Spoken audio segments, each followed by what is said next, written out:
Alright guys, BLM here, back with another live stream. Everything seems to be fine on my end, I think. Yeah, we are good. So yeah, we're back. To be honest, not much to talk about. I mean, I don't feel like there's too much to update on in terms of the things that we normally talk about, but whatever. We're gonna continue on with the playthrough that I definitely know which one it is. Which one's the playthrough? This one, right? Yeah, 929. Whatever. Yeah, we're back. Again, like, not really that much to talk about. I mean, I can talk about, like, what I've been working on the last few days and whatever people want to talk about, but yeah, not that much inherently, at least. Yeah, we're going to finish Origins. That is the plan. Should be, again, we should be able to do it. If I'm not feeling like complete shit by the end of it, we might do the hidden ones as well, because that only takes an hour, and I mean, it's probably better than the main game, at least story-wise, so yeah. Yeah, this should be the last stream that we do on PS4. So that's something at least, because my PS5 should be arriving tomorrow.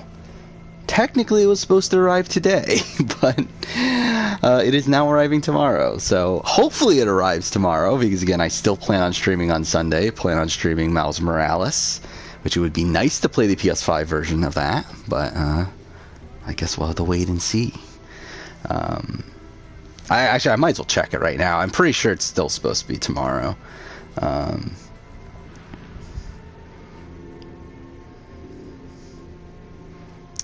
Where is it? There we go. Yeah, I have this sign and everything, so that's lovely. So I can't really go anywhere, I guess, tomorrow. Yeah, okay. It's pretty much confirmed that, yeah, I'm going to be getting it tomorrow.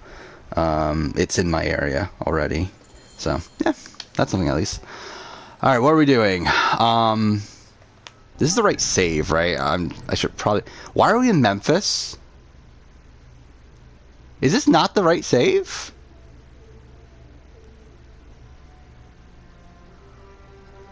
$9.29. That is the right save, right? Wait, but we shouldn't be having these missions yet. Wait, I'm so confused. Trial of Ahmed. Yeah, Shadia's Rest. We didn't do that yet. Is this the wrong save? Whatever, I guess we'll check. What I think of the Winner of the Circle? I'm very happy about it. Not necessarily, like, my favorite from a, like, gameplay standpoint, but from a character standpoint, I'm pretty happy about it. But yeah, I have finished, editing both of my reviews for Big Brother 23 and The Circle.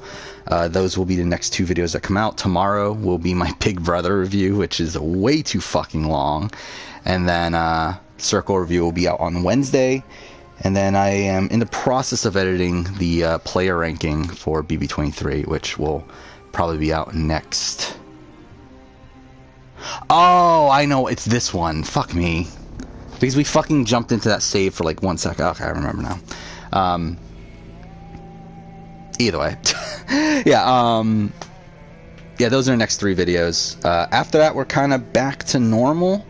You know, we've had a month of all more impromptu videos, and the channel's kind of been not doing the greatest, largely because of that. Really bad month. Like, this last month ended up being my worst month view-wise in a very long time. Though watch time, it was pretty solid, and subscribers, it was actually higher than... was it July? That was the really bad one. But in terms of just straight up views, it was the worst. By the way, I just hit 9,000 subscribers, so that's something. I've been on 8,999 pretty much the entire day, but I'm looking at it now, I just hit 9,000, so at least that's something. But yeah, I mean, views in general are pretty bad right now. We'll see what the Big Brother video does. I'm not even expecting it to do that well, really. And really, the Circle video is not going to do particularly well. Player ranking for Big Brother, we'll see. But again, I'm hoping after that it'll be a bit of a rebound. I do have a lot of reality TV videos in a row. Well, I mean 4 in a row, and then some pretty big videos coming relatively soon. So hopefully that works out. All right, here we go. This is the right save. I definitely didn't waste 5 minutes loading in the wrong save.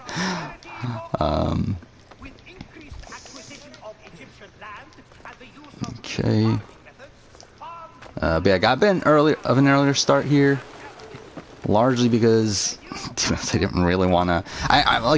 Today I ended up pretty much relaxing for most of the day, quote unquote relax. I'm relaxing as in not working on the channel.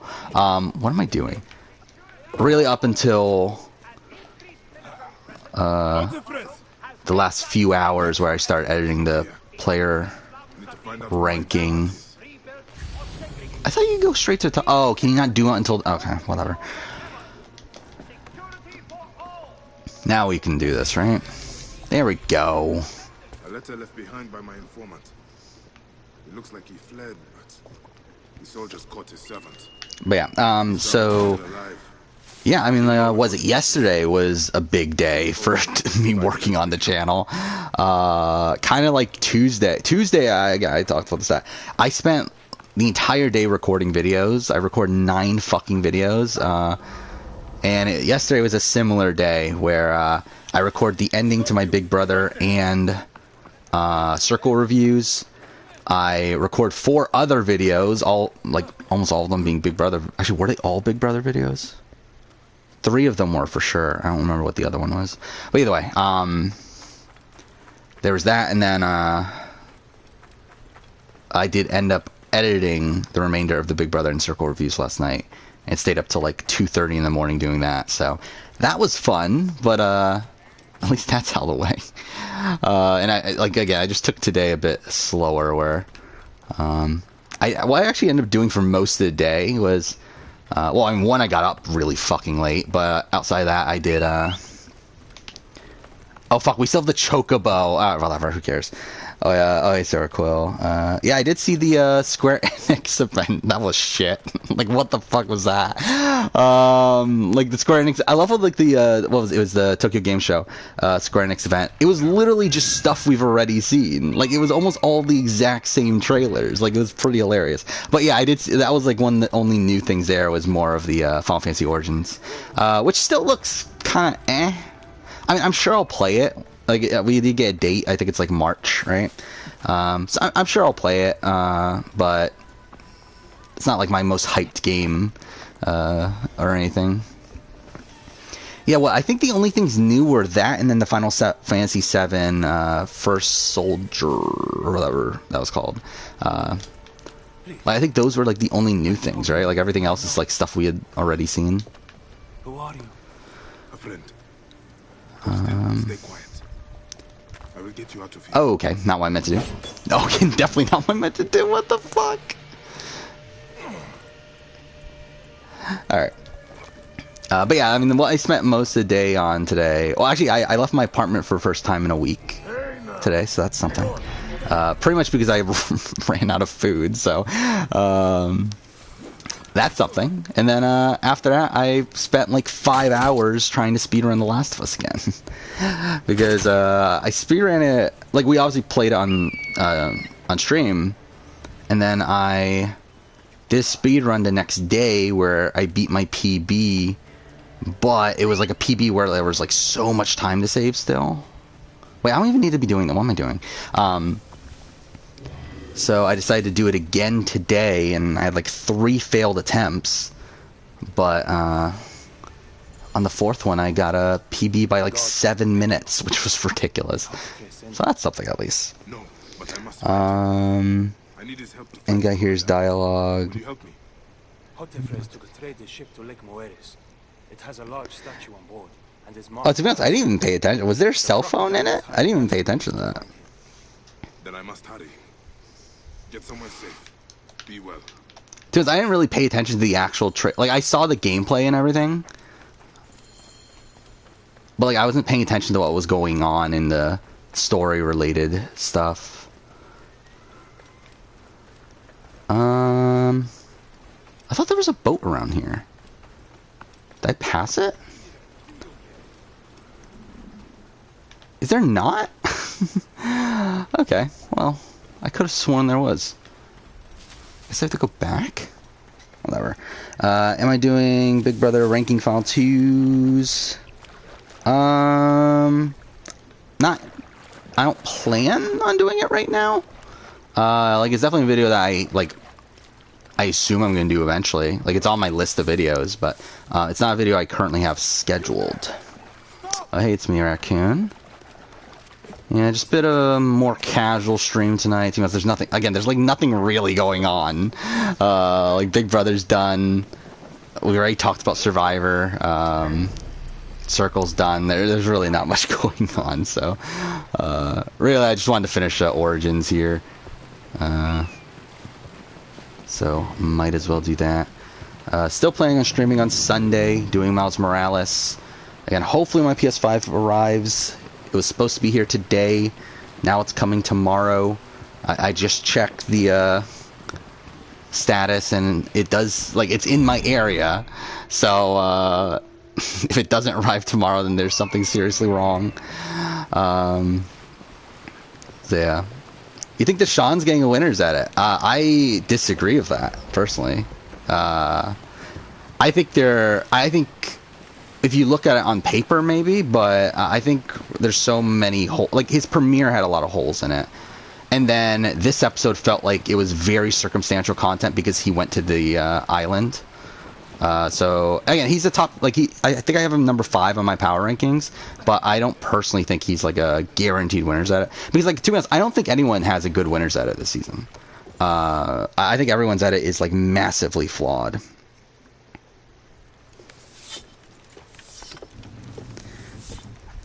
Like, I think the only one that isn't is, at least inherently from the outset is Evie.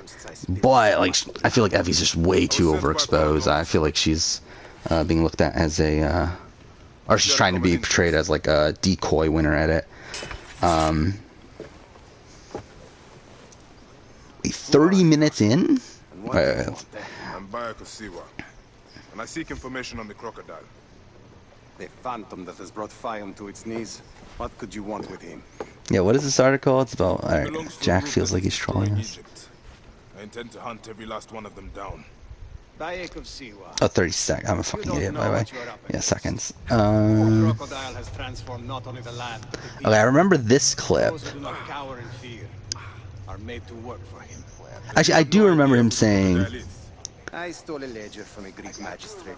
Oh, I'm a fucking idiot. I have my own stream playing back to me. But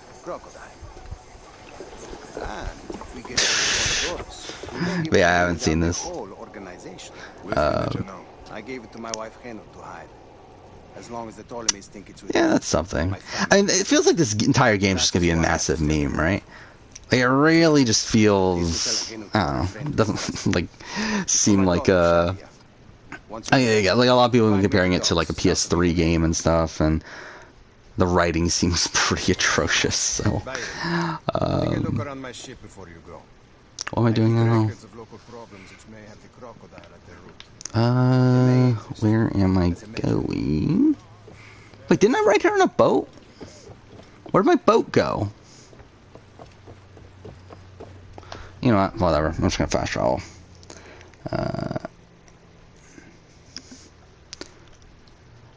Yeah, the thing with the Sean's edit. Oh wait, what was it? The thing with Deshaun's edit is, what I didn't like in his premiere was the fact that,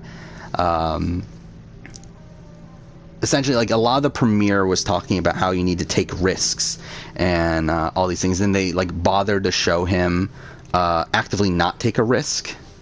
Like, him and Sydney both got that content, pretty much back to back. And I didn't feel like that was the greatest sign. Also, he didn't really get any personal content in the premiere, which is typically looked at as a very important episode in terms of a winner's edit. Like, it felt like all the content that he got in the premiere were very, like, surface level sort of things, and, like, he didn't get that content until episode 2, which was the episode where he just so happened to go to the island, which is like pretty much the time to give him content. Like it's pretty much like they're forced to give him content at that point. So I don't personally look at Deshaun's edit as like a winner's edit, especially a traditional one. Yeah. Do I think Heather's getting a winner's edit? No, at this point, no. I thought there was maybe a chance after episode 1 that maybe it could be like a Tina sort of thing, like pretty invisible, but then like shown in episode 2. At this point, now I think she's done.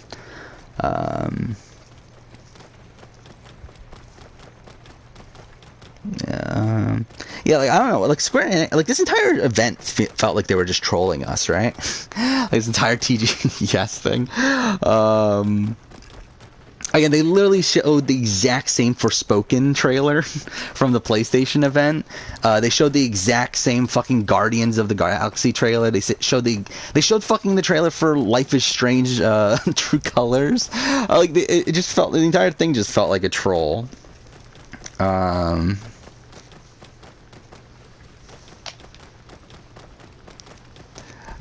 Yeah, you enjoy Assassin's Creed Syndicate? Well, good for you. Syndicate's like I don't know. Syndicate's a game that I feel like I enjoy more when I'm actually playing, but like when I look back at it, I really don't like it. I mean,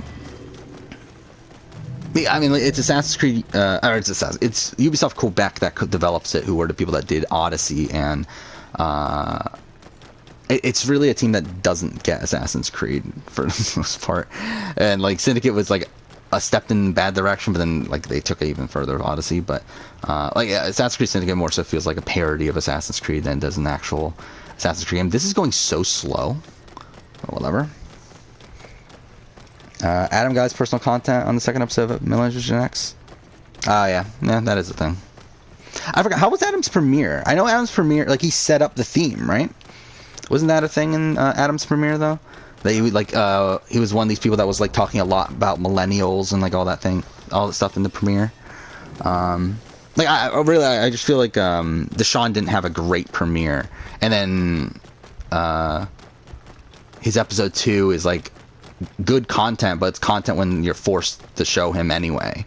Like kind of similar to Danny in episode 1 and JD in episode. Well, I mean JD got mixed content, but like got a lot of content at least in episode 1. Heather commented on one of my tweets where I asked who she was. That's a shame. I mean, Heather, like, I think she was in a secret scene, right? I haven't actually watched the secret scene, but from what I've heard, there is a secret scene with her where she's, like, supposedly trying to put the target onto Sydney. Was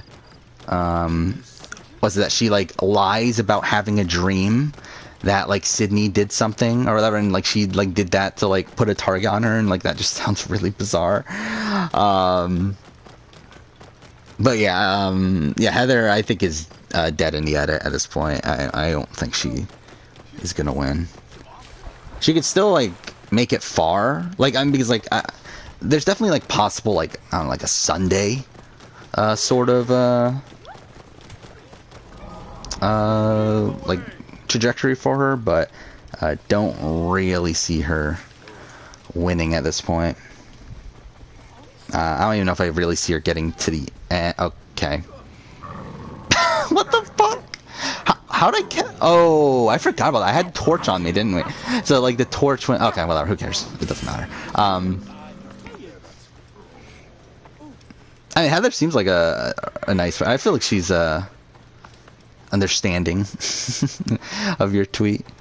It's wild how Julie, in response to how Ozza found the finale. Oh yeah, I mean Julie's a lunatic at this point. Like her entire, again, the interview she did for the finale was also bizarre. Yeah, I mean I haven't watched a lot of the interview. I did watch the RHAP interviews for Xavier and Tiffany. But outside of that, I haven't. I've like skimmed through certain other interviews. I've actually watched. I've actually read more of the Circle interviews than I have for Big Brother at this point. Like I started listening to Big D's, and I was like, I can't do this. I like I can't listen to this.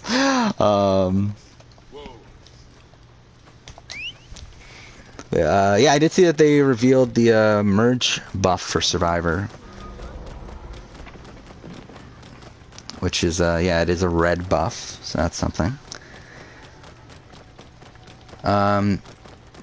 Is Tiffany a contender edit-wise? I had her as #1 after the premiere. I don't know how to feel about her after episode 2. I mean, this isn't like this was a terrible episode for her. Again, she had a great premiere, personal content. We saw her relationships with Liana and Evie. But then again, this episode 2 was abysmal. With like Liana calling her out for Hotephres sent me. I am here I don't even remember the exact phrases, but essentially like she got negative content there. I was awaiting word from my man. I don't know. I don't know if she's. I think she's definitely a contender to make it to the end. And I don't think she's going. Like again, there's a chance. Like I think if they go to another tribal, I could definitely see Tiffany going home. But again, if she makes the merge, I think she's probably getting to the end, if not very close. But I don't know if it's a winner's edit though. But I do think for sure she can make it far. Oh, I love my new doll, Bayek. I will name her Iset, and she will be the protector of all Fayoum. Yeah, I'm not expecting a traditional winner's edit. I mean, we're not getting a traditional winner's edit at this point for this season. Fayoum has been on edge. Hey, Pav Cruz. Yeah, like at this point, I don't think anyone has a solid edit. Everyone has holes in their edit, so it really is up for grabs. Like I think there's a grouping of. I mean, I haven't looked at my power rankings in a while, but if I were to guess, I would say there's a grouping of like probably like 8 people that can still win. But like none of them are like much higher than others. Who's a better player, Nicole, Anthony, or Azza? Oh, Nicole Anthony. Oh, fuck. I thought you were saying Nicole Anthony Douglas or Azza. I was like, well, isn't that an obvious answer? But yeah, all right. So Nicole Anthony or Azza? I think Nicole Anthony is a better player than Azza. Not even close, really. I think she's a better player in the sense that I think she would do better on more appearances and has a more strategic mind for the game, and also had a much better game. I mean, I just one of the videos I just recorded was a final juror ranking for Pig Brother, and yeah. I may have Nicole Anthony higher than Azza. I did not know what to do with Azza, by the way. I have no clue where to properly rank her. Like, obviously I did, but wasn't super solidified in that.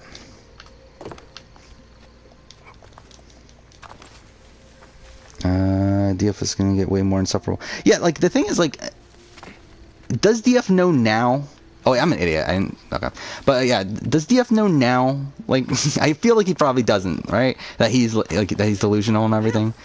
I feel like DF is like the type of person that like is always going to like say, oh, you know, like they didn't show what I did or like that sort of thing. Yeah, I did like see the headline that supposedly he apologized to Tiffany and Azza, but again, like I didn't actually see what the what he actually did. Yeah, I actually don't own any buffs from Survivor. My favorite color is red, so I feel like if I were to buy one, I would probably buy a red buff. But then again, I don't feel like I don't know. What are the good red tribes in Survivor history in terms of like ones that you would actually want to get their buff? Then I guess this one's a merge buff, so I guess it doesn't matter, does it?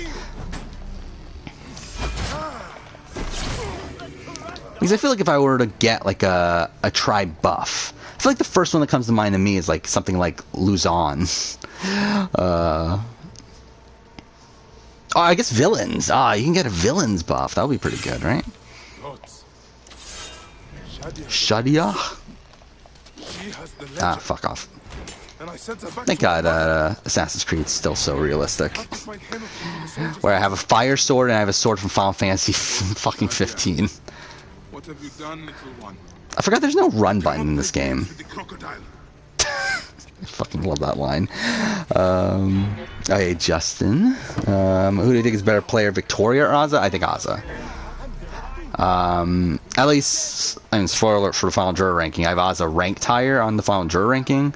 Again, as player in the grand scheme of things, I think Ozzy... The thing is, like, Ozzy has a lot of potential. It's just that I don't think she's ever going to reach it because she is a very emotional person. Like, she gets the... Like, I think she gets the game. Like, she's a fan of the game. She knows the game. It's just that she's not allowing herself to use that game knowledge to benefit her in the game. And I don't feel like she ever would, which is the problem.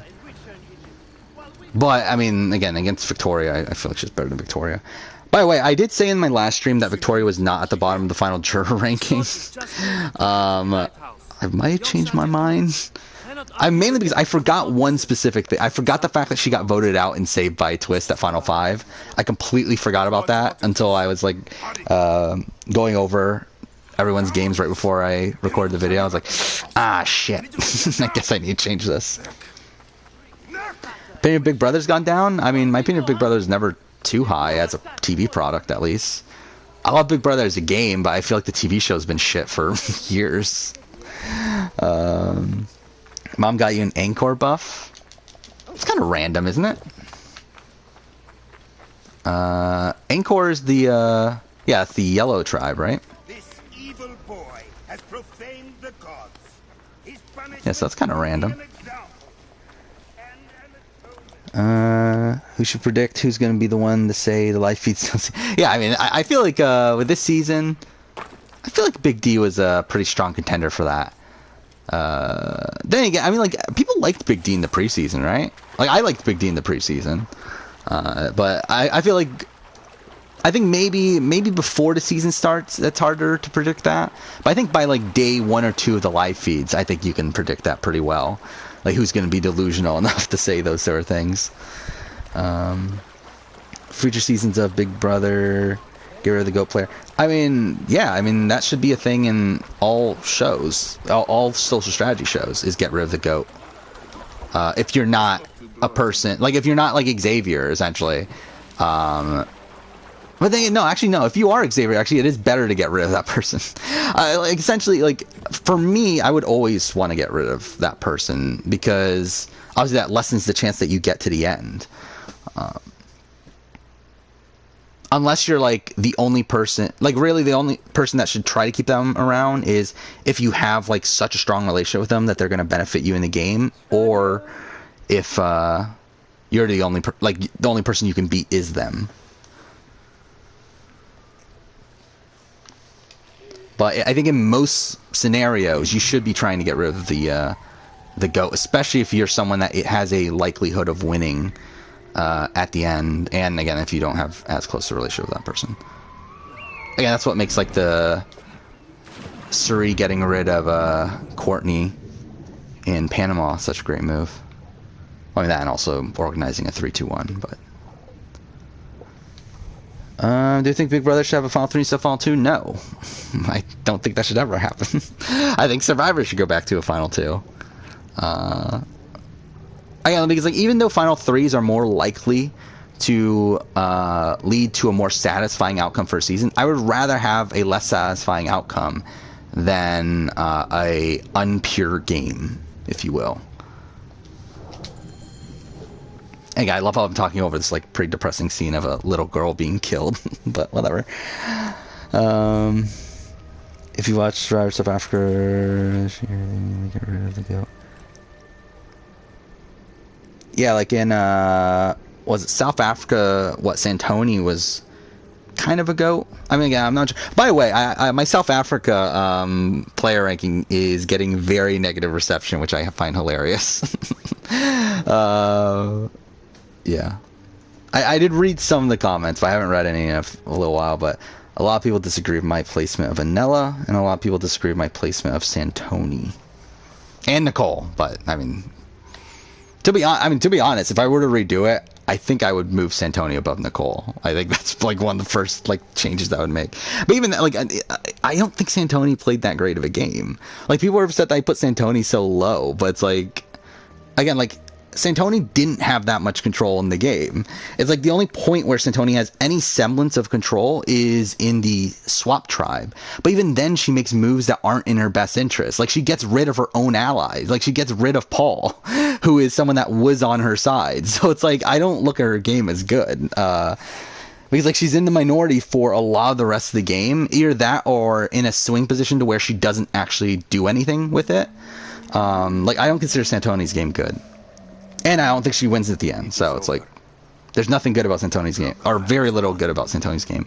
Even though she was, like, a big player on the season. And people, like, upset with the Nella placement, I think, is... Again, maybe I explained it wrong. I don't remember exactly what I said in it, but I 100% stand by him being number 3. Because even if he is...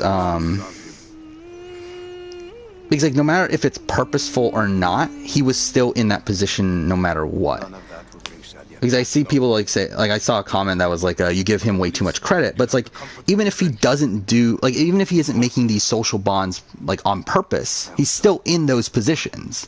Like, he's still benefiting from those positions. Where, again, like, the... like, his old allies on Zamba help him out, send him to Immunity Island 2 rounds in a row before the merge. That is good social gameplay. Like, whether it's purposeful or not, it is still, like, good gameplay there. Oh, hey, Bryce. Are you the only one in chat? You're the last 4 messages. You're not the only one entirely.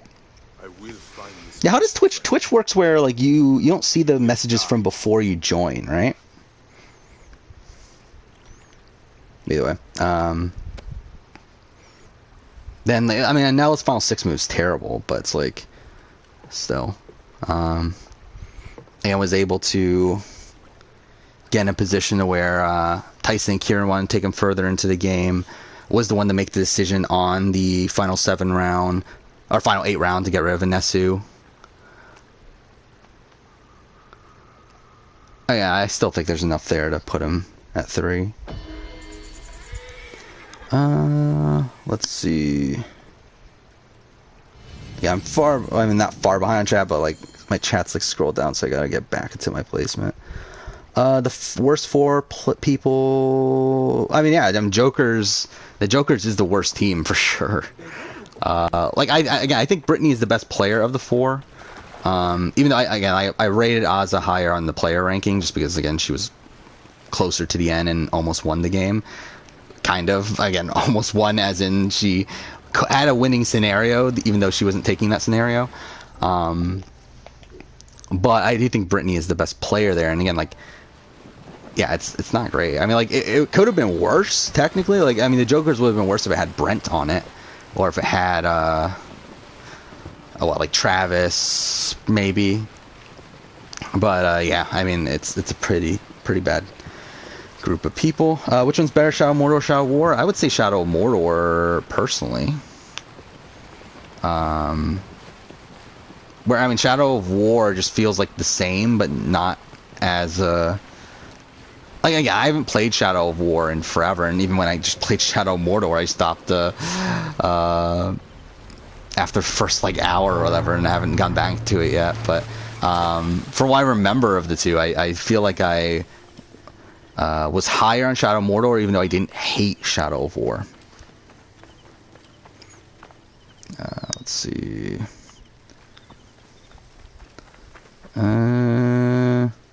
Still can't believe Final 2 was Nicole and Nella. Yeah, me neither. Like, definitely a shocker there. I still don't. Again, I still don't think Nicole played a good game, though. What do you think of that story? To be honest, I didn't read it.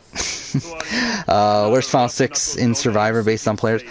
I mean, like, I feel like Gabon. Yeah, Gabon's the first one that comes to mind right away. Like, what Gabon? Like, the only, like, competent players are Kenny and Maddie, right? Then, what, Thailand? The only, I mean, it's a question mark, I guess.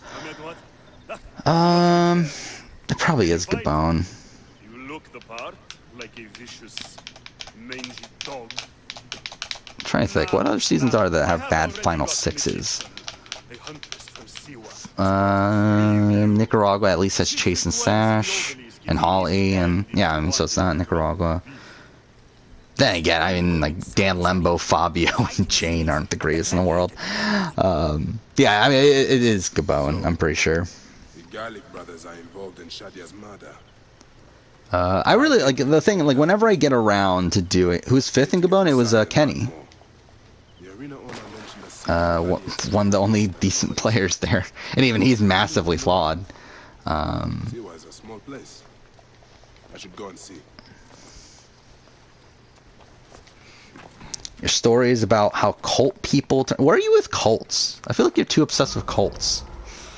I feel like every single time you're in stream now, you're talking about cults. Yeah.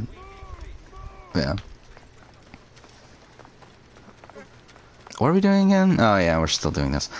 Actually, yeah, we're not that far from the end, are we? Yeah, Crystal was 6, Kenny 5th, 4th, Maddie 3rd, Sugar 2nd, Susie 1st, Bob. Yeah, I really want, like, so Rob Ciccinino did this, was it a week ago or so? I don't remember exactly. I think it was like right before the 41 premiere, right? Where he named every Survivor player in history. Like, I can easily do that. Like, I feel like I can very easily do that, and it's not even, like, that difficult. Like, he struggled with, like, certain people. It's like, I feel like I wouldn't even struggle that much if I were to ever do it. And to be honest, I think I could do placements, too. Like, and I think I can do majority of last names. At this point, like, probably not every single one. I could at one point, but, wait, why is Ken's... Oh, this is fucking weird. I didn't even know this was a thing. Like, so they're chasing... Okay, whatever, who cares? It doesn't matter.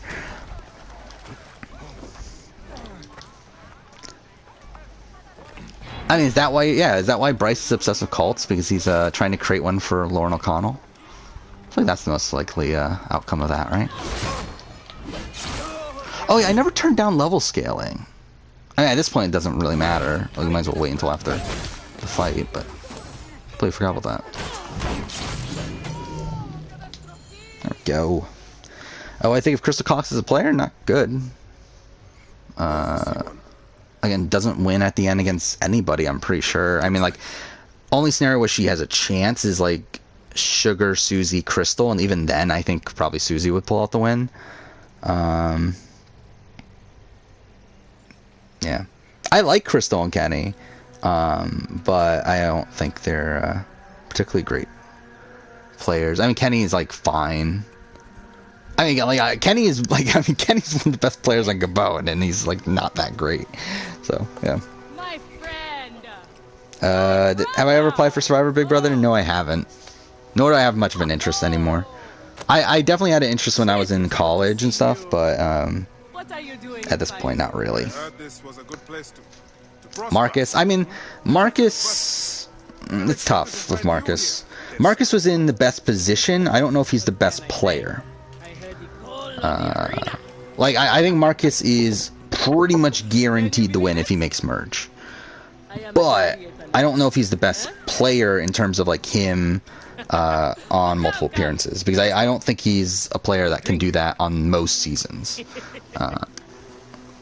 Maddie might be it, to be honest. Again, I think Kenny, Maddie, I think those are probably the top two. Let's see, Bob, Susie, Sugar, Crystal, Corinne. Yeah, I think those are probably the top two.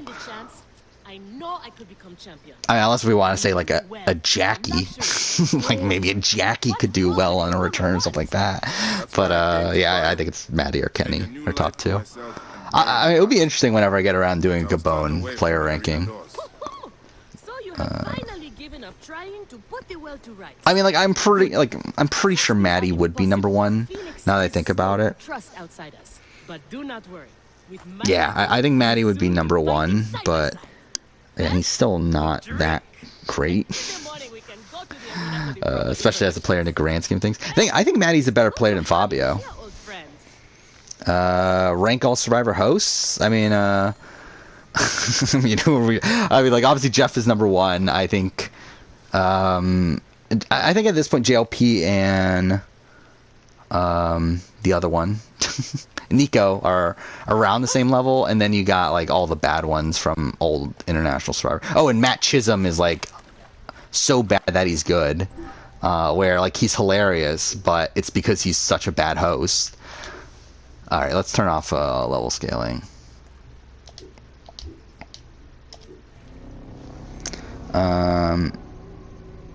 Yeah, like I'm kind of like, who's Matt Chisholm? He's the host of Survivor New Zealand, everyone's favorite Survivor series.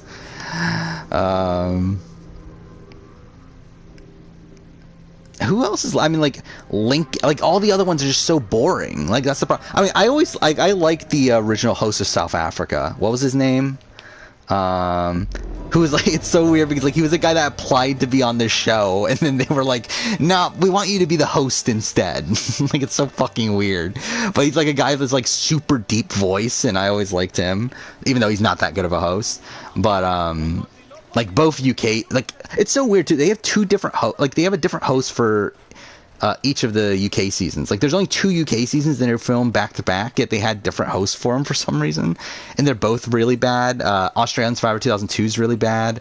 Dicko from 2006 I guess is the best of those old ones, but it's still also bad. They're all bad. I like Nico more than JLP on paper, but I think Nico kind of gets a bit too involved. Like I don't like how much Nico like kind of shows his opinions to the players and trying to like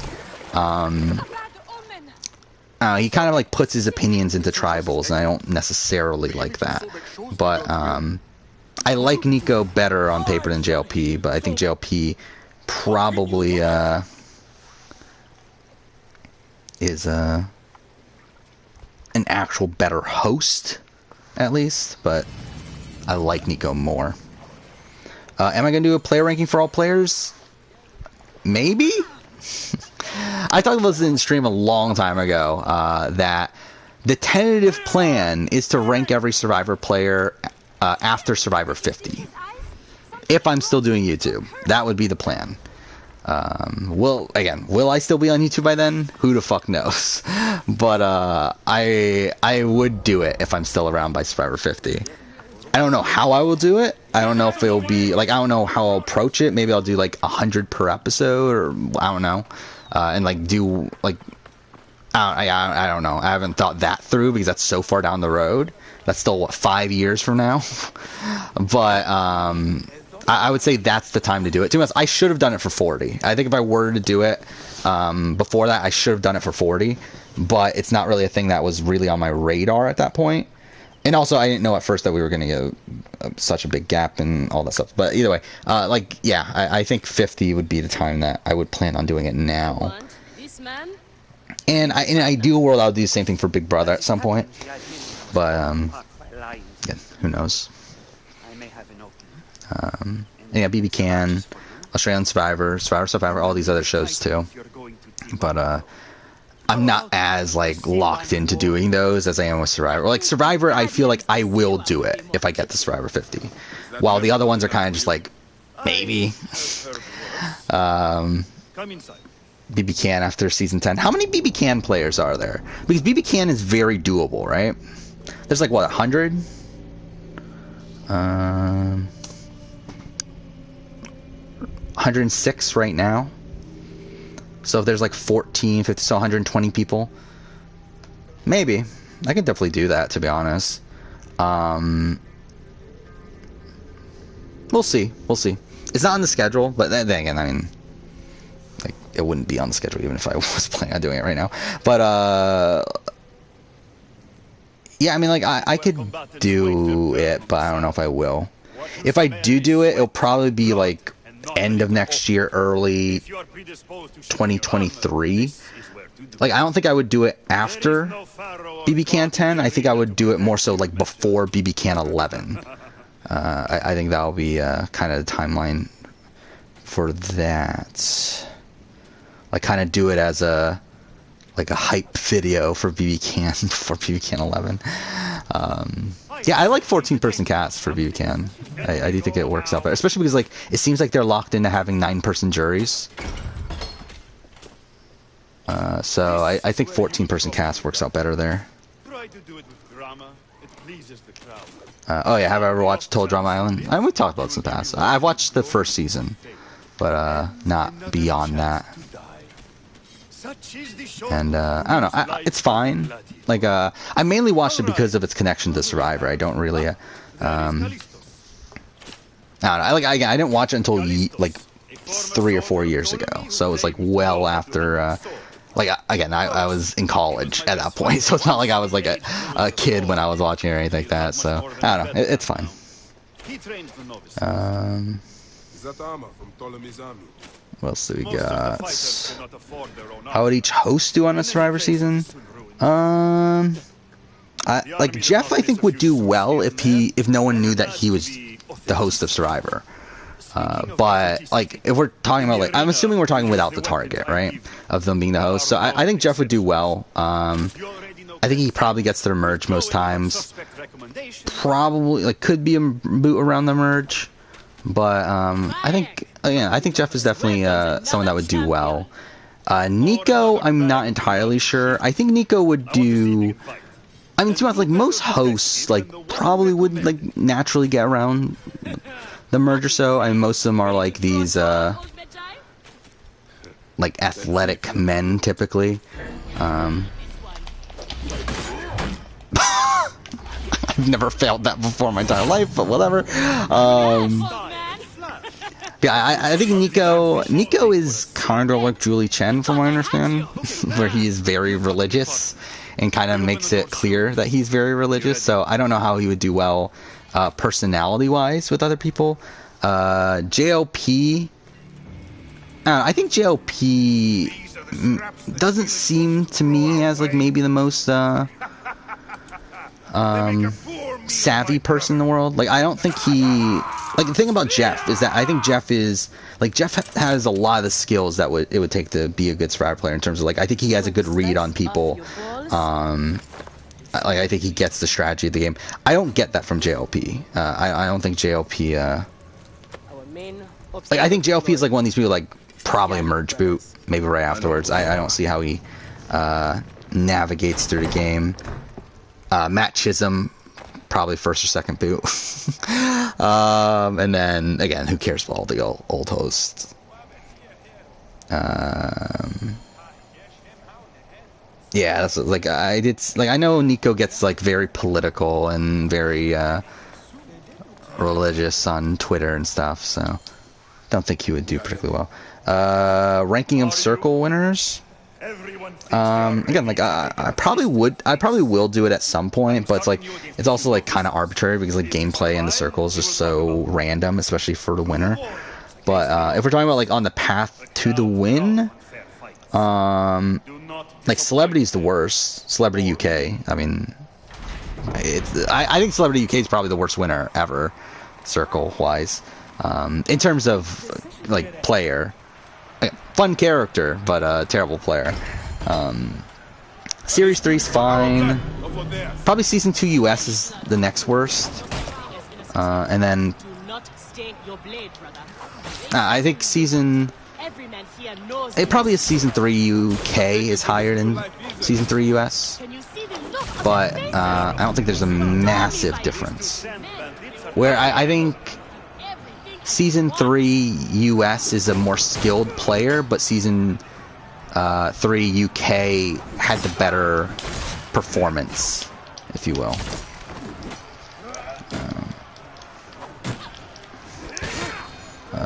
You found a YouTube clip of Survivor UK? I mean, you should definitely watch it. I mean, you can watch the worst season of Survivor ever. Like I did. Like what? Actually, it hasn't even been a fucking week, has it? It's only been like 4 days, I think, since I finished watching. Actually, I think it's been more than that, hasn't it? When did I finish? Actually, how long has it been? Maybe it's been longer than I'm thinking. Since I finished watching Survivor UK Panama, but yeah, it's bad. UK Pool Altiga I actually do enjoy more now in retrospect, but it's still not good though. It's pretty much like Borneo style, if not worse, in terms of presentation, because it like really goes all in on it being like a documentary more so than a reality show. Oh yeah, what about Julie for Big Brother? I think Julie would do terrible on Big Brother. I don't think Julie gets the game at all.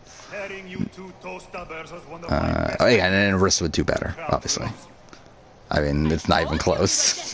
Like, I think Arissa would be a legitimately good Big Brother player. I think Julie Chen would be a legitimately terrible Big Brother player. On Survivor should die. I think people overestimate people dying on Survivor. I don't think, like, unless you're like really physically out of shape, I feel like more than likely you're not going to die on Survivor. But it's more so a matter of will, I think, on do you care enough to be there and struggle through what they're putting you through. Julie would play like Azza. Yeah, I could definitely see that. Ursa would be like Victoria Buchanan 9. Yeah.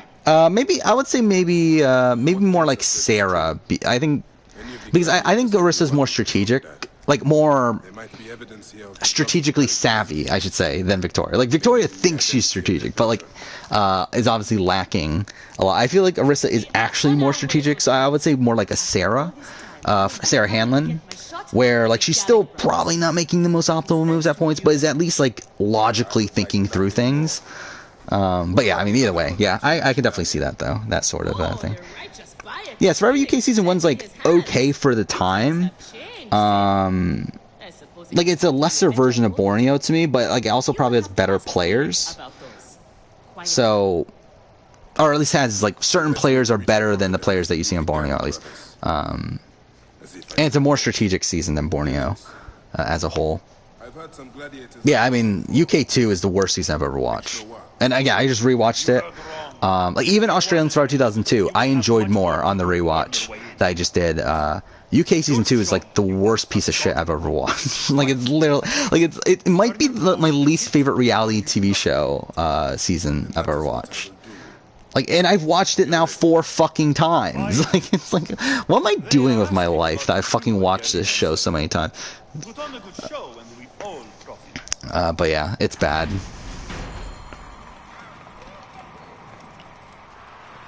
It's like literally like it plays out in the worst possible way. I don't know, BB1, okay, BB1's weird though. Yeah, I didn't think about BB1.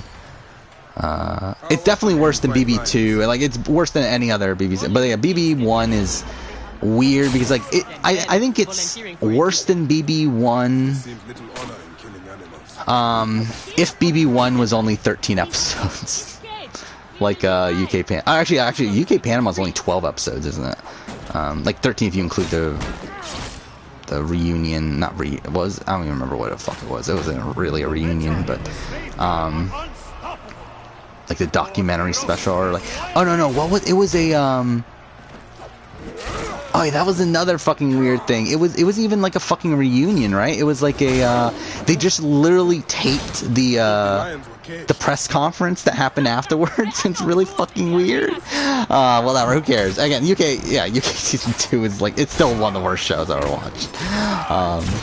It's so weird, like, because they have everyone there for a reunion, and then they ask people questions right before they reveal the winner, and then they reveal the winner, and then there's like one more episode, so you're thinking, oh, that's gotta be the reunion, right? And then you click on it, it's not even the fucking reunion.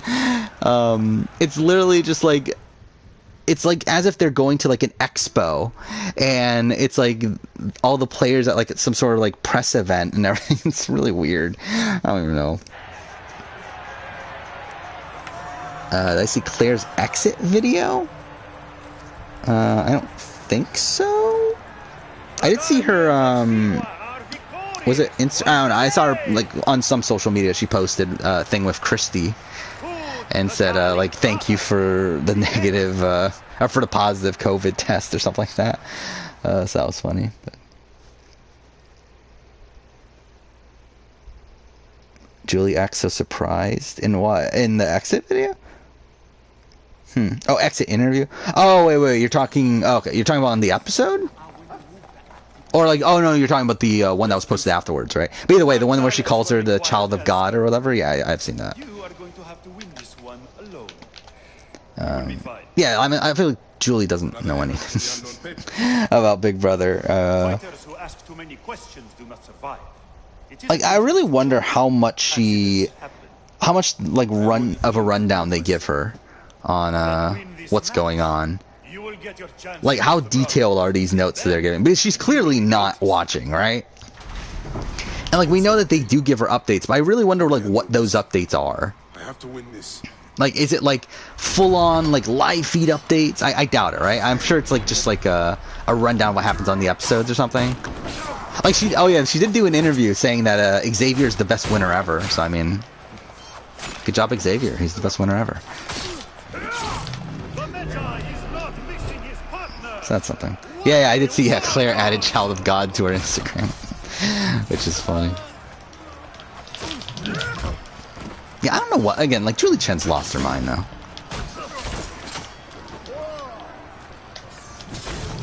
Are you watching Crocodilopolis? Is this the rise of a new challenger? Yeah, Julie does that all the time. Like, yeah, like Julie just watches the. I mean, she again. I think she just gets the. I'm to be fair though. I'm like Julie is told what to say by production most of the time anyway. So really, it's more so production saying that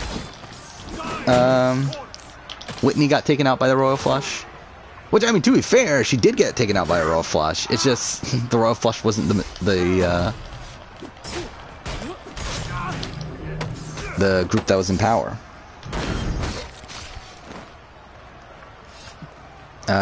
Brother barely watches either Survivor or Big Brother. Always argues to me that Julie isn't that bad of a host. It's better than Probst. I mean, I think Julie is the worst host of a major reality TV show.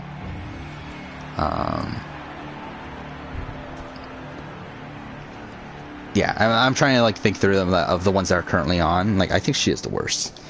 Maybe The Circle, but it's like even then, I feel like Julie is not great. I am sorry I left you to fight alone, but I hear you did me proud. Yeah, shouldn't Julie, like if she really is that that religious, like shouldn't she not even be hosting Big Brother, a show about lying and deceiving and all that Our stuff? future has never looked brighter. Thoughts on Phil Kogan? I'm assuming. I think he's a great host for Amazing Race. This is the moment. Like, I think he fits the show. I know he was like supposedly in the running for Survivor. Like he was in the shortlist for Survivor and didn't get it. But I feel like he fits Amazing Race more than he would Survivor. Lauren O'Connell loves Jesus. Yeah, I know she's very religious. Yeah, so you got to be very religious, Bryce.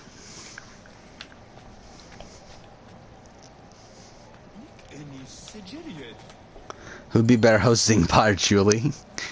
I mean, at least Julie's a person. I mean, is she though? I mean, she's the Chen bot. Which saying again, when was the last time they called her the Chen bot? I feel like it's been a while since like she's even referred to herself as the Chen bot. Destroying opponents with ease. I am counting on you to make this entertaining. One more thing. Do not kill anyone. I want my top fighters alive for rematches.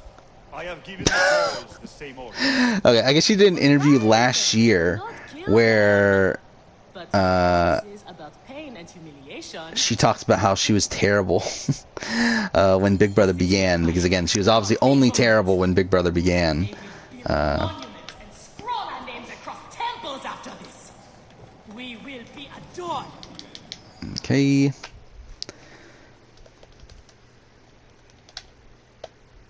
Oh, this really is taking a decent amount of time, isn't it? We're still here after an hour. Okay, yeah. Maybe we're not as far as I thought we were. Unmatched! It's the Garlic Brothers! To be honest, I don't even care about watching this. I'm literally just gonna skip it. It's like, who fucking cares?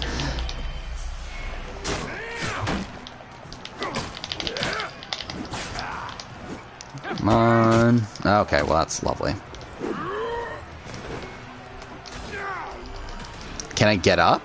It's like it's not letting me get up.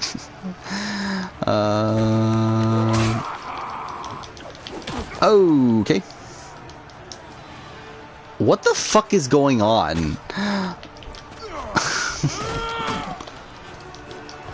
Wow, this would have been like this would have been hilarious if I was doing a speedrun. Like this is so bad.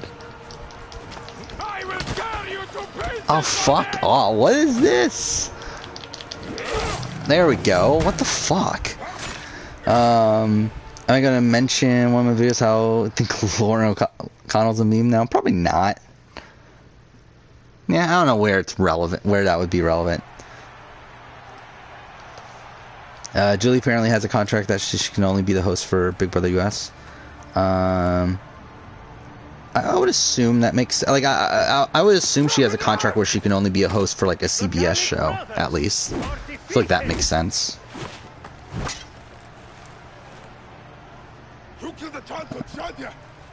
Because what, she was on the Talk or whatever, right?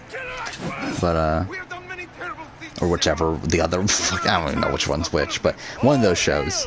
But yeah, I would assume she has some sort of contract that says she can't leave CBS and be a host anywhere else. Because I know Matt Eisman is the same thing with American Ninja Warrior, and he's talked about that he can't even be on Celebrity Big Brother even if he wanted to, because he can't do it because of his contract. Julie should replace TJ. I mean, I think that's like there's a chance, right?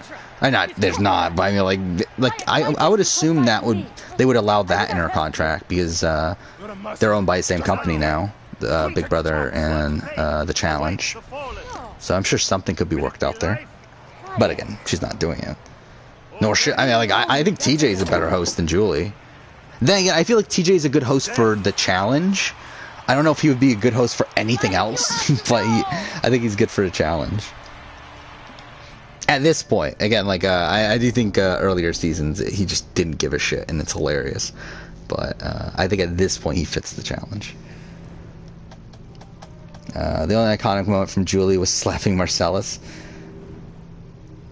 Yeah, I feel like there's a lot of iconic moments from Julie. It's just that they're all bad, right? Like they're all like really awkward. Like there's never a moment where like it's not like Arissa who has that like you can and you will, and like has like these certain lines that are really notable. It's like Julie, like everything she says is really cringy or really awkward, and that's what makes like her more memorable. You want to touch Christie's bald head for the memes?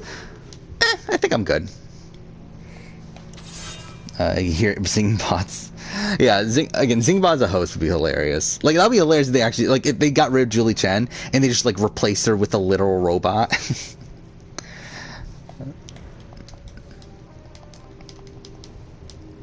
yeah, Arissa's an actual fan. She watches feeds and all that stuff.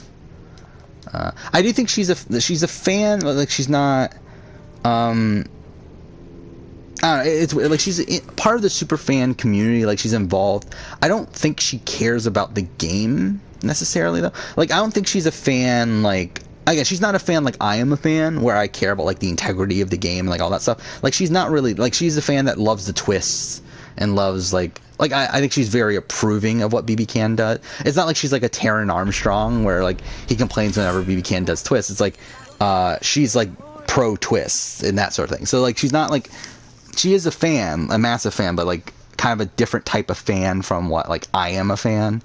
But yeah, I mean she at least gets the show.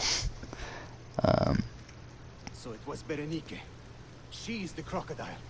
She is the one who killed Daria. I love it. Like, there's a meme about this storyline, the crocodile, of it pretty much being the entire fucking game because it takes so fucking long. Oh my god. I never put the fucking hair back on for Bayek. Taron would be a great host for Big Brother. I don't know. I mean, like, he is a bit, I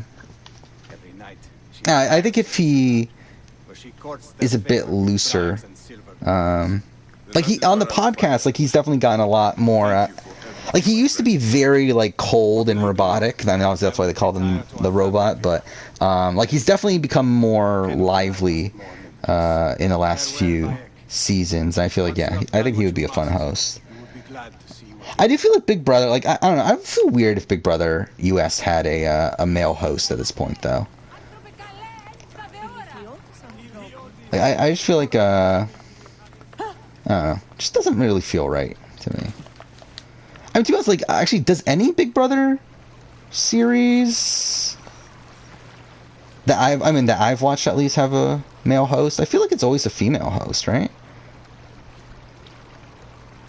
So Big Brother US obviously is Julie, Arissa for BB Can, Sonia Kruger, and then even before that was I forgot her name, such with a D, but either way, and then Emma Willis for Big Brother UK. So I think it's pretty much always a woman. Like, I know a man did host Big Brother UK at one point, right? But so I feel like it's traditionally a woman at this point. I guess it's kind of similar to Survivor. Yeah, like, is there a series of Survivor that has a female host? I don't think there is, right? At least not, I think there is internationally. I'm pretty sure, like, one of, like, Russia or, like, one of those sort of countries has a female host, if I remember right. Koh Lanta, yeah, maybe it's one of that. Koh Lanta's France, right? What's the difference between Survivor Bowen and Australian Survivor Brains vs. Brawn? I think the difference is that Brains vs. Brawn has 2 good players on it, and while Gabon has no good players on it. I think that's pretty much the main difference. The crocodile must be inside. Tamil version has a female host.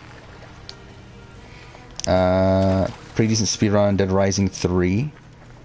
Yeah, what's the world record on that? I'm not sure. Like, I've never been... Like, I'm obviously bad at games, if you can't tell.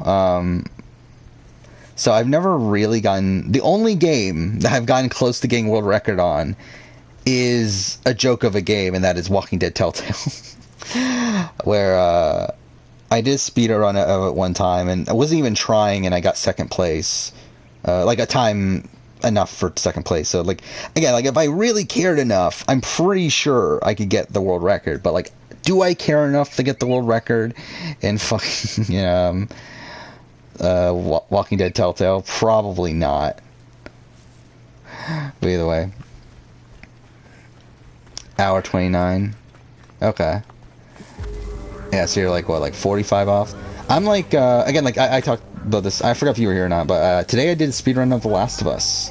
Glitchless New Game Plus, and got a new PB in that, which was 3 hours. I got 3 hours, 24 minutes, 59 seconds, which was fun.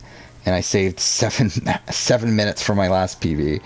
But yeah, it's still like 45 minutes or so off the world record. Actually, no, I think it's 40? His world record, I think, is 2... Like, I think the one that's on speedrun.com is like 246, but I think Anthony Calvert got 245, but hasn't submitted it yet. But either way, yeah, like, I'm pretty happy with that run. I was pretty happy with it. Even though I fucking lost an hour in slums, which was like right at the beginning of or an hour, a minute in slums, which was right at the beginning of it. But, and I lost like 30 seconds in tunnel, which is at the very end of the game, which is really annoying. But, outside of that, it was a good run. For me. Again, grand scheme of things now, but... Oh, it's like the Indian version? I could see that. I could see, like, India doing a female host for these, like, reality shows. But no, I never watched... like, I've only watched English language, recent Survivor seasons. I've watched, one of the Philippine seasons a while back. I don't remember exactly which one it was, but I remember it was like, I think there was like a transgender person that got like second. I remember that was a thing. Yeah, I haven't watched any recent non-English language ones, though I've heard about how crazy Russia is, with like its really like weird themes and everything. Yeah, I haven't submitted any runs to speedrun.com. Mainly because like I haven't actually officially done like when I do speedrun, like I do record them, but I record them on PS4, and because that I have to stop after an hour. So like they're not official runs because of that. Though I could stream them. But I've talked about this before, that I actually wanted to stream speedruns, but again, I just feel like I can't focus when I stream. So that's like kind of my issue there. I'm not even paying attention. I did so terribly. Like, I'm literally supposed to assassinate. It's like I just wasn't paying attention.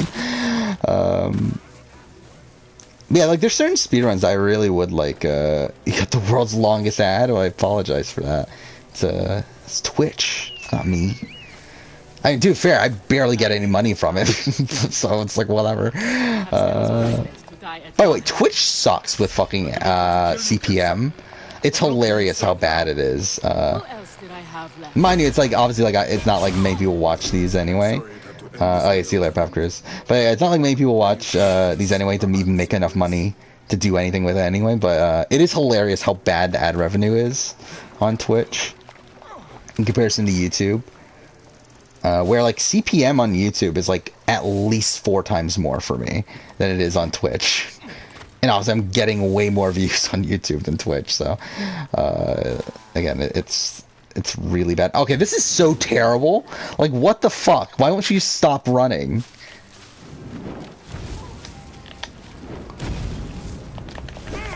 I even missed that? Whatever, there we go, we got it. Someone completed Mortal Kombat X in 2 minutes. I mean, usually that means that there's like some sort of glitch that allows them to skip a whole bunch. Like the what was it? Left Behind. There's a glitch in Last of Us Left Behind that allows you to finish the DLC in 5 minutes when like the glitch list is 30. So that's something. Do not remember those you killed. She was the child of Henut and Hotefres. Henut was a stubborn Yeah. rock. Yeah, I would like to get into speedrun. Like, there's certain speedruns that I've done a good amount of speedruns on my own, but I just never. The only official ones I've ever done are Left Behind, which like I have an okay time in, but not like a great time. But it's one I haven't put that much time into. Like, I'm sure I could probably get a decent one, but yeah, I'm looking at the games that I own. It's like I've done a Marvel Spider-Man speedrun. That's pretty fun. I feel like that's one I would like to do. Origins, I've done a lot of speedruns of this, but they're not particularly great. I do want to do a speedrun. Actually, one of the reasons why I want to play this now is because I kind of want to refresh myself with the game, so I can do a speedrun of this soon. And I'm probably going to do it on PS5 when I get the PS5, and hopefully that helps things out, because like the problem with this game is that load times are complete shit on PS4. So and they're really inconsistent too. But the leaderboard is technically with load times, so it's like I can't really take them out. So I would like to see if it runs better on PS5. What are the themes for Survivor Russia? I think there was like I don't remember exactly what it was, but I remember there was like a really weird one a couple years ago. Let's see. Like, I remember like it was like the first of the reboot of Survivor Russia, and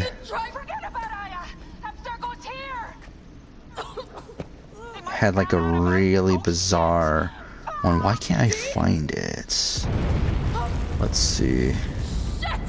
Wasn't it Survivor Russia? I could have sworn it was Survivor Russia, but it's not coming up here.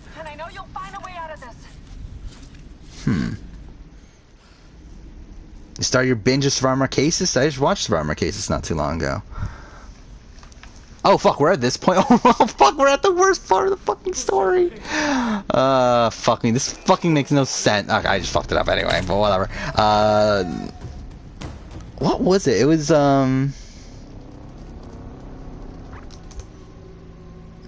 like it was like a versus series. It was a versus season, and it was like really fucking weird.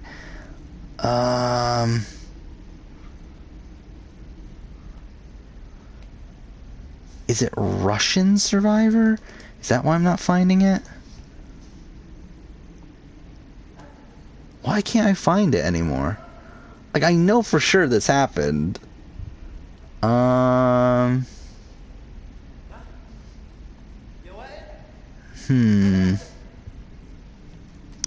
Where is it? Oh, there it is. There, yeah, Survivor. Yeah, that's what it was. Survivors actors versus psychics. That's what it was. Fuck me. Yeah, that's what it was. Yeah, so I mean, obviously, half celebrities, half psychics. I mean, that's the theme that everyone wanted. Yeah. Yeah, Survivor Cases I just rewatched, which is still great. I mean, it's still good, I should say. I fucked it up again. I'm a fucking idiot. It's so fucking dumb they're using a fucking bow in the modern day. Everything about this is so fucking bad. The modern day in this game really fucking sucks. I remember when I first played it, I was like so fucking excited that we're getting a new playable character.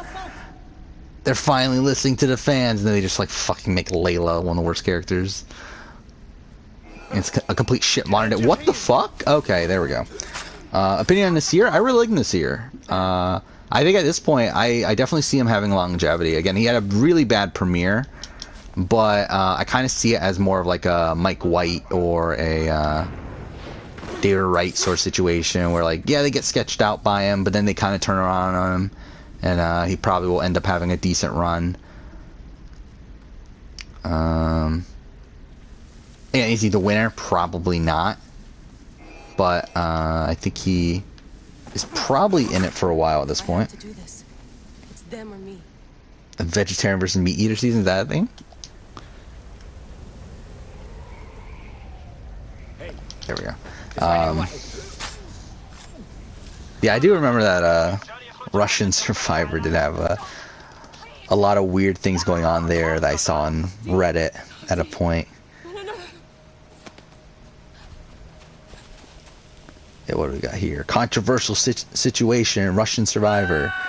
In episode 3, a player had found an hidden immunity idol. In episode 4, he had to leave the game because because he was a politician. The government changed in Russia in January 2020, so he had to go home to take care of his job. He voluntarily left the game, and before leaving, he took out the idol and gave it to the host, asking her to keep it and use it for whoever she wants later. Again, obviously, I mean, that's exactly what you should do. He thought it would be fair to give it to the host rather than to his tribe mates. Yesterday in episode 8, a guy who seemed to be one of the fan favorites was blindsided, and the host used the idol that was given to her to save him, and she did it after the votes are read. Nobody left the game. Again, like, why not? I mean, who gives a shit about Russian Survivor? This is so fucking dumb. Again, like, in the game, like, they literally just came here to kill her, and she's like, I'm just gonna go back into the Animus. I think it's fine. They're definitely not gonna come here again and try to kill me again, and gonna kill me while I'm in the Animus. It should be fine.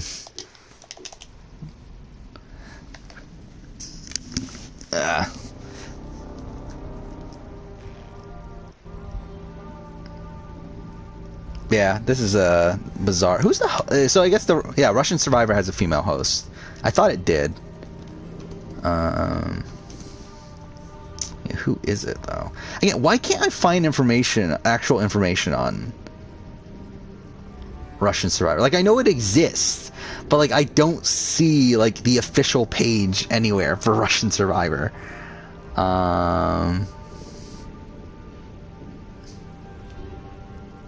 Yeah, like I see it here. Like, it's on the Wikipedia page. When you look at like lists of Survivor seasons, go down to Russia, like season 8, 9, and 10 are there, but like you can't actually find much information on them. Like, it's really fucking weird.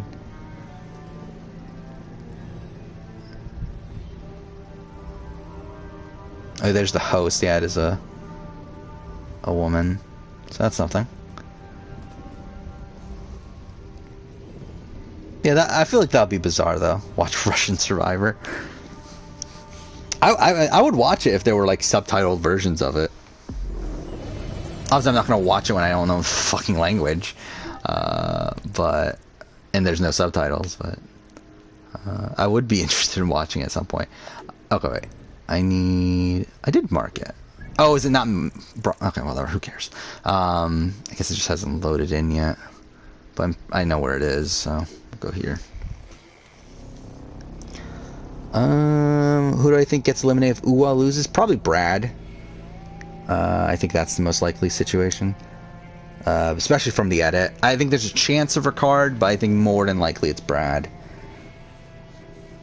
Yeah, I think there's definitely an apt comparison for comparing Yasa to Brains. Like Xander's definitely in the Spencer situation right now.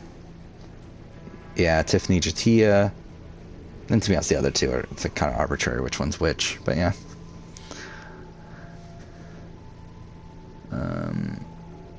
I will say that I think Evie and Leon are probably better players than Tasha and Cass. Or at least seem like it on the offset right now, but... by the way, I keep on saying offset, but I'm pretty sure it's onset, right? And like I noticed this when I was like recording my fucking all my reviews and player rankings and stuff. Like I've been saying offset, and like I'm pretty sure it's onset, but I keep on saying offset for like no fucking reason. But who fucking cares? I also love how like again I'm editing my Big Brother player ranking. And I noticed that I say pre-merge instead of pre-jury, but I don't care enough to re-record for that stupid fucking line. Like, it doesn't matter. But still, again, like, it's funny that I keep on saying, like, things wrong when I don't notice it. Brad in episode 2 gave you Tony vibes. Yeah, I mean, Tony... I mean, not Tony. Brad, definitely, like, with him running around and everything. It was fun. I love that from a character standpoint. Wait, what am I doing? Why am I running? I need to get a boat. And I'm in the middle of nowhere now. Fuck, I keep on doing that. I really need to remember the controls of this if I'm going to do a speedrun of it. Ugh.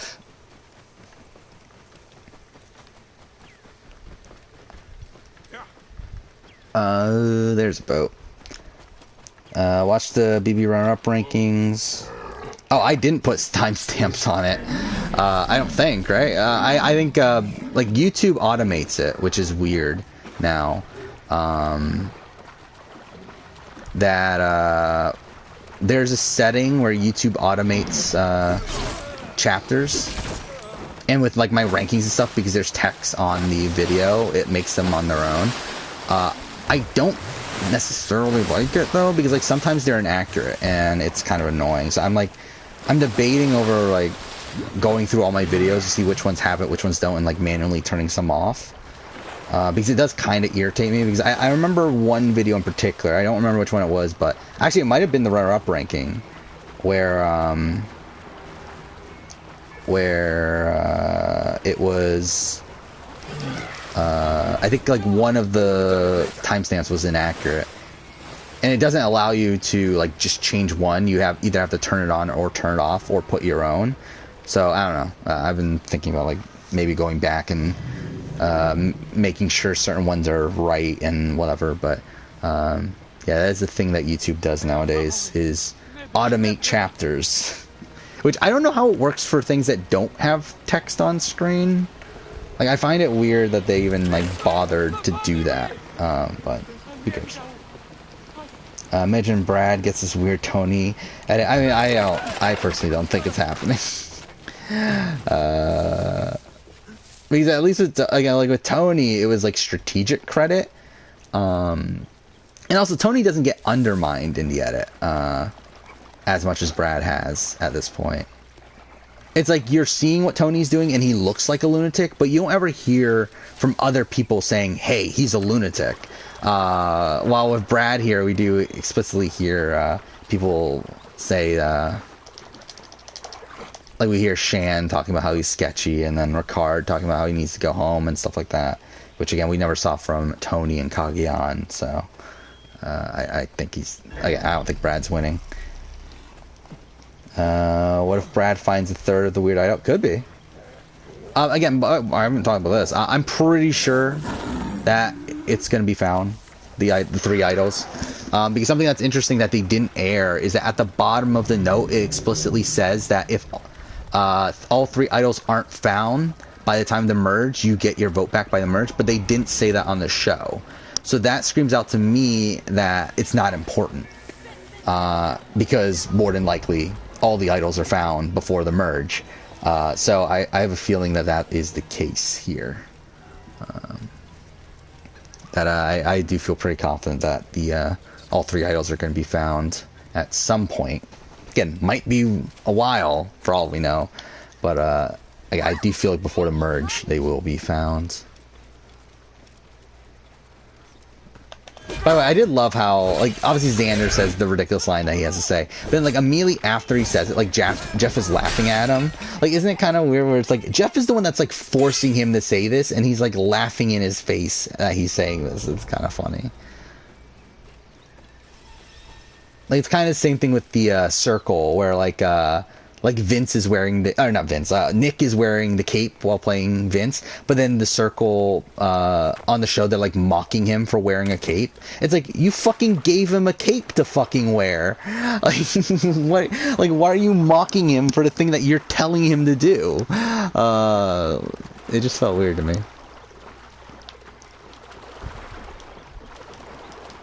Okay, my headset's like really fucking falling off my head. Like, can that stay? Thank you.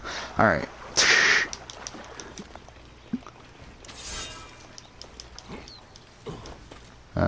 Yeah, as I said, my PS5 is gonna arrive tomorrow, hopefully. And hopefully I can get everything set up to play Miles Morales on PS5 on Sunday. Again, might try speedrun of Origins on PS5, see if that goes any better. Really don't even know how I'm gonna, like, I don't know what I'm gonna do exactly on PS5.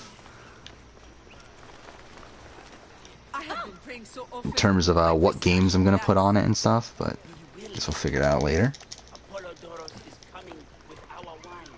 Should you get a late night Wawa? I mean, sure, if you want to. I personally wouldn't recommend it necessarily, but if you want to, why not? There's a picture of Brittany and JC. Is that a thing? Look who has returned. I feel like I haven't heard of from JC in forever.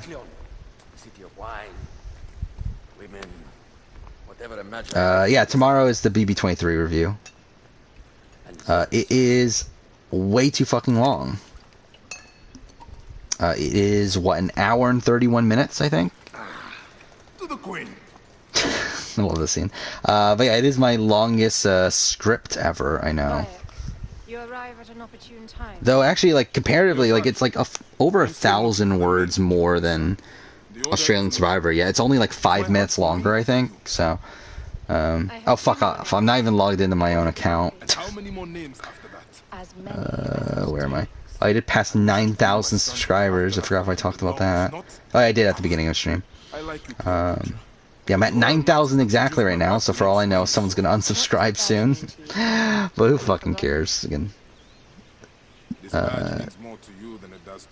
Yeah, it's an hour and 31 minutes and 30 seconds. Circle review will be out on Wednesday. That one is 48 minutes. So that's something. Who from BB Cam I like to see on the circle? Anthony. Follow me. I mean, I think that's the clear one. Anthony, Adam, Kayla, but she's like, I'm pretty sure, is she pregnant still? I don't even remember. But either way, Aya is still defending the seas. They are expecting Pompey and his fleet any day now. Everything's upgraded, right, in the save? Yeah. Change the land. That's why I want to rant. Partially.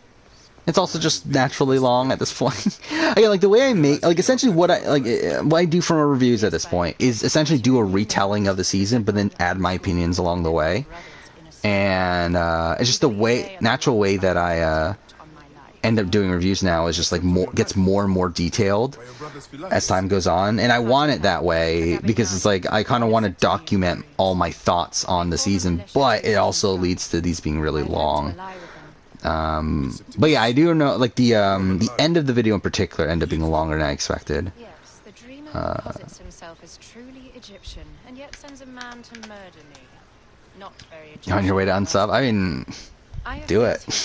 I feel like 8,999 looks better as a number than 9,000. It actually disturbs me that it's exactly 9,000. Like I would rather it be either like higher than that or lower than that. Like I don't know. I don't like just straight zeros. Also never happened, but which Canadians would you choose for US versus Canada? I did want to do that video at some point, casting US versus Canada, under the assumption that it's a Canadian season, because I feel like if there was going to be one, it would be a Canadian season. But yeah, I don't know. It would probably be, it would have to matter what the caliber of US players you're getting. Is my job.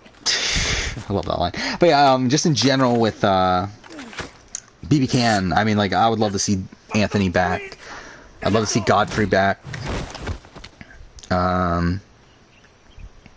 Yeah, I just like recorded dreamcasting BB Can, and I don't even remember my own cast at this point. Who the fuck else was on it?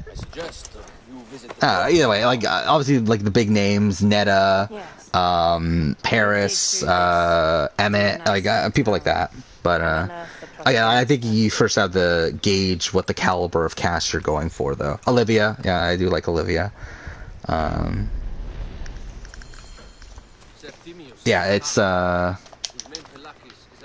if we're getting like Dan and Will and Derek and stuff like that, and it's like obviously that radically changes who you're getting for BB Can. But if you're getting like Jace Wiry, then I think you gotta go I don't know, like the lesser BB Can players as well.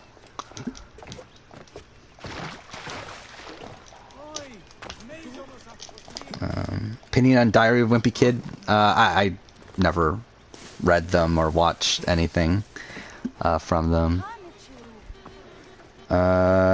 What'd you say about Brent, Frenchie, and Travis? Frenchie is a lot. Like, I think the premiere... Okay, actually I can look it up, obviously, because I have it. I'm pretty sure I talk about week 1 for like 15 minutes. Or something like that. Let's look this up. How long is week 1? No, not 15. That's too long. Week 1 is 11 minutes long. And then Frenchie... I finished talking about Frenchie at 17 minutes, so... It's a decent chunk of the review.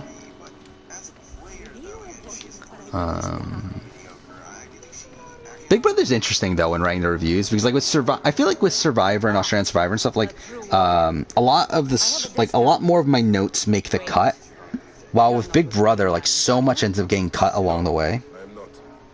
I am a Magi. But it still ends up being ridiculously long. And also, it's like I kind of have to mix like live feeds with what happens on the show, where like I feel like essentially the review is me running through the show, but I also add in live feed stuff along the way. I would like to speak to your legendary twins. Speaking is what you call it. Yeah, Kevin Campbell. I mean, I feel like he's the type of person that you could get on BB Can, if he wants to play at least. Anything else with them, Magi? Yeah, Ica, Kayla, Paris, Anthony, Godfrey on the same season. I mean, I'm pretty sure they were all... Actually, I know they were all my Dreamcast. Yeah, Netta, Victoria, Kiefer, Emmett. Yeah, they were on mine too. I was like, my Dreamcast is pretty much the who's who of BB Can. Like, it's not that hard to guess. I mean, there's like probably a couple names that didn't make it that are pretty notable figures, but it's mostly the who's who. It's not that hard to guess. There's like one like kind of out of left field pick, but then again, like I already said it's Olivia, but it's like again, it's like I feel like for the most part it's like the big names. They had a rough night yesterday. Yeah, Kiefer would be interesting. I don't know if Kiefer wants to play again, but we'll see. Probably at least. But yeah, I think Kiefer would be interesting. I don't think he would do as well. Straight up, I don't think he's a consistent player, but it would be interesting to see him give it another shot. Is week 1 an all-time great week? It's an all-time great week 1. I don't know where it would rank amongst all Big Brother weeks, but it is pretty insane. A lot of the stuff that goes on there. Angelina's favorite player on 41 is Genie. Oh yeah, I did see that she did a ranking of all the jackets, right? I feel like Kiefer's more likely to learn from his mistakes than other BB. Is he though? That's not the vibe I get personally. I don't know. The sense I like, to be honest, I think there's a lot of Big D in Kiefer personally. I don't know if Kiefer knows the faults of his game. I obviously like more so in the delusion of certain things, not in the they played the same game because they played.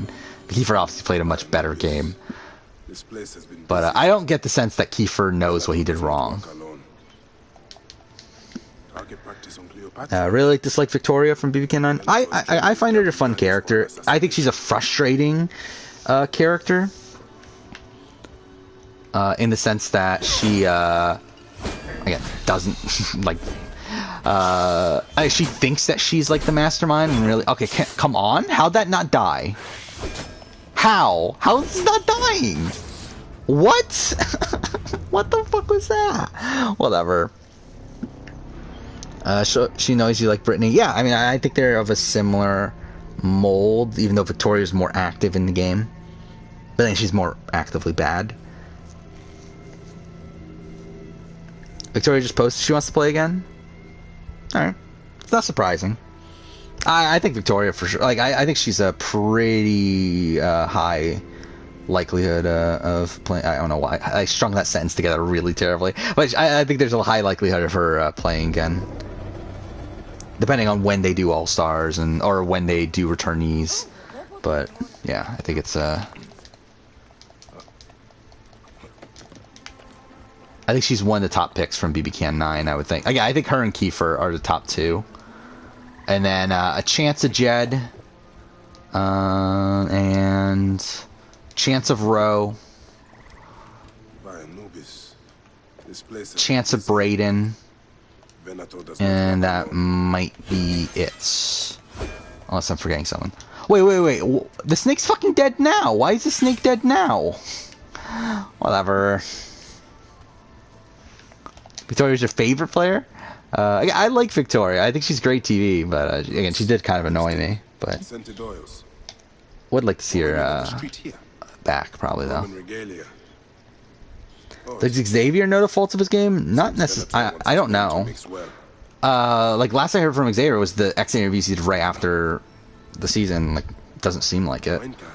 And like the sense I get is that like if I were to guess, I would say no. Because I think everyone's been telling him how great of a game he's played.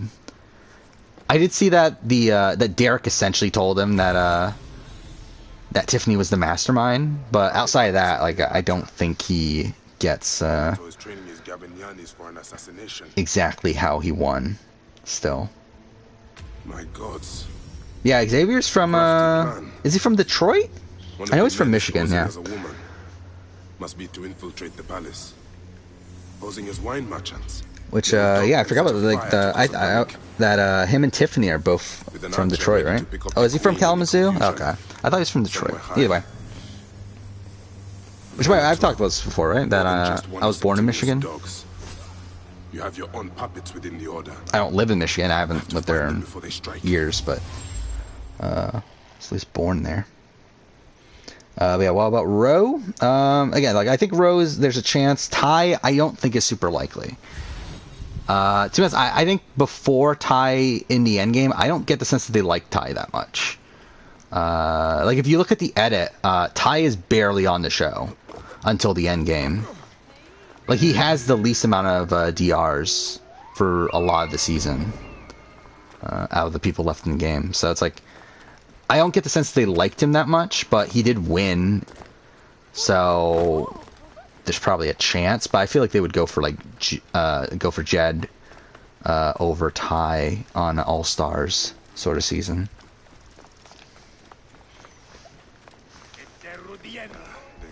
Was I raised in Michigan? No.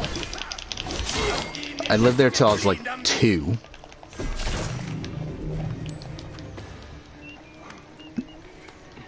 copy of Lock and Key came through. I read Lock and Key a while back, like way, like 6-7 years ago, probably. Yeah, 6 years ago, probably. What am I doing? Again, I'm not even thinking. I could have shot him from the ground. I don't know why I even bothered climbing.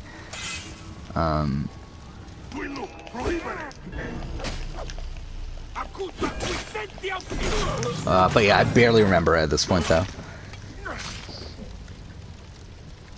Need RuPaul's Drag Race Queen. Yeah, I feel like there's a chance of some sort of drag queen on Celebrity Big Brother. Like there's one on Celebrity Circle. Yeah, I mean, which obviously is like radically different production teams, but I do feel like there's a chance of some sort of RuPaul crossover. RuPaul's on Paramount Plus, right? Now, like the like RuPaul's owned by Viacom and stuff, right? RuPaul's Drag Race, not RuPaul the person.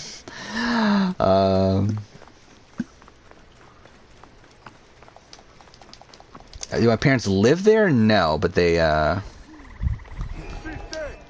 my dad is from there.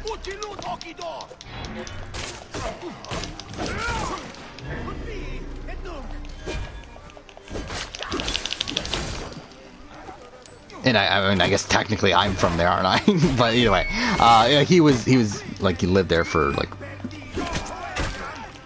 most of his life.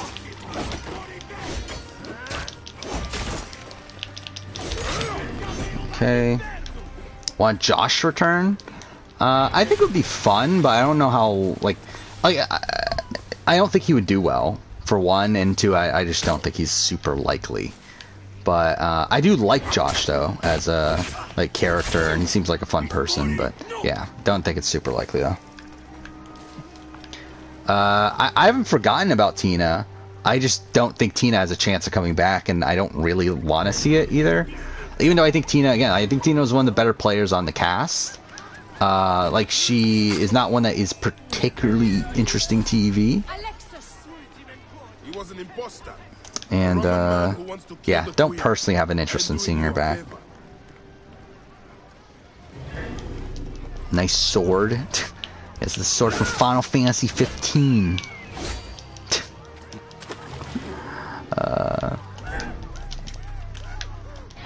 Yeah, Ross Matthews. Well, Ross Matthews is not like a drag queen, is he? But oh, he's on RuPaul's Drag Race, isn't he? He's like a judge or something, right? But anyway, yeah, I feel like someone from that world is pretty likely to be on. Am I on Tinder? No, I've never been on any dating app. My love.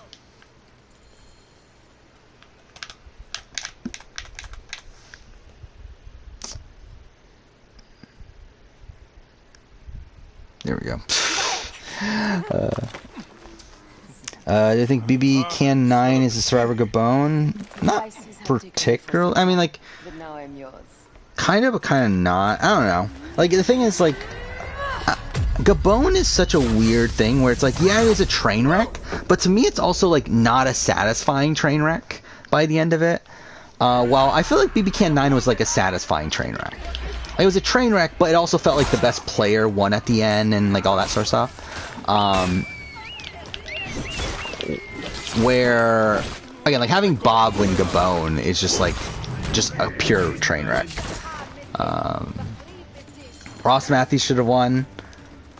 Debatably, I would have voted for Ross Matthews, but I do think he. I don't know. It's kind of weird because, like, obviously it's celebrity season where they're watching it from home and all that sort of stuff. But okay. That is no way to talk about a goddess. And like realistically, like he didn't do anything that bad to earn a bitter jury. But Did you stop by the Bronx and see my handiwork? Your intimidation is sad. Come, let me give you a card. Okay, cool. But yeah, I mean, I would have voted for him, especially over Mercer. But again, he loses against anyone. Because I mean, the weird thing about Celebrity Big Brother 1 is that like on the jury, most people didn't care. Like, it was really only Omarosa. Oh, I did not mean to do that. But it was mostly Omarosa and the other person, Shannon Elizabeth, that actually cared about the result. And because they cared and they were upset at Ross, they convinced the entire jury to be upset at Ross. But it's like most of the jury didn't care who won. It's just that the two people who did care, like, had influence over how everyone else voted. For watch Hell's Kitchen start Season 8, it's the Survivor Good Bone of Hell's Kitchen. I probably won't start with Season 8. I feel like it's just a weird way to start. Fuck me, we're going through so slow. I really thought we'd be much further into this by now. Almost 2 hours in the stream, we're not even at the, You two go ahead and tell him we're coming. Yes, my queen. the string of, boring missions that we're about to get to. Get to Pompey first. What is it? Who's my favorite on 41? I don't know who my favorite is. So, like, I don't really, I usually don't have a favorite anymore. When it comes to reality shows. Like, mostly I just, like, root for whoever's playing the best game. Like, I usually don't really have, like, someone that I'm, like, really rooting for at this point. Though, I mean, there's, like, a lot of people that I like. I mean, yeah, I do like, was it JD's fun, Shan's fun. I think, like, if I go through everyone that's, like, I like, it's, like, most of the cast, so it's, like, it's kind of arbitrary at that point. Yeah, I don't really have, like, a clear favorite. Seasons look like it's gonna be a messy one. I could definitely see it. Like, it feels like people don't know the rule. Like, again, like, it's funny that, like, again, Tiffany, like, I'm pretty sure she didn't get how the idol worked. And I feel like that might be a thing moving forward, where, like, is it just, like, the game has gotten so complicated that, like, most people don't even know how the fuck it works anymore? Like, is that really where we're at in Survivor history? I love you, Aya. I feel like, yeah, there's definitely a lot of potential for this being a pretty messy season. I share your hatred for Ptolemy. But remember, Cleopatra is a Ptolemy. She's the better of Okay. weavers. I think of Jeannie as a player. I mean, do people hate her? I don't know, I have, like, no opinion of Jeannie. I mean, she's fine. She's there. Getting barely any screen time, but the little bit of screen time that she got was extremely positive, which makes me think that she's probably going to have at least some impact on the season, but it might not be until way later down the road. Why did Jeannie throw her vote on Ricard? I assume as a vote split. Osiris will be busy. These are I assume that she split, that they were planning on splitting the vote on Ricard and decided to do that just in case the shot in the dark got played. Funny how all great men are reduced to food for maggots. But then again, that might be associating more agency to Jeannie than she deserves, but I feel like that's more than likely the case. Where is Caesar? He has arrived in Alexandria. Jing having tribal where no one is allowed to vote because of the twist. Yeah, that's what I found weird. It's like, it's so weird that we're taking, like, I know Jeff has talked about, like, oh, we're putting these twists to get rid of votes because it makes, because, like, in smaller tribes, votes are more powerful. It's like, yeah, but that also is why it's dumb to get rid of votes.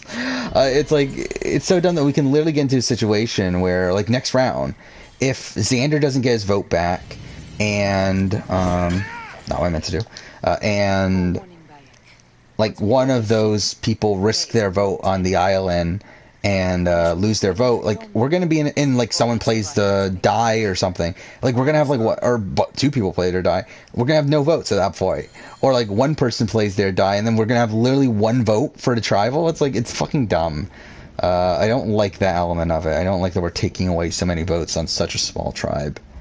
Like, to be honest, I don't like the small tribes in general. I don't like having 3 tribes to 6, especially if we're not gonna have swaps. I think that's fucking terrible. Like, I think 100% there should be a swap right now. Because, again, like, with smaller tribes, there's less room to maneuver, so once a set power structure is put together, it's like, it's really just not that interesting afterwards. because there's really like no room to maneuver, and even if there is, it's like like within like a 3-2 vote. It's like, I don't know. It's just like I'd rather them swap, add more possible situations to these rounds. Did they not learn a lesson from Advantage Geddon? They loved Advantage Geddon. I think they learned the wrong lesson from Advantage Geddon, but they thought Advantage Geddon was great TV. I don't think they were. Is it confirmed that there? Redmond has confirmed that there is no swap. So if you trust Redmond, then you can assume there's no swap. Then again, Redmond also said there's Exile Island, which I don't know if like I'm assuming that like what he was talking about is this like risk reward island. Whether, again, the fact that they didn't give it a fucking name is dumb, but like I'm assuming that's what he was talking about right then. But yeah, I mean Redmond, like what he says is pretty much true. Hey, don't be fooled by appearances. She needs us more than we need her. Third Tribes no swaps opens up the game at the merge. Not really though. It can, but like I feel like it would be more open up if they did swap. Because like if it's 3 people, 3 tribes no swaps up until the merge, then like what would incentivize them to switch over to other sides? Like obviously we have the island though, that's what is incentivizing them to make other deals, but like just in general, like no swaps is not beneficial to the game. Mind you, I think there is also a thing of too many swaps, but I think one swap would have been nice. She of the Sage and Bee, with so many other cocksure titles. How's Redmond getting his info? I have no clue. I assume he knows someone in production. I know there was a rumor before of like Redmond is handed is actually like a mole for production. Like he's like spreading this information on the guy from the guide of production.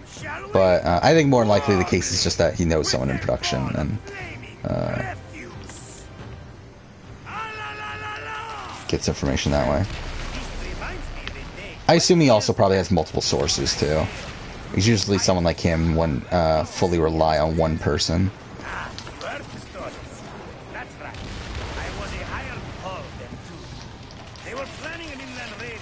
Imagine David was on BB23 and ruined the cookout. Well, that'd be depressing, wouldn't it? I prefer having a charade the pieces. I really don't like naval in this game. Again, like it's funny. Like I remember when the game came out, I was like, "Oh my god, they have naval! This is incredible." But it's like it's kind of shit though.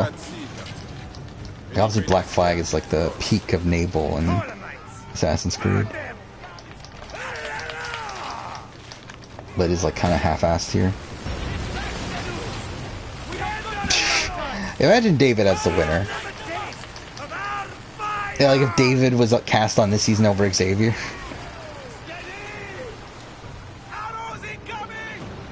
Obviously David, I don't think is as skilled of a player.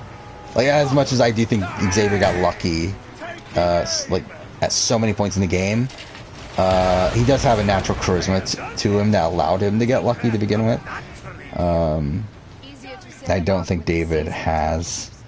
I see David is more of a Kylan than he is an Xavier. It will take some time for them to find the wreckage.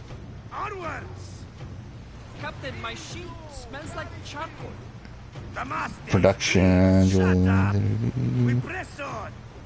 Yeah, I think they liked the that they were like people were using their teams, and just like that storyline there. Who's the better player, DF, Frenchie, David? Well, like I think Frenchie is a worse player than DF. So, but like Dave, I mean Frenchie's the answer. Again, I talked about that. Doing a top 10 worst player. Frenchie's on the list, and the other two aren't. So, yeah, the answer's Frenchie.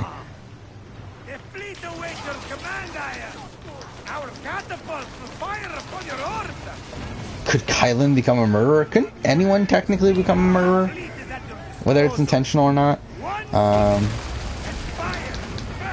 So I mean, I guess the answer is yes. Then again, like literally anyone could technically become a murderer. But yeah, I love Black Flag. Like Black Flag is also like the perfect like the perfect not medium. What am I talking? Perfect compromise. That's what I'm trying to think. With Assassin's Creed, where like it pleases the casuals but also pleases the super fans.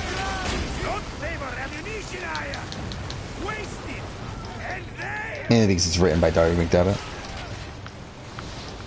This is not a battle we win without catapults. Fuck off. I'm purposely crashing my ship because it does damage to them.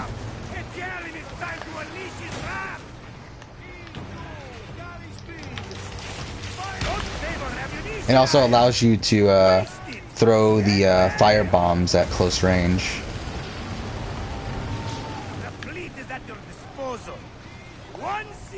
Oh, I didn't even realize I had this yet. Oh, fuck off. Okay.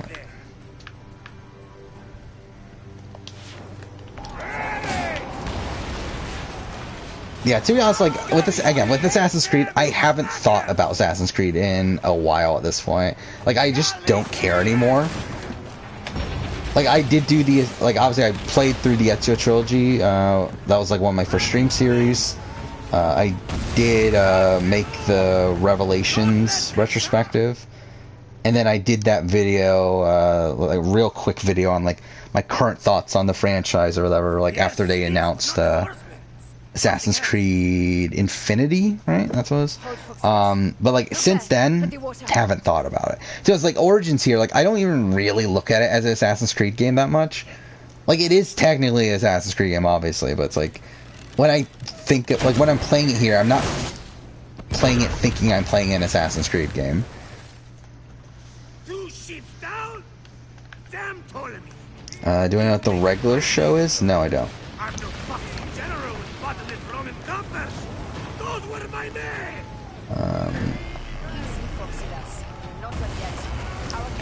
Yeah, see,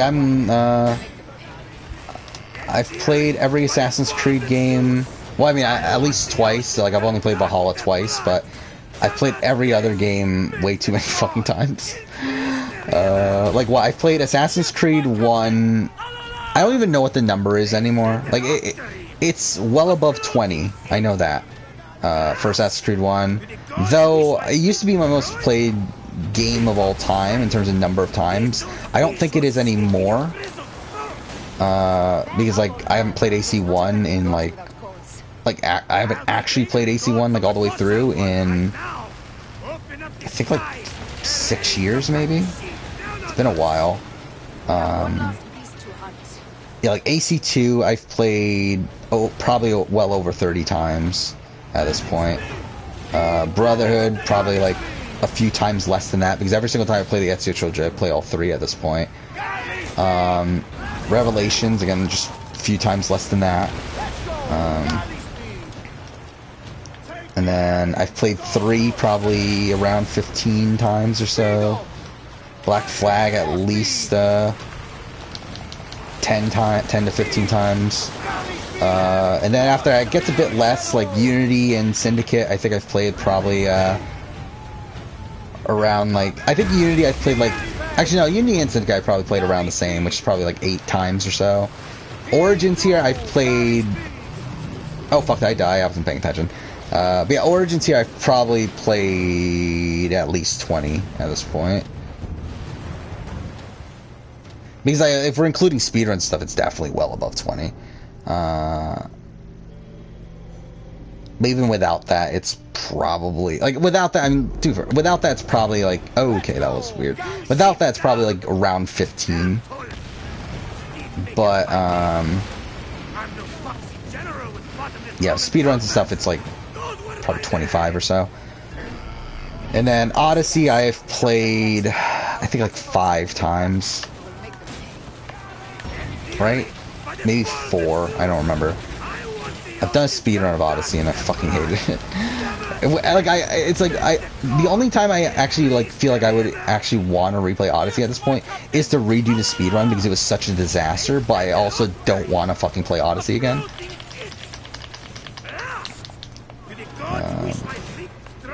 The Arkham games. I've only played the Arkham games twice, each of them.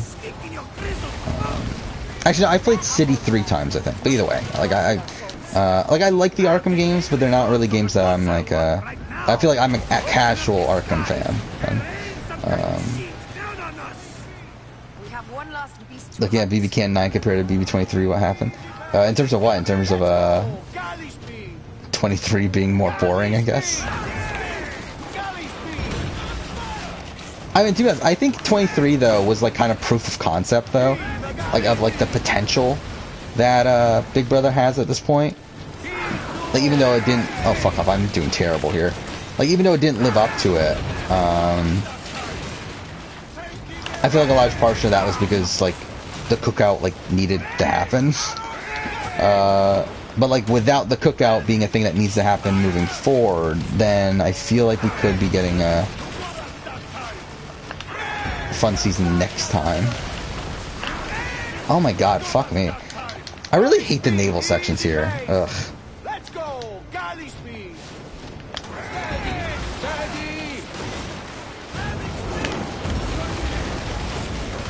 Pick up the pace!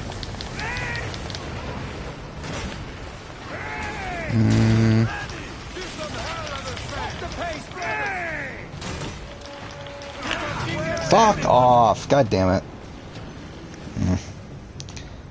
You enjoy BB Can 7 more than most? Trying to think. I don't think I personally agree with that. Trying to think. Like, BB Can 7 is better than probably BB 23. It's probably better. I mean, it's better than BB 22 for sure. 21 is like weird. I think it, like I'd probably rank them as seasons around the same level. Then I would say I like 20 better, and then 19 is probably around the same level. Oh, I'm an idiot. I forgot I had this. Fuck.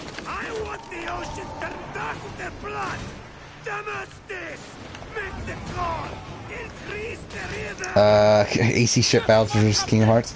Just I don't remember how the Kingdom Hearts ones played. I feel like they played very similarly, actually, to Black. I mean, like I remember. I feel like control-wise, they actually played similarly to Black Flag. Though the ship here is like a lot heavier, and I really never liked that. I'll take angry gods over docile ones right now. Open up the skies and rain some kind of shit down on us.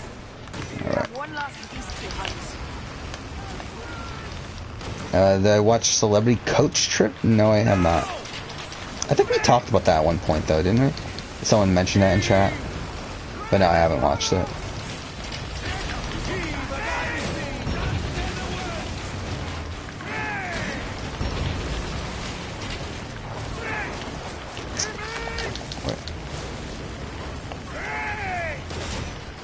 The modern seasons of Big Brother... Yeah, BB17 and BB20 I feel like are the two best modern seasons. I always liked... I liked 18. 18 gets like a mixed reception, but I do for the most part like it. But yeah, most of the rest of the modern Big Brother US seasons are not particularly good.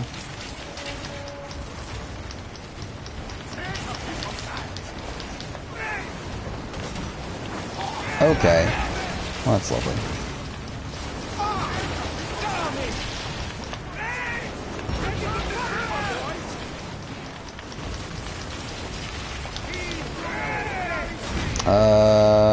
Which BB seasons did you grow on? Again, like I'm probably higher on Celebrity Big Brother 2 at this point than I was at the time.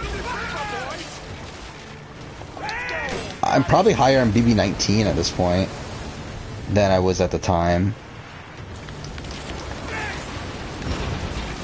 I don't know many, like, I don't know, are there any that I was like high on but now I'm not? I don't think there is. At least in modern, yeah, I don't think there are in terms of modern seasons.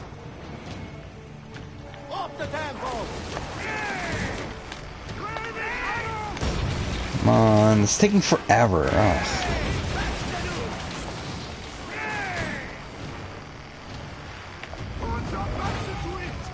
I assume you mean what spooky game I'm gonna play for Halloween? Probably none.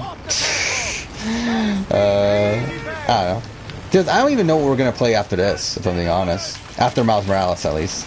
I haven't fully decided. Off the pace, brother.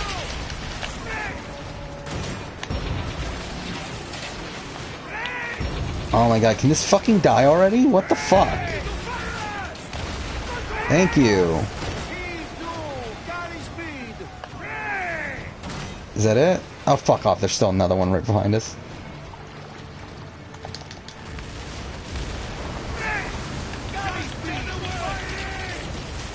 Wait, the naval combat in this game is so fucking boring. Can you just be done with this already? Come on.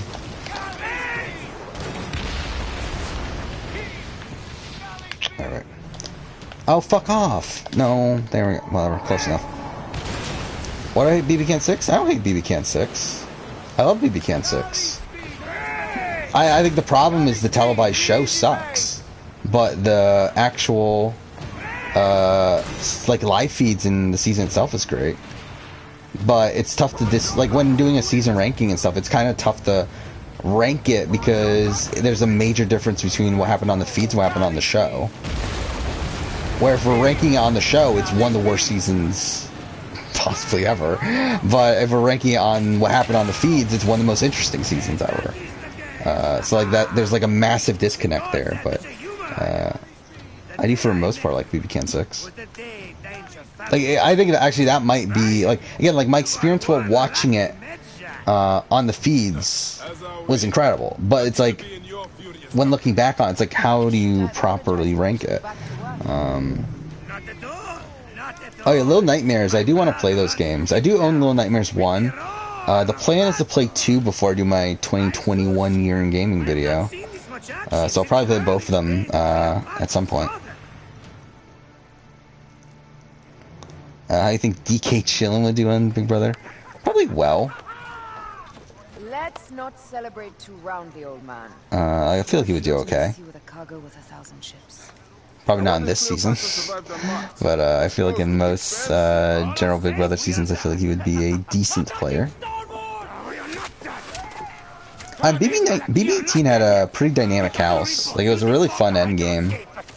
And like early on, you had the Frank versus Davon and Tiffany and all that stuff. That was fun. Though a bit icky with like Frank, like, yeah, being Frank. But you had the downfall of Jose. Yeah, I felt like that was fun. And like after the Davon boot, you have like a really dynamic house where they flip the game on Paulie. Paulie gets taken out. Immediately afterwards, you have like all these little groupings. You have like Nicole and Corey. You have James, Michelle, and Natalie, and you have Paul and Victor, and they're like fighting it out for a while, and like power switching a lot between them. And then Paul wins out at the end and loses the game still. I don't know. I always liked BB18. Yeah, the Cody's exit from BB19 is funny. But, yeah. I mean, not super... Like, that was probably the worst part of the season, though, was the, Cody and Jessica going out. You love the episodes of BB Can 6? I mean, it's so watered down, and it's like... The problem that I have is, again, like, it's not accurate to what happened on the show. Like, they just make up storylines. Which is the problem with BB Can in general. And it's kind of similar to, like, Australian Survivor. Where it's like, even if you watch the show, it's like, that doesn't, like, it's like, they're very willing to make up, like, whatever storyline fits the narrative that they want to tell. Even if it's not, like, actually what happened out there. Because, like, what's interesting to me about, like, Survivor and, like Big Brother US and stuff is that like they try to it's like they're using the footage of this game and like trying to put it into a show and tell the actual story. The problem with like BB Can is that they're making up a story and then trying to put the footage in a way to where their story makes sense instead of the other way around. Which stories were made up? almost all of it. Like almost the entire game was made up in BB Can 6 on the show. Like Johnny was the person that was running a lot of the game early on with Erica. Yeah, they barely show Johnny on the show. Like Johnny saving himself at the final 9 is one of the most incredible pieces of gameplay in the history of the show, yet not even shown on the show. Like barely there. It's like the way that he has to navigate around all these different groups and is able to convince every single one of them to keep him in the game because they are assuming that he's going to go after this other pair is insane. And like he gets no credit for it on the show. Because the way the house was set up is that it was a house filled of all these different groups. It kind of similar to BB-18. But it was filled with, like, you had Paris, Will, and Maddie. You had Allie and Olivia. You had Kayla and Derek. And he was able to convince all 3 of those sides, who all 3 of them were coming after the other side, that he was on their side and he was coming after the opposite side, with them also knowing that he was lying to the other side. Like it's insane, like how much he had to juggle around there in a position where he was going home at the very beginning of the week, where Derek and Kayla like made it their goal to get rid of him that week, and he was able to flip it to where by the end of the week they're wanting to keep him around. Like it's insane. However, I cannot guarantee my Imperator will hold court with you. We understand. Yeah, like was it like the Paris group was targeting Allie and Olivia, and he convinces them that he's going to go after Allie and Olivia, while also convincing Allie and Olivia that he's going after Paris, Will and Maddie.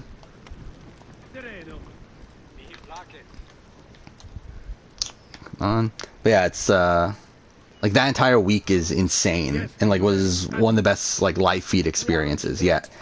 Barely shown the show. Like a lot of the early game, there's a lot of it's like the show really just like oversimplified everything, because like the problem with BB Can 6 is that the game was so dynamic that they just had no clue how to show it. And because that, again, they make up their own story. Like, they show Allie as, like, the mastermind of the season, despite the fact that she had no clue what was going on the majority of the time.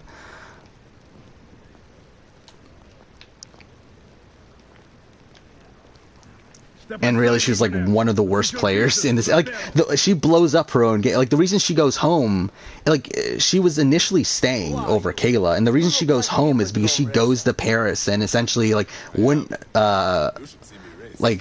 tell Paris that she's like she wouldn't make a deal with Paris at the last second, and that's what made Paris want to go back on. Mind you, Paris, Maddie, and Will like were changing their mind like every 2 fucking seconds. Again, that week was incredible too. The week where Allie goes home over Kayla.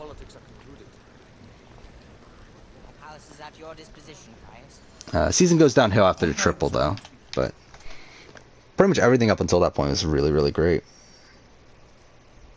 But yeah, 2 moments Prost will never let us forget: Eric giving up immunity and Shivoda our mom. Pretty much. Definitely the Shivoda our mom. He was my friend first. You are right, Ptolemy. Yeah, 2 Little Nightmares 2 up the ante. What is this? I don't even, like, to be honest, I don't even know what type of games there are. Like, I just know that they're supposed to be pretty good. But I don't think I've ever seen gameplay footage of either of them. They're puzzle, platform, horror, adventure games. Anyway, I'll play it at some point. I already own the first one. I do need to buy the second one, but it's like one of these games that goes on sale all the time. Sure, it'll be easy to find. Where I rank BB Can 9? It's probably number 2. BB Can. I would have BB Can 5 above it still. But if we're talking about internet, like global or whatever, I think I said number 5. Like for me, BB Can 9 is better than every US season except for 10, 14, and 7, and it's like on the same playing field as 20. I think 20 as a whole had higher highs, but it also has like the massive like slow points of the end game. So I think they're around the same level. You will each be sent for when our Congress is Yeah. Oh, stealth? They have stealth elements? I wish to hear both Ptolemies feel like that'll get kind of annoying. I guess we'll see. Oh my god, how much okay, so we're still only at this point after 2 hours and 15 minutes. Ugh. You will have your vengeance soon. Yeah, so we're probably not going to play the Hidden Ones tonight. I was thinking about doing the Hidden Ones DLC, but I just don't really want to at this point. We're only this far at this point. Basically a bunch of trolls, and there's a little character. We'll reconvene tomorrow at the Oh. Well, that sounds deeply disturbing. You truly are great Medjais. So what do we what do we have left in this? We have, yeah, I think we have like 2 hours left, probably. Maybe more than that though. I forgot, because you also have the Rome section at the end. Ugh. Yeah, I mean, I assume it's good. Like, I'm not like saying disturbing as in like it's bad, but more so as in it sounds creepy. Yeah, I assume they're not super long games. Let's look up how long to beat.com. I'm assuming they're probably like 7 to 10 hours. Oh, actually shorter now. Holy shit. Okay, they're shorter than I thought. Anyway, 3.5 to 5.5 hours. So, yeah. There's like, I probably would prefer it. Dear one, Again, like I personally am a fan of shorter games, especially when you're not a game on the scale of a like a massive, like if you're not like Red Dead 2 or like God of War, Horizon, or like any of these other like AAA games, then I prefer it to be a shorter game. Alexander the Great. You want to impress your new lover, I see. The tomb is sealed, no? Yeah, like even this game, like Origins here, it's pretty short. When you play New Game Plus, at least.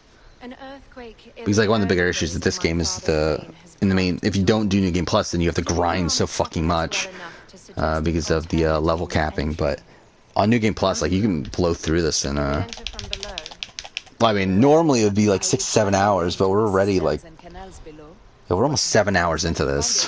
Yeah, we're not doing this super quickly. It's supposed to be a TV show? That sounds weird. Like, definitely doesn't feel like a show that I would have thought would get a TV show. Oh yeah, we gotta get the oh fuck off, I forgot about this too.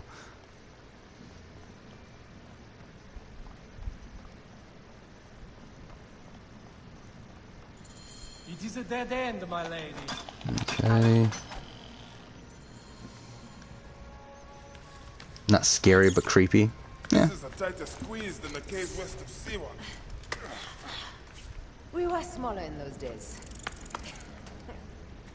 It's so weird they force you to play as Aya here, but you can't play as her in the open world. Because like the game was initially meant to have Aya as like, it was supposed to be like an even split between Aya and Bayek, but Ubisoft is filled with misogynists, so they said no.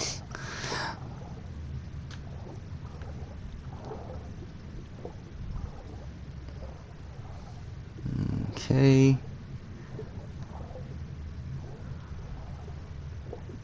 Where am I going? Well, I don't remember where I'm going. Oh, is it here? Again, thank God I'm not doing a speedrun.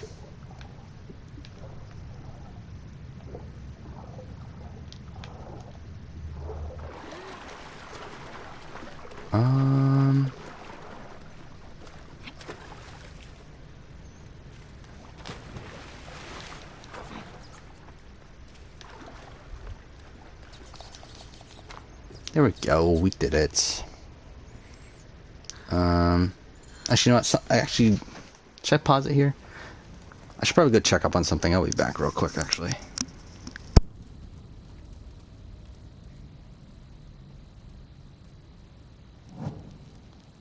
The tomb. Incredible. I hope you will provide me with a similar sarcophagus. Whatever you want, my love. It is said that his sarcophagus is full of honey, helps preserve the car. Oh, Unbelievable. Promise me you will bury me with my blade, so I can protect myself in the field of reeds. Promise. These markings along the bottom, they speak of Siwa, the vault, and a scepter that Alexander holds. Our moon stands in a field of trees, where a marked sphere meets its scepter. Man to king, king to god. A marked sphere? What did you do with the orb I gave you? I gave it to Apollodorus. He loves those things. We should let the others in. I'm going to keep looking around. These paintings on the wall.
Alright, we are back.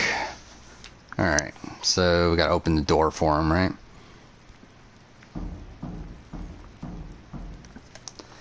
Alright, did I miss anything in chat? How much do you want to bet the Ubisoft people is the most played game? It's God. I can definitely see that. I feel like most Ubisoft people, Ubisoft is like the weirdest fucking game company. Where like, well, then again, I feel like it's mostly the higher ups, though, right? Because like it feels like the people within. I mean, obviously, like there's a lot of like sexual harassment, that sort of stuff. But like, I feel like the actual like developers within there, like, do care about the products that they're making for the most part. It's just that the higher ups won't let them actually make the products that they want. Like, that's my problem with, like, Assassin's Creed, Odyssey, and, like, Ubisoft Quebec. It's like, I have no problem with the team of Quebec. Well, I do have a problem, but, like, the team of Quebec, like, I feel like they are passionate about what they're making. It's just that they're not passionate about Assassin's Creed. Which is why I don't get why the fuck they're putting them to make us, like, they're making them the team to lead Assassin's Creed. And then, yeah, you have like Darby McDevitt, who's the writer of Assassin's Creed Revelations, Black Flag, and Valhalla. And it's like he's the best writer Assassin's Creed has ever had. And like you can tell how passionate he is about Assassin's Creed. But Ubisoft doesn't let him do what he wants to do most of the time. My Caesar, our emissaries have been captured at the southern garrison of Alexandria. Soldiers have reported a hostile environment. Yeah, like how has Yves Guillemot, the CEO of Ubisoft, not been fucking kicked out at this point? I obviously know how, because like he's the fucking owner of the company and he's not gonna kick himself out, but still, like considering how much controversy there is surrounding him, and Ubisoft and everything, it's like it's bizarre that he's still there. Alright, now for one of the worst missions in the game. We have to play as Aya as we stealth our way inside a fucking fort and rescue someone for like no fucking reason. I may not have to take on the entire garrison. A calculated kill and a shadowy presence will fare better. I really wish they gave Aya better weapons. Like that would be nice. Because like playing as Aya is complete shit in this game because they make her so underpowered. And they put her in, like, really massive fucking boss battles, too. It's like, why the fuck are we doing this? With a character you're not giving any, like, good weapons to. Oh, yeah, I did watch more of Squid Game. Yeah, I actually, got to episode 8. I finished episode 8, right before I started, stream. Yeah, it's been really good. I've really been enjoying it. I mean, there's definitely been points where, like, I'm not caring as much. I mean, but I have really enjoyed the last few episodes, and as a whole, I do really enjoy the entire series. Interesting how the finale plays out.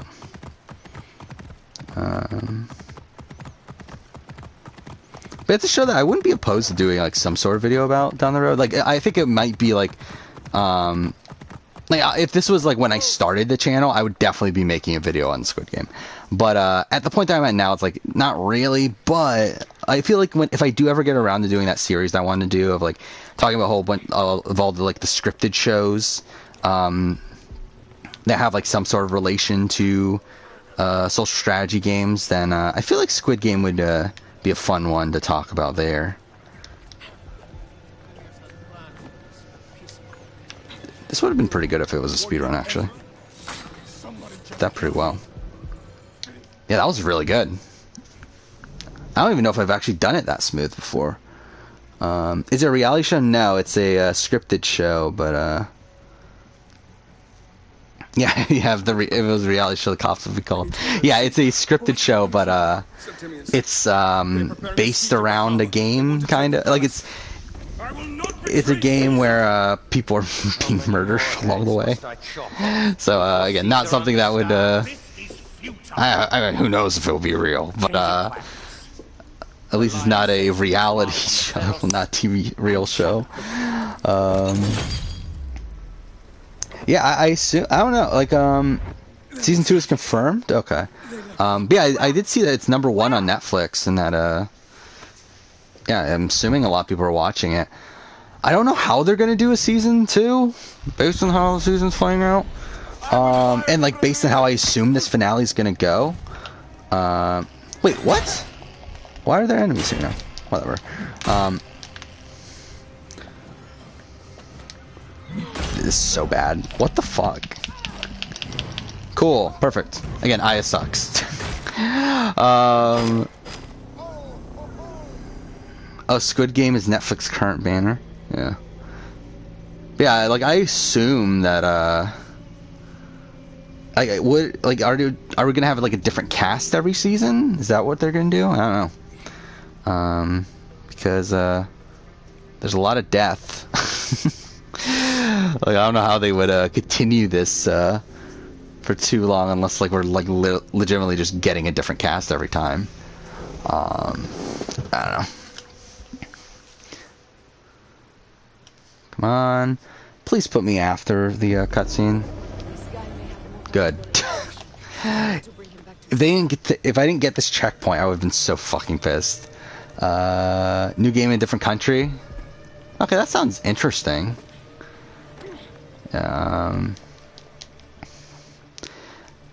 I will say that like the I don't know if it's a twist, but the like the I don't know what the Squid Game actually is. I do feel like that's kind of generic. I did find that to be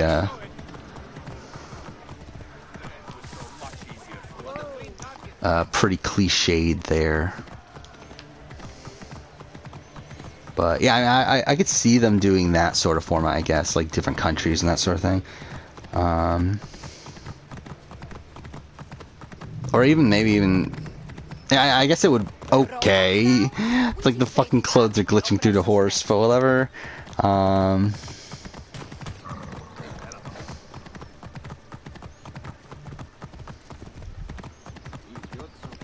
Yeah, I assume it's going to be like a rotating cast sort of thing, right?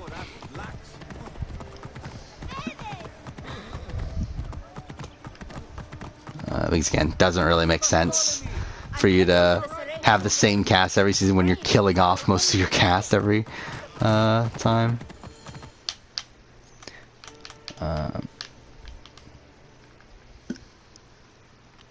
But yeah, I've been enjoying the show though. Probably gonna watch the finale tomorrow, I would think.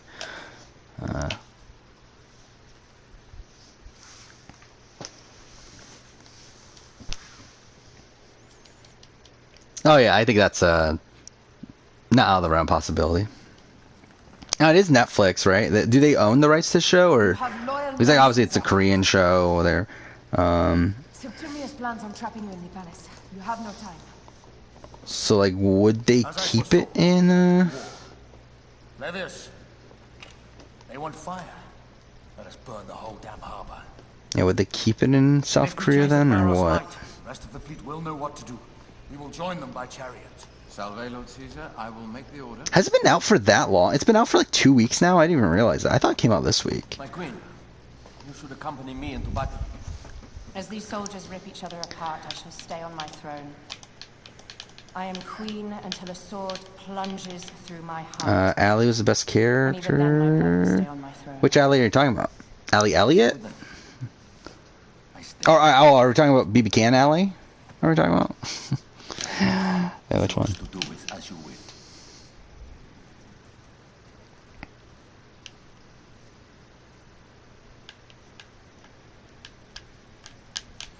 Now, the most crucial part of the plan. It's so fucking weird that like the way this game's written, where you're like working with Julius Caesar, and then like out of nowhere he just becomes like a major antagonist. Now, let havoc reign. The writing of this game is so fucking messy. If you find my brother, Like I love I love Bayek as a character. I don't know. Oh, you're talking about okay, yeah, the Pakistani guy. Yeah, okay. I was even thinking of like to be honest, I don't remember the names of most of the characters in the Squid Game, but yeah, I did remember his name was Ali. Nah, when I saw Ali, I instantly thought of like Survivor, Big Brother Canada. Queen on the throne. You are the only queen worthy of the throne. Netflix is all over Wikipedia. Yeah, I assume it's Caesar thinks a woman cannot do that if this Netflix job. doesn't own the rights, then I'm sure they have like a billion deals going on there. I always wanted to watch a Liar Game. I never did. So that was the show that, or that was, I mean, it's like I believe it's a manga, right? But, yeah, the Genius got sued for copying Liar Game. So at least I was interested in, reading it, or what, I know there's a live action show based off of it. But I always wanted to watch it, but never got around to it. Yeah, like, there's been, like, comparisons to that, to, Squid Game. Okay. I always fuck this section up on a speedrun, by the way. I don't know why. I think even my PB has me falling here.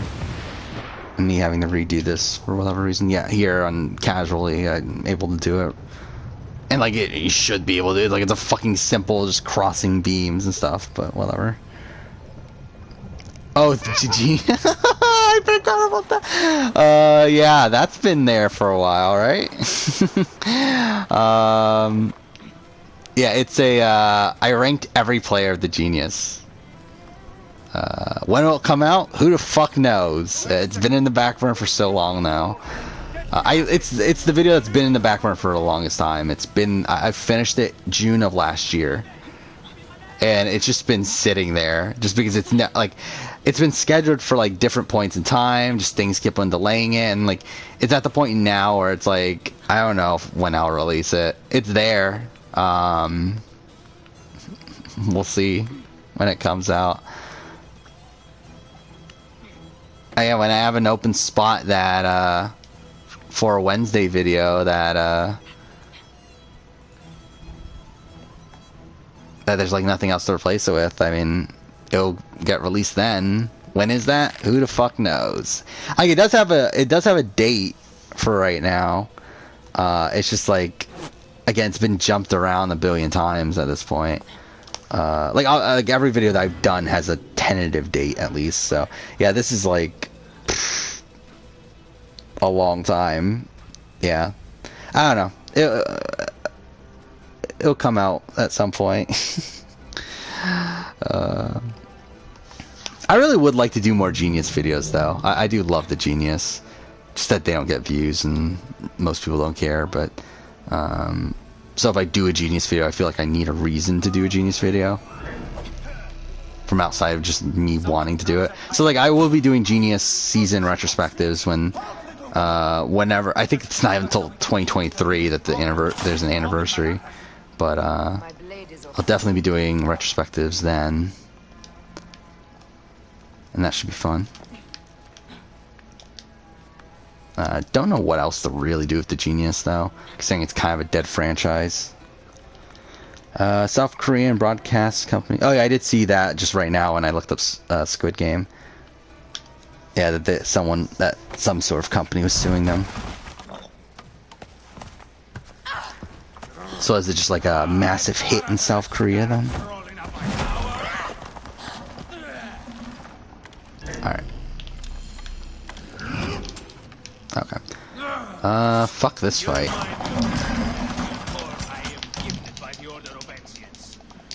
Oh, I'm pushing the wrong button. This game's fucking... Why the fuck is dodge square in this game? It really feels like it should be circle. Okay. Well, that's obviously going perfectly.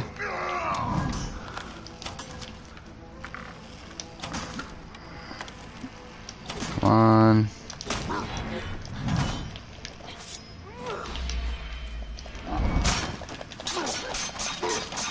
There we go. I couldn't imagine playing... I have done it in the past, but playing this on Nightmare... It's like I really want to kill myself. That would be so terrible. Playing this section, Nightmare. Really, any of the IS sections. Which I've done one Nightmare playthrough of Origins. Way back, but... Couldn't be bothered to do it at this point. Climb? No? Okay, cool.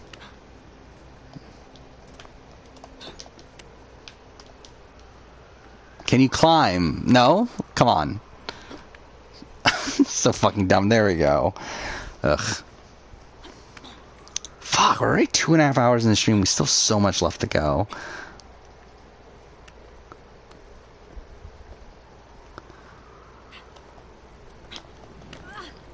Planet, yeah, there would be a Survivor Africa player ranking.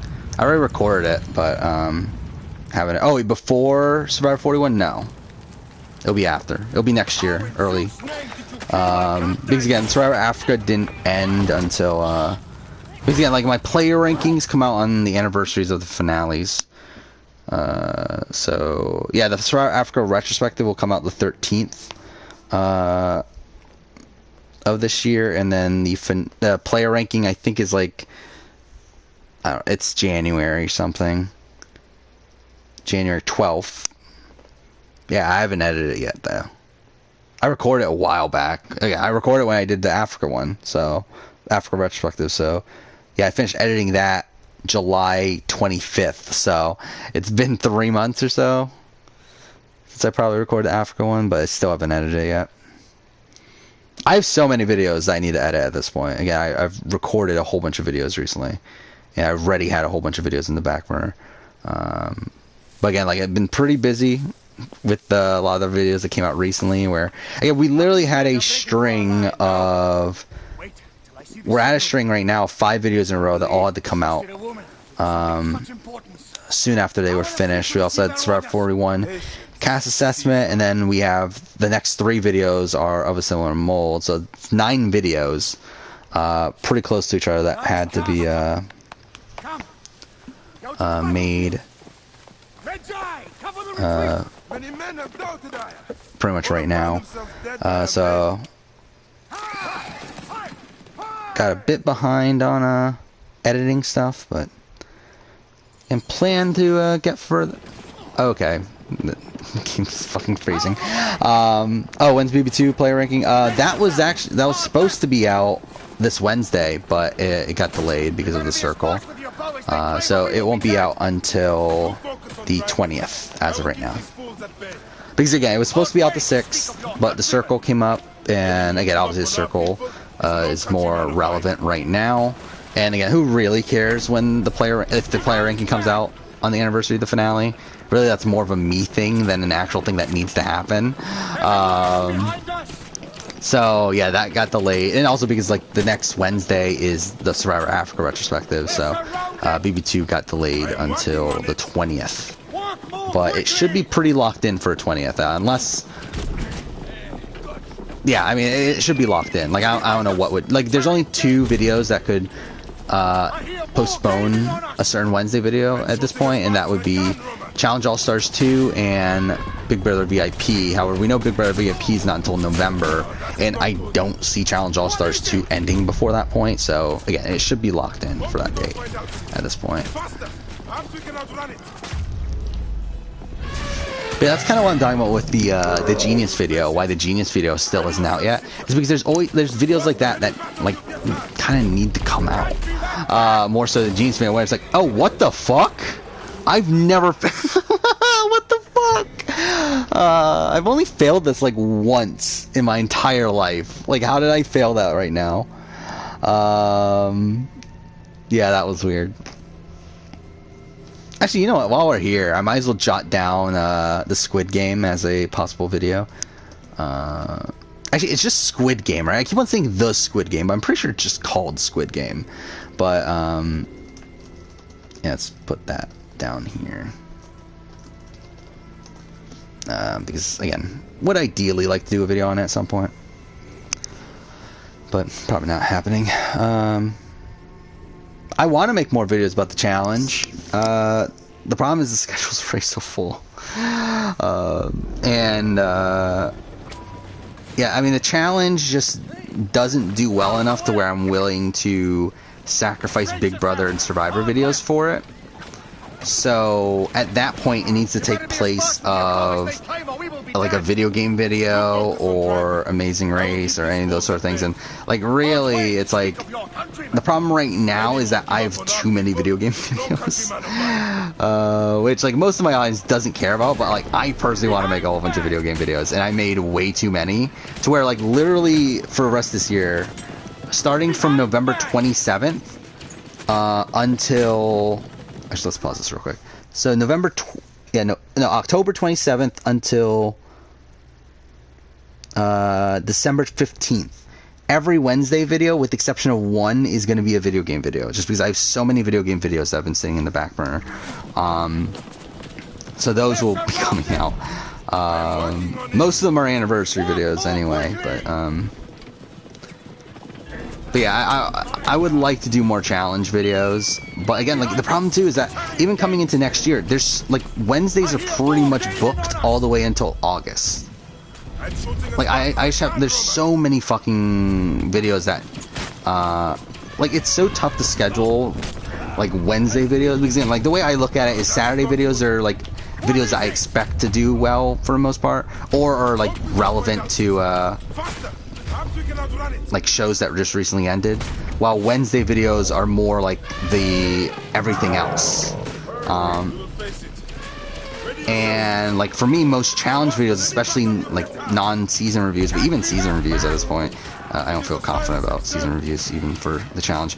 Like most of those would be Wednesday videos, but it's like there's already so many Wednesday videos. So like I would like to do more challenge videos. It's just I don't know when to find the time to really do them. Alright.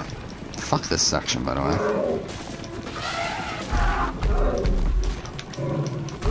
I didn't realize that it made me redo the entire chariot section. That's such bullshit. There we go. Which reality TV show is the best of the year? If we're talking about like as a collective, I don't know actually. Probably Survivor. Yeah, I mean it's Survivor. Because what I liked both South Africa and Australian Survivor. Even though I have my flaws with them, I did enjoy both those seasons, and 41 shaping up to be pretty solid. Again, challenge. I think the seasons from this year have been kind of shit, both of them. Well, I mean, actually, All Stars. I enjoyed All Stars. I forgot about All Stars, but both the main series have been shit. American Ninja Warrior is meh. Big Brother and BB Can was great, but then the other two were kind of eh. And then Circle. I enjoyed this last season, and I enjoyed Celebrity, but. I mean, UK Series 3 was fine, but I really didn't like Season 2 US. I really don't care. I'm just going to skip it. Well, actually, should I skip this? Does anything happen here? Well, it doesn't matter.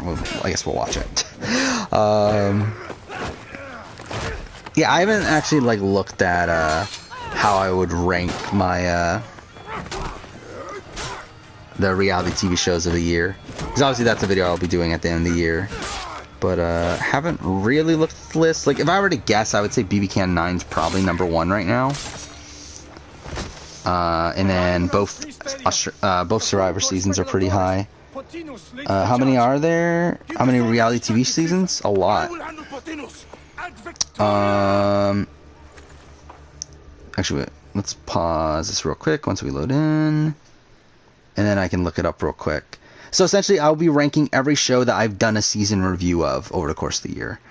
I won't include Sasuke because it's not really a show. Yeah, let's do.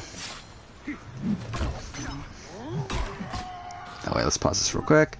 All right, so what do we got? We won't include Sasuke. We got Celebrity Circle, Circle UK Series 3, Challenge Double Agents, BB Can 9, Circle US Season 2, Challenge All Stars, Big Brother Australia 2021, Brains vs. Brawn, Survivor SA, A&W 13, BB 23, Circle Season 3, Survivor 41, Challenge 37, and then also two things that aren't on the schedule now are All Stars 2 and then Big Brother VIP. So there's going to be 16 seasons at the end of the year. So it's a lot. It's quite a bit. More than last year, right? I think last year there was, what, 10? And next year's going to be even more, so that's going to be lovely.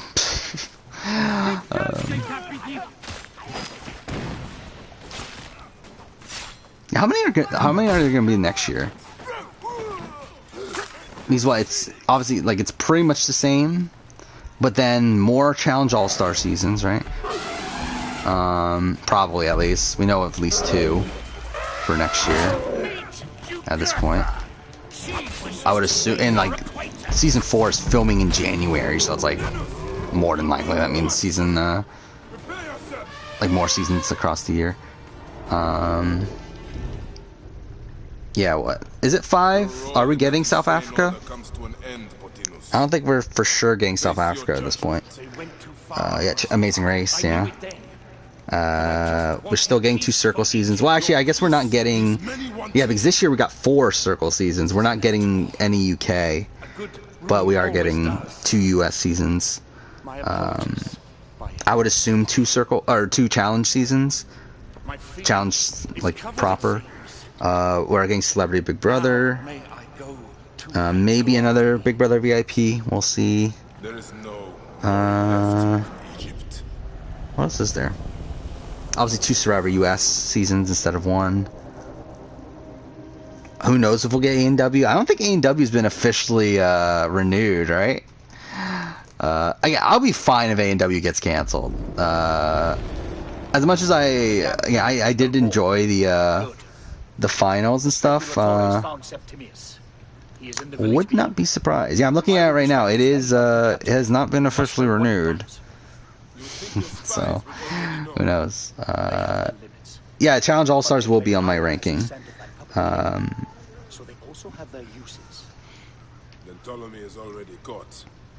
All Stars is going to be the top rated challenge season of this year. I don't know exactly where it will be, but I would guess it would be top half probably of the seasons from this year. I mean, it's just like looking at it, it's like I didn't like Double Agents. I'm not loving Spies, Lies, and Allies. Fuck me, that's fucking name. I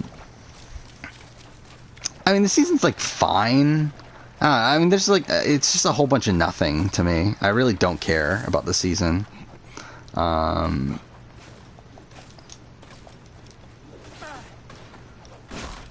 I find most like again the strategy's boring because like it's pretty much just the vets taking out the rookies, and the season format is set up in a way that like pretty much makes it so that's gonna be the easy thing to do, especially when the rookies like collapse on themselves early on. Oh yeah, we could just do this. Are you ready for your end? Oh wait, what? He didn't die? I thought he... Okay, I thought that one hit killed him. Whatever. Yeah, I would say so.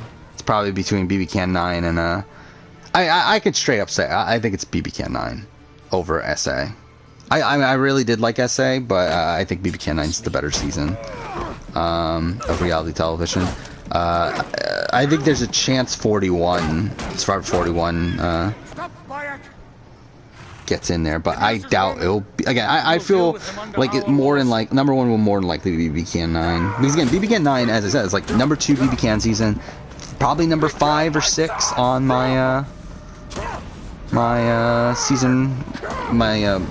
North American season ranking. While like looking at SA, it's like where I would have SA right now in terms of global Survivor ranking, it's probably like number like 15, somewhere in that range. So again, like it's a pretty big difference there. To where like SA would, like this season of SA would probably be like bottom top tier, if not like high middle tier season of the show. More likely bottom top tier, but while BB Can 9's like high top tier. So yeah. Circle season 3 is pretty high, I feel like. Not exactly that high, but it'll be pretty high. The Pharaoh is dead! Actually, I'll be honest, I don't even remember my last list.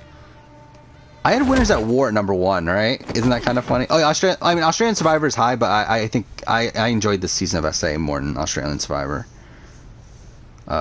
It will pretty much, I think it will be back to back though. Wherever I have Survivor SA, Australian Survivor will be right behind it. But yeah, I do enjoy SA more personally. All right, finish this shit. So nearing the end game. I think on a speed run we would have about an hour from now. But obviously this isn't a speed run. Oh, there we go. I'm over 9,000 subscribers. Over 9,000. Yeah, so it's not a weird looking number anymore. Yeah, what was my list last year? Winners at War was number 1, right? But like that's because like last year was kind of a shit year. Oh, fuck off. Of course I get a fucking ad on my own video. That's what I get.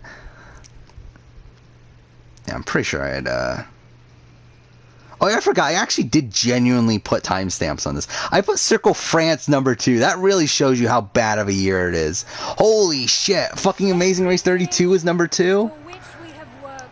Still, well, the thing, like, the count that you see, like, the count that the public see isn't the real number. You just see a shortened version of it, while I see the full number. Like, I have 9,001 subscribers right now. But, no matter what, if you look at the channel, it just says 9K or whatever, I assume. But, again, I don't care what other people see, because I don't look at it. I look at what I see. Yeah, that's the thing that YouTube does now, though, is that they abbreviate statistics for the public because they don't want the public to see for whatever reason.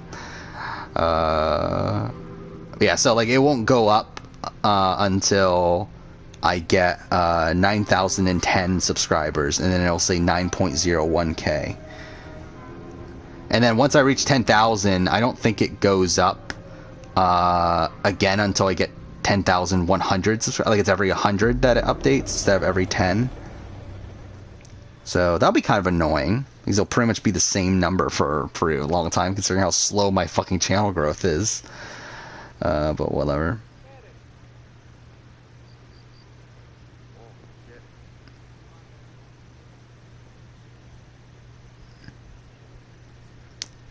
Interesting. That's weird. So I went to my upload page, and it's like showing BB23 review and Circle review as if it's public, but I'm pretty sure that's just because I'm logged in. I'm assuming the general public isn't seeing that. Not that I really care, realistically. It's like, obviously those are the next 2 videos, but it's still weird that they're showing up when I'm going here. Actually, now I'm looking, now I'm scrolling through it. It looks like it just shows every video, yeah. are no longer needed. So that's weird. I'm pretty sure that's a glitch. But whatever. Will I make a video for 10,000? Probably not. We gave her that damn crown, and she stands next to him. Not a video specifically for it. For us. Septimius was supposed to be judged by Rome. Maybe I'll do something on stream for it, but in terms of like making its own video, probably not. I mean, to be honest, like I don't actually care about subscribers. Like I don't really care if I get 10,000 or not. Like it is like a goal that I set, but it's like I don't really care that much. Like it's whatever. Damned what Caesar thinks. It is with Cleopatra that I made the pact. And I don't feel like it's like I don't even know what I would even do for it anyway. I'm just looking at last year. Last year was shit. Holy shit. I mean, what a bad year for reality television. Again, where Circle US season 1 is my number 4 season of 2020. And yeah, Circle Brazil is number 5. You got Australian Survivor All Stars number 6. BB22 is number 7. A&W 12. Big Brother AU 2020 is number 9, and then Big Brother BB Can 8. What a bad fucking year. The order is stronger now. They have Rome. I will deal with these stacks. Hold on. I was wrong.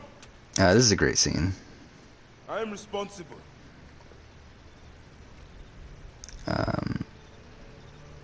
When my boy died, I fought back with rage and anger. It is funny that my looking at my videos right now, my like views right now. So number 1 most viewed video in the last 2 days is the South Africa player ranking, as you would expect. It's a new video. Number 2 is my Assassin's Creed DLC ranking. And number 3 is my Yu-Gi-Oh anime series ranking. So that's something.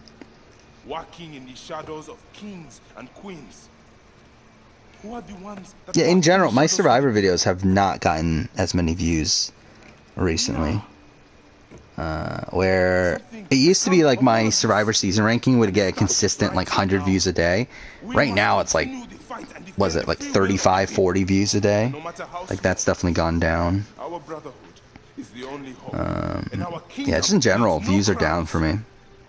But yeah, it is what it is. Again, doesn't like at the end of the day, it doesn't matter. Like I'm still gonna do what I'm gonna do.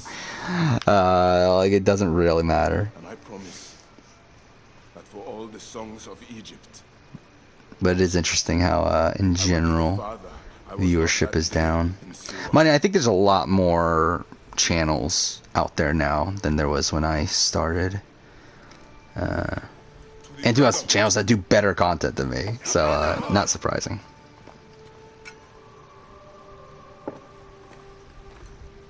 Actually, I'm surprised that Thanimal's so low on this.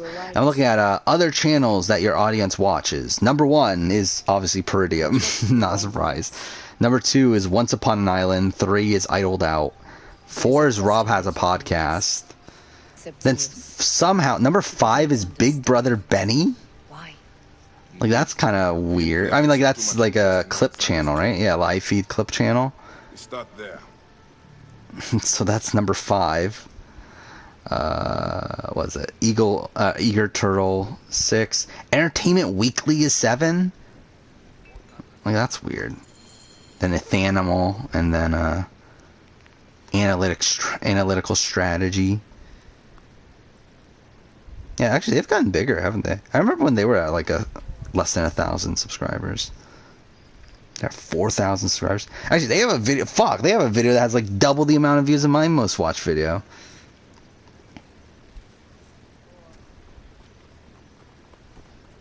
Yeah, they have like 2 big videos and everything else is kind of eh.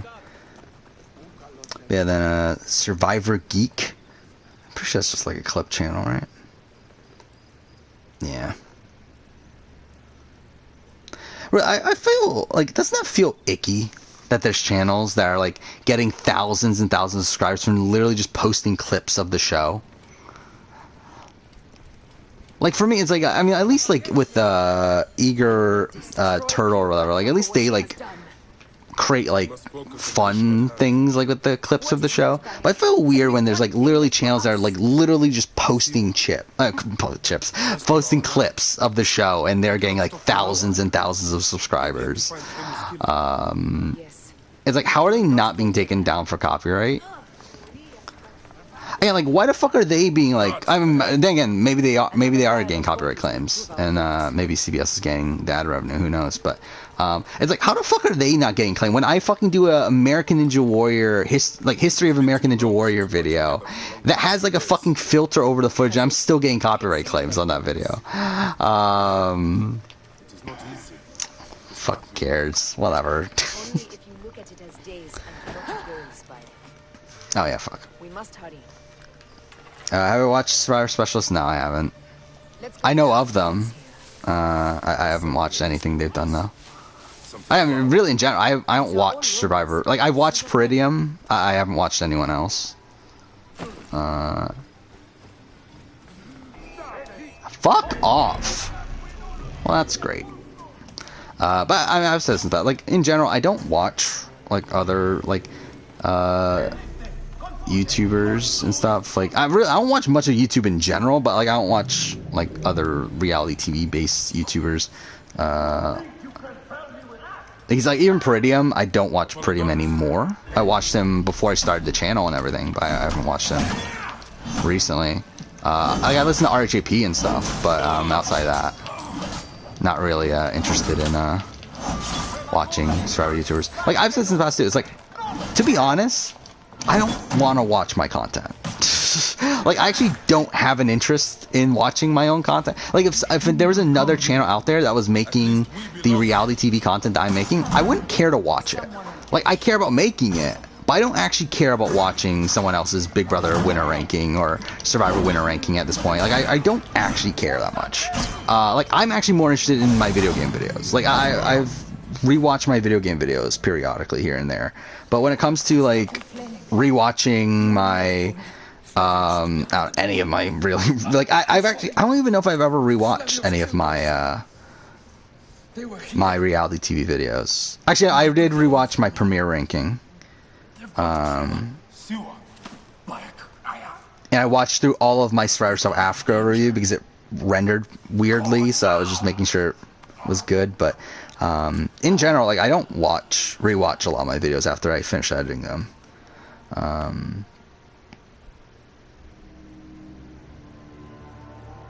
Yeah, it's like I've thought about doing it in the past, like on, like, especially like maybe on stream at some point, like rewatching some of my old videos and talking about like what's changed and whatnot, like in terms of my opinions on things. But or even like possibly doing a video where I talk about that sort of thing. But yeah, in general, not really interested in YouTube reality TV content for me personally. Maybe it's because maybe it's like I make it so much and like I put like so much thought into like these really arbitrary rankings. I don't actually care about them any beyond that. I don't know. But yeah, Survivor Specialists have been on. I'm starting to get tired. If you can't tell, I'm really stumbling over my words. But yeah, Survivor Specialists have been around for a while, right? I'm pretty sure they were around. I thought they had more subscribers than they did. They only have 9,000 subscribers. Some sort of plague has hit the village. Yeah, they were around for, yeah, like San Juan del Sur. Should have ripped out his entrails long before now. Let us get to the vote.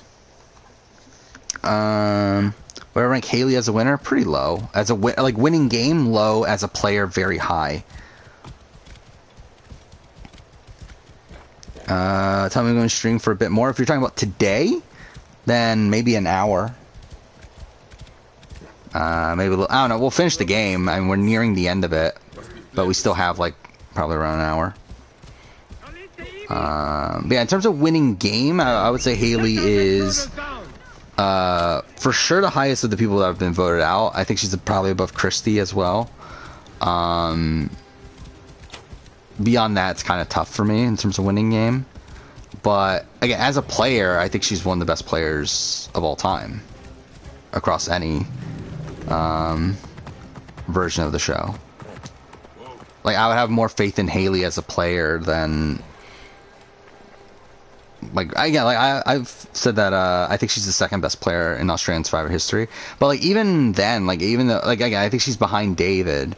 But it's like, I would actually probably have more faith in Hayley on any given season. But I feel like we have more, like, to work with the track record of David. But... I do feel very good about Hayley as a player, which is why it's so disappointing that I have to rank her so low as her winning game.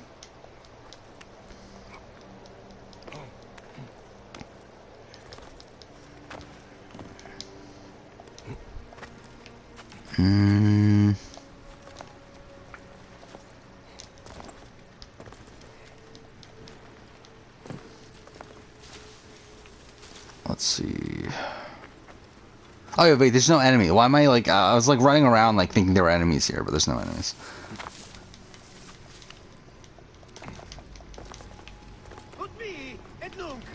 Okay, I guess there are enemies.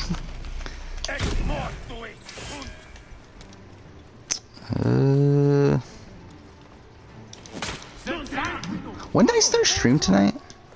It's not even 2 o'clock. Why am I so tired? It's not even 2 o'clock yet. Okay, I literally stayed up till 2:30 yesterday fucking editing videos. Whatever. Yeah, if she plays again, does well, I think she like would be #1 player in Australian Survivor. For sure. Like, I think there's a debate even now. So it's like, if she comes back and like, even if she gets like late merge boot, or late pre-merge boot, but like demonstrates good ability during that, I would still probably have her #1 at that point.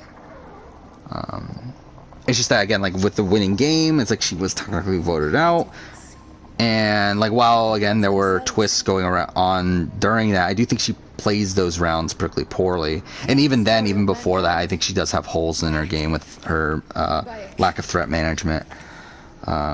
So again, like, I don't love like that early merge section of her game and late pre-merge, but yeah, I mean, I do think she's a great player though. They took my closest friend. We must rush to stop Flavius. No! We cannot leave him here. He deserves a proper farewell. I love how I still haven't put on his hair again, like I said I was going to.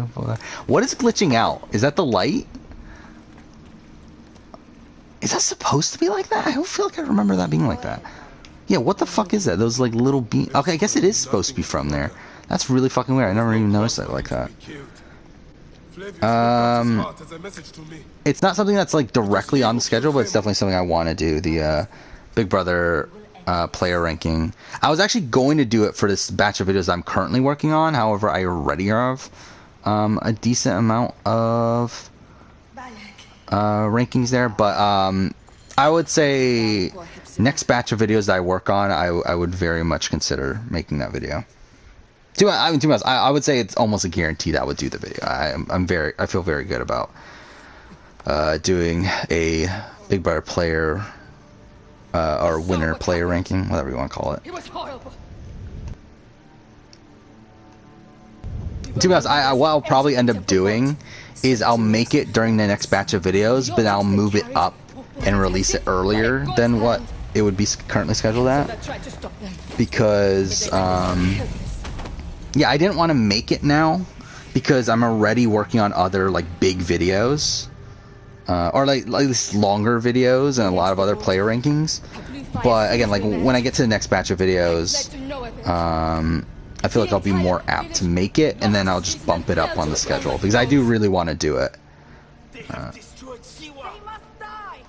You must put an end to this. Bayek, Aya. You have the prayers of the entire village to support you. See, I would say more than likely, like, it'll probably be before Big Brother 24, I would think. If not, and if it like somehow doesn't come out before Big Brother 24, then it will definitely be before Big Brother 24 ends. Which is technically a year from now, but again, more than likely, I would definitely like to do it.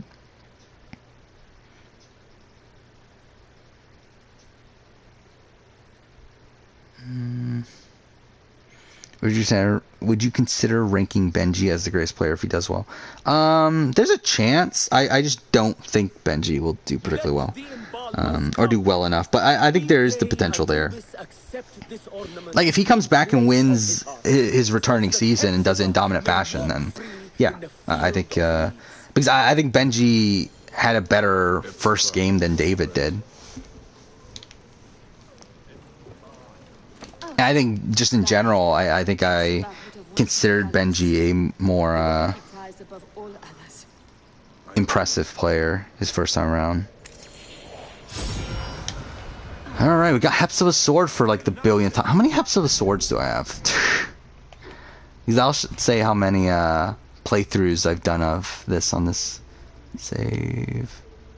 Or is it not considered? Oh, does it not really? Oh, that's kind of disappointing. It doesn't override, like, so it just stays there. Okay, never mind. Oh wait, oh no, wait, no, it's probably, yeah, because it was level 30 something, right? There we go, 8. So I've done 9 playthroughs of AC Origins on this one save. Fuck me. So again, that's not including speedruns, that's not including, why can't I call a horse? There we go. So yeah, it's not including speedruns. It's not including... Oh, wait, fuck. I didn't talk to Aya. I'm a fucking idiot. I didn't do it.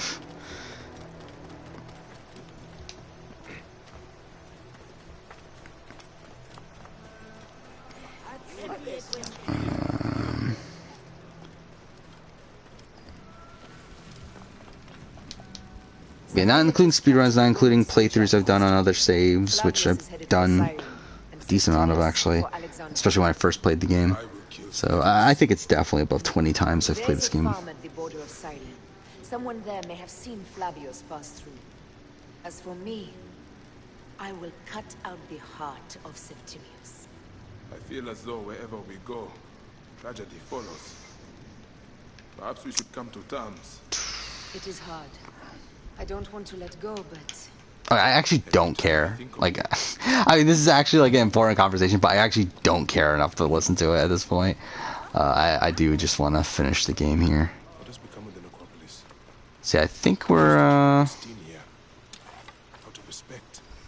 nearing on an hour. You know, I can't do this with the fucking chocobo. Especially because the camels, I'm pretty sure camels are slower in this game than horses. For whatever reason.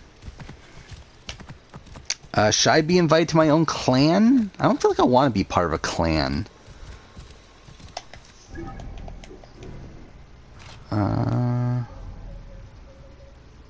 What do we have with 2 skill points? Alright, let's go and do... Fuck. That and beard. I love how, like, this was a glitch, by like, this entire menu here. It was initially a glitch, and they decided, fuck it, let's add it to the game, because we accidentally let it in there. Do I think Big Brother Canada players are going to be on Survivor? Probably not. I would be very surprised. And if they are, if BB Can players do end up on Survivor, it won't be with any mention of BB Can. I think they'll like try to pretend like BB Can doesn't exist, because I feel like CBS in general doesn't want BB Can to exist. Yeah, like I don't see CBS ever making reference to a BB Can. So like it wouldn't be out of the realm of possibility for like Kevin Martin to show up on a season of Survivor, but I don't think they would mention that he's a Big Brother winner. And instead they'll like talk about him as a poker player and streamer and that sort of thing.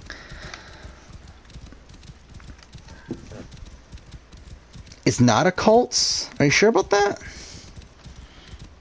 I think I would hope it's not a cult. If it's a cult, then it's a cult for me, which is like even more like disturbing. Why doesn't CBS want BB Can to exist? I don't think they necessarily don't want it to exist, but they don't want to acknowledge that it exists. Because to them, they're the only Big Brother.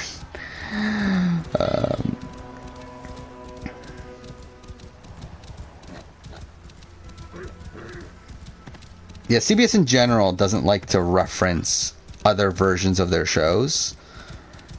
It's like you see in like all these internet, and that's the weird thing about America. Like I feel like American reality shows like try to act like they're the only ones doing it, while like all these other international shows like reference the American shows and stuff all the time. Like it's really weird. Where what was it? Like if you watch Survivor South Africa or like Australian Survivor, like there's references to American Survivor. Yeah, in American Survivor, there's never a single reference of any other version of Survivor. And same thing with Big Brother. Like BB Can obviously like references BBUS at points. Not as much anymore, but definitely during its first few seasons. But never a reference to BB Can on BBUS. So it's mostly you sharing your thoughts on Lauren O'Connell.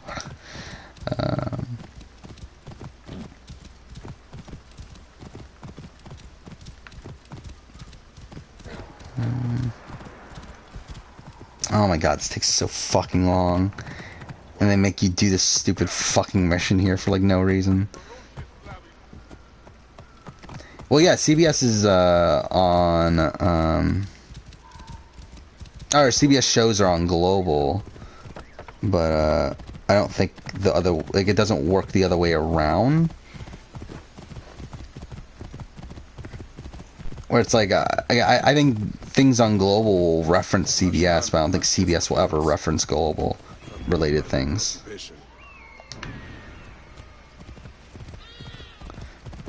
This must be the farm I spoke of. Someone must have seen the lion pass through. And yeah, that's the weird thing about, I've talked about this too, is that with reality shows in the US, where it's weird where, like, Big Brother is just Big Brother here. Survivor is just Survivor. But, like, you go to other countries, it's Australian Survivor, it's Survivor SA, it's Survivor New Zealand, Survivor, I mean, UK is, I guess, different. But, because I think UK does a similar thing, where they don't mention country names. But, like, Big Brother Canada, Big Brother Australia, and stuff like that. Yeah, that's what I'm saying. Like, for Australians, like, or for Canadians, they're gonna reference it there, but they're not gonna reference it the other way around.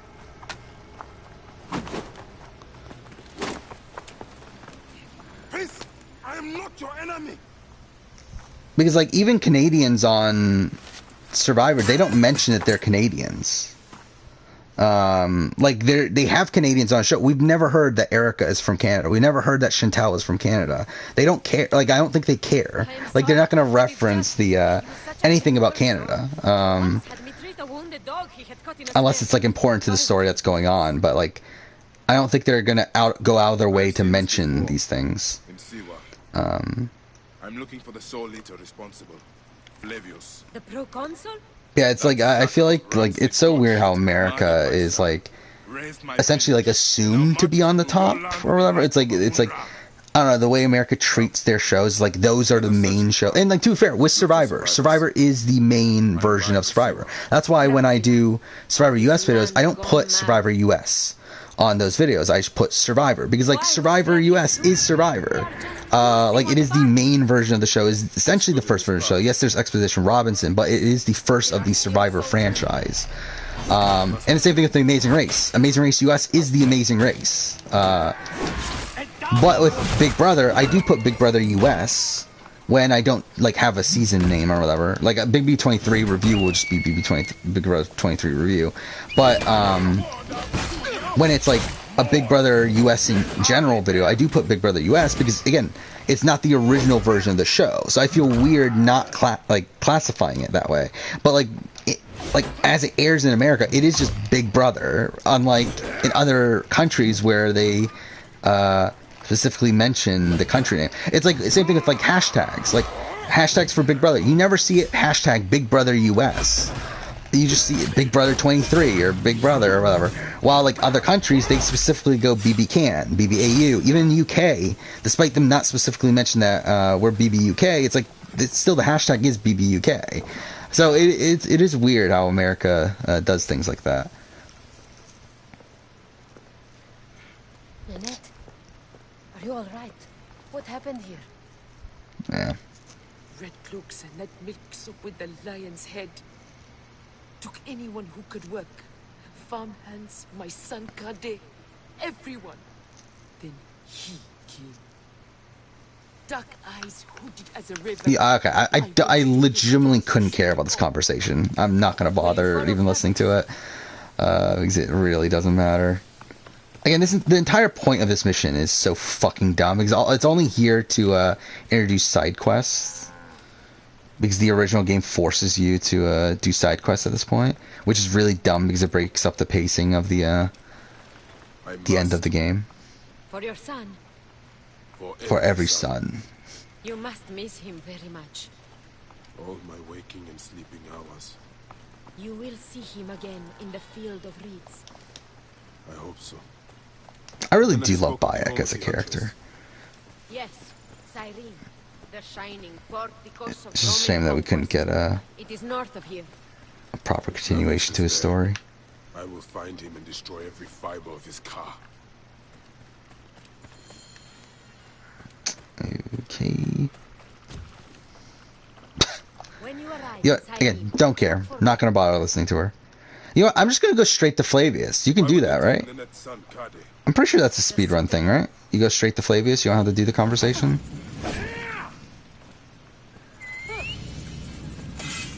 So we're just gonna do that because fuck that. Not gonna bother. Yeah, I'm starting to get to the point where I am really fucking tired. So we're really just gonna rush through the rest of this game. Who I think is returning for Blood vs. Water? I don't know. Again, like it's been kind of confirmed that it's not Benji and Annalise. Who is the returning pair at least? So I'm assuming it's Mark and Sam. Because no other pair makes sense unless they're really stretching Blood vs. Water. Which is like, who the fuck wanted Mark and Sam back? But, whatever. Beyond that, I don't know. Again, we just don't know the format. Like, while there's returning pairs, and there's going to be returnees there, we don't know if it's going to be all returning pairs. Like, all pairs have a returnee in it. We don't know that for sure. Like, there could be newbie pairs, which would be terrible. Like, I really would hate it. Like, I hate the fact that there's a returnee pair. But no, Mark Wales, is that his name? I don't remember his name. The Marine, not Marine, but whatever he was, Army guy, whatever he was. That's his name, right? Yeah, Mark Wales from Australian Survivor 2017. He married Sam from that season, and they have a kid and everything now. So that's really the only Blood vs. Water pair that makes sense, that exists from Australian Survivor outside of Benji and Annalise. So I would assume it's them, because I don't believe there's any other. I mean, unless they're doing Benji and Jenna Louise, which is like I very much doubt. Like I don't think there's any other couples in Australian Survivor. Yeah, I would guess Benji declined if he's not on there, because we know he declined All Stars, so wouldn't be a surprise. Wasn't there a rumor that like Annalise like didn't pass the psych tests? Wasn't that a rumor that like Benji and Annalise were going to be on All Stars, but Benji said he wouldn't go on if he didn't have Annalise, and Annalise didn't pass the psych test or something like that. Which, by the way, I've always been a big Annalise fan.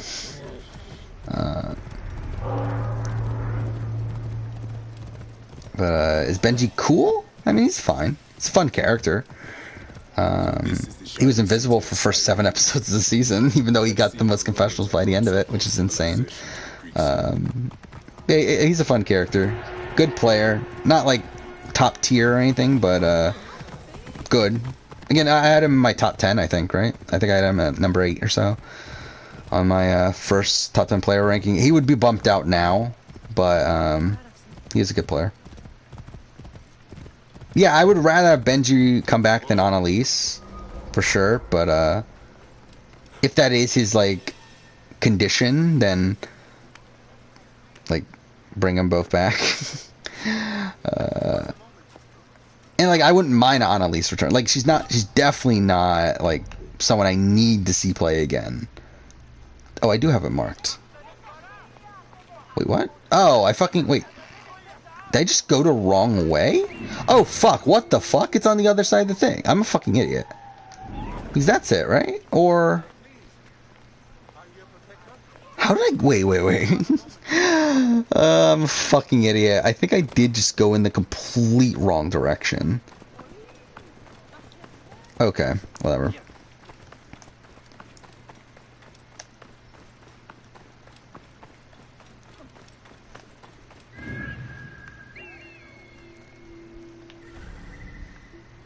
So it's that, right? That's where I'm going? Am I a Michelle fan? I am a fan of her personally. Again, like, I've been low on her games, and I stick by that, but I do really like Michelle as a person. I like her as a character on the show. Wait, is this right? It is this one, right? Or am I being an idiot? It's not that. No, it's that. I was going the right fucking way. I'm an idiot. I should have trusted myself the first time. I had a big crush on Michelle coming into Korong. Like, that was a lot of the... Like, to be honest, that's a lot of the reason why I picked her as my winner pick for Korong. Was because I had a big crush on Michelle.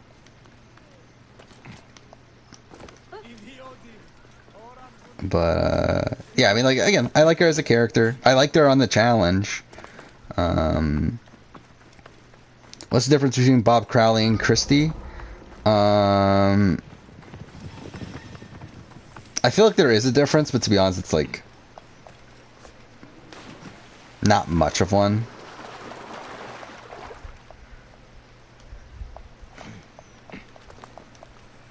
I mean, yeah.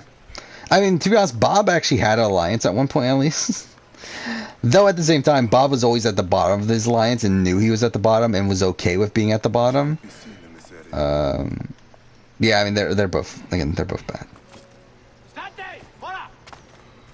Don't really care if I get detected because you're still allowed to run in there. And if you don't...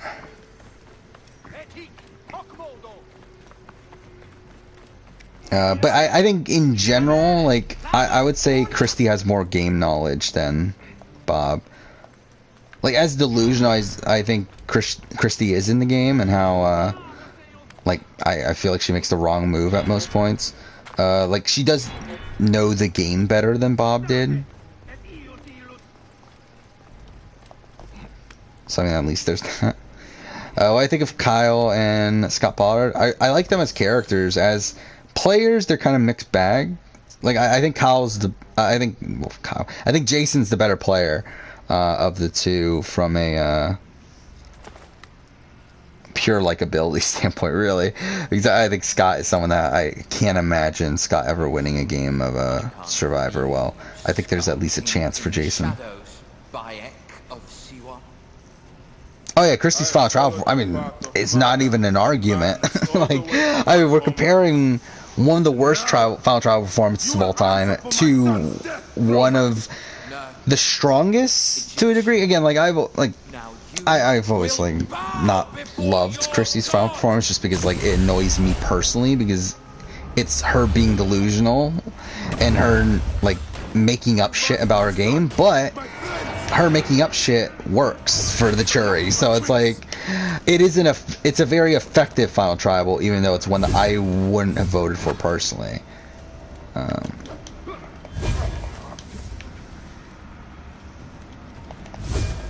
And it's one that does win her the game. So it's like, again, like in comparison to Bob, it's like it's not even a comparison.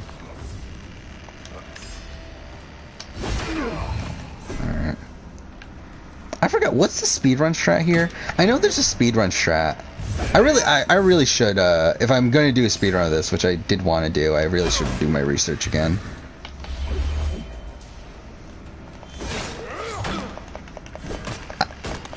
There we go. We got it. What? How is he not dead? Whatever. Yeah, I don't even remember anymore. Who do I have at the bottom? I mean, it's not out yet, but it'll be out soon. Wait, what? Okay. Like, it'll be out in what, a month and a half, I think. The final or the trial council performance video. I don't remember who was at the bottom, but I would not be surprised if it was Bob. I can confirm it in a second here once we get into the cutscene. Fuck off! What is this? I feel like this has never happened before. Cool, perfect.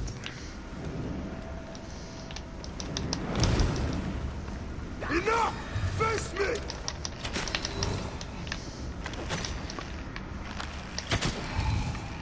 Okay. Why didn't you kill me when you had the chance in Alexandria? There we go.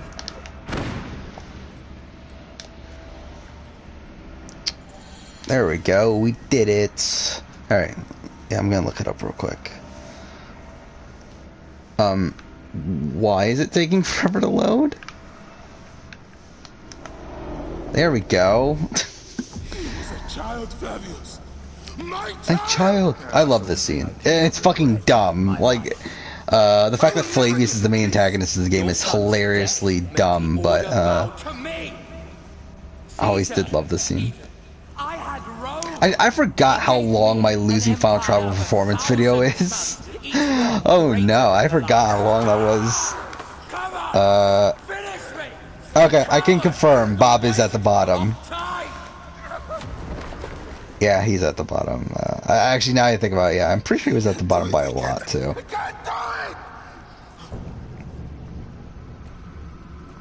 It's alright, Papa. No. How long? So, ranking every winning Final Tribal performance is an hour and 18 minutes long. Ranking every losing Final Tribal performance is an hour and 52 minutes long. Which is why I didn't make it one massive fucking video, because that would have been over 3 hours.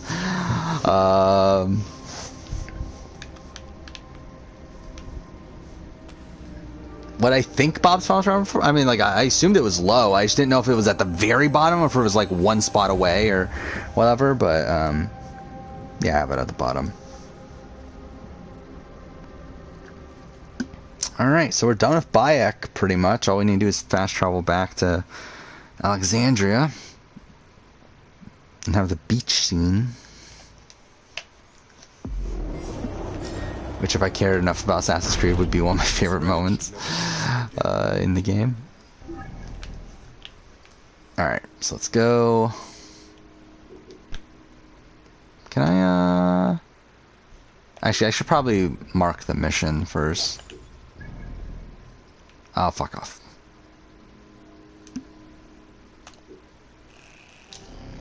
Okay. Yeah, those were a pain to fucking record. I took so many notes because, like, what he essentially did is I watched every Survivor finale for the finale ranking, and to make it more worth my time, considering how long those videos were, how long the prep for that was, and watching all those finales, I decided to do all these other videos. So I did ranking all the Final Tribal performances, and I ranked every Final Tribal. And essentially, like, what I would do is, like, take pretty bare bone notes up throughout most of the finale. And then, like, once I got the tribal, I, like, watched it super intensely and, like, took a billion fucking notes just on Final Tribal. And, like, the performances and everything. It's like... yeah, it did take quite a bit of time there. Did George decline Blood vs. Water? I don't know. He should. Like, George should not come back right now. He is pretty much guaranteed one of the first few boots if he does. But who knows if he does or not. I would actually not want him to be on, me personally. I think he should just wait. It's too soon. They literally just saw him get to the very end. I mean, and he's already someone that's so prone to be going home early to begin with. It's like, I just don't feel like it's the spot for him to return. Like, he's just gonna be like the like Yao Man sort of situation, where they had just watched Fiji on Micronesia and he comes back and just gets voted out right away. Same thing with Rob Cesternino in All Stars. It has been too long. Flavius is dead. I have gone through shit to get our son out of the Duat. Khemu is at peace. May he walk in the field of reeds. I head to Rome too. Rome? You still entertain folly with these ambitions? I have made mistakes. You have made mistakes. Aya? You waste your Don't energy. bother with that. Wait, I just noticed that Jenna had a. You are the famous Magi. Thanos never Talking about Jenna from I have assembled a group. This is Brutus and Cassius. what is it our called? Roman brothers. From Championship Contenders. Cut these bastards down from across the seas. Septimius! Which, yeah. The Order is no longer an Egyptian problem only. Yeah, I never liked Jenna personally as a TV character, so like I never found her interesting. But yeah, she was someone that I thought had a chance coming into All Stars to come back. Oh yeah, is Sean gonna be there? I feel like Sean seems like a pretty big get if they can get him. Sean and his wife, the model woman. I'm pretty sure we talked about this already. Megan Gale, right? Yeah. So yeah, if they can get those two, that'd be a pretty big get for Australian Survivor. I cannot end it like this. So thing and like we know that he turned down All Stars. But supposedly he turned down All Star. I mean, but like supposedly one of the major reasons was because he didn't want to come back so soon, and that's a lot of the reason why a lot of the big people from Championship Contenders 2 turned it down. It's because obviously it was like they'd just come back. So yeah, I mean, it would be cool if we could see some of those people that turned it down. Yeah, like Janine, Pia, turned it down. Wait, what am I doing? Oh yeah, that's what we're doing. Yeah, like we know for sure that yeah, Pia, Janine, and Sean all turned down All Stars.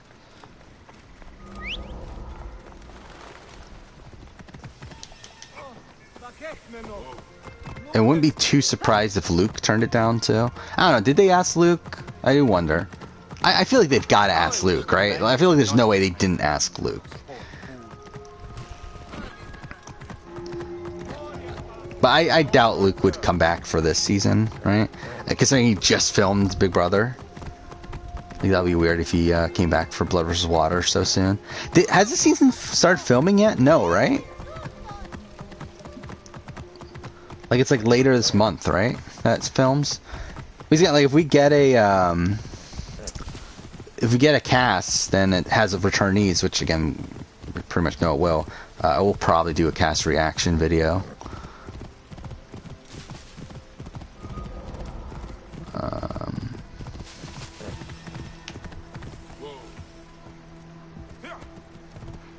Which again. We'll be interested to see what it is. Because I personally actually don't even really want it to be that major of a cast, though. Like, I don't want it to be, like, all-star caliber people. Maybe, like, again, like, a Benji return would be cool, but, like, I think for the most part, it would feel like a waste to bring back, like, 2 high-caliber players for this. You are right. Something bigger has called us. But our love lives in the Duat. I really do love this scene, though. Even though, like, the execution of this line is, like, really fucking dumb. The other dead. Oh, yeah, Simon. I think Simon's a big contender to come back here. And Joey. Joey was someone that, JLP. Didn't JLP say that, if you can have one person come back from the season, he said Joey? Which was weird. Or I think it was, like, one pre-merger. I forgot what the exact thing was, but he did say Joey. So I think Joey definitely could come back. Shannon is another one I think could come back from Brains vs. Brawn. Again, like I wouldn't want Haley back right away. That would no, like let's not do that. Again, same thing with George. I don't want George back. Even I would be okay with Flick coming back here. To be honest, I feel like this is kind of the perfect spot for Flick to come back. Flick, I'm talking about. Well, I mean both Flicks actually, but I was talking about Brains vs. Brawn. But I actually wouldn't mind the other Flick too. But yeah, I mean, like the other Flick, I mean the Brains vs. Brawn Flick. Yeah, not really that interested in seeing her on the All Stars. But I feel like if we bring her here with like some sort of a, oh yeah, I forgot the other Flick is pregnant. Yeah, but yeah, if they bring her back for this season, I feel like that kind of fits the type of player she is. Maybe a chance of Danny on this season. Who was it? Oh, Emmett. Emmett was rumored, right? Yeah. What do you think Julie Chen would specifically do if she got on Big Brother? Probably give everyone a Bible, right? And then again, they have a Bible in the house, right? I'm pretty sure. So I guess she wouldn't need to. Why couldn't this just be the end of the game?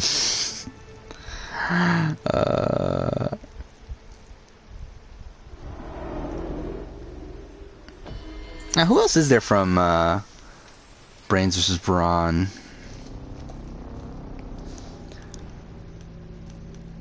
Yeah, I know that was a rumor that Emmett was on the cast, but who knows?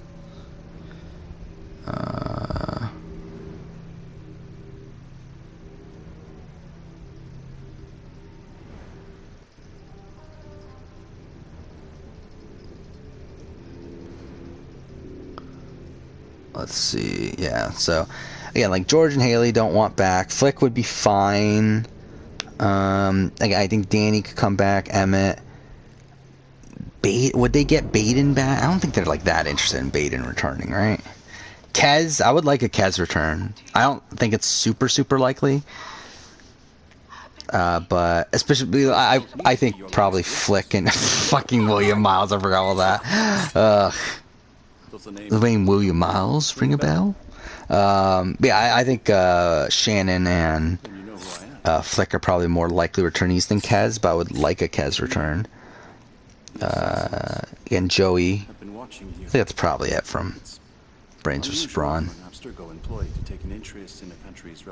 It's so fucking weird they recast him, but then there's no mention of who voices him in this game. We know about your work with the Animus. Astounding what you and Deanna were up to. Yeah, I find Kez attractive.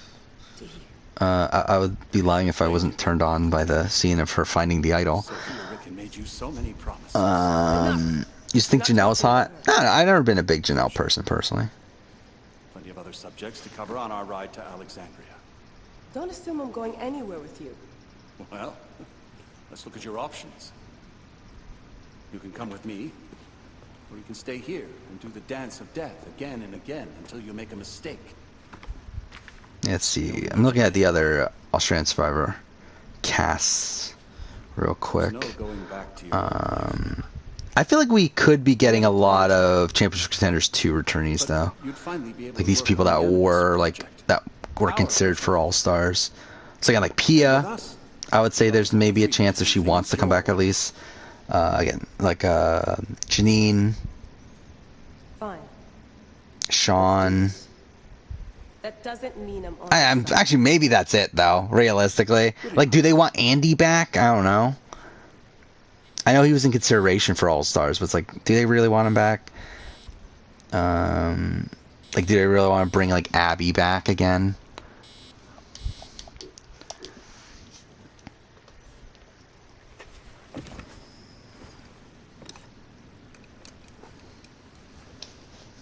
I used to think BB9 Jennifer was hot.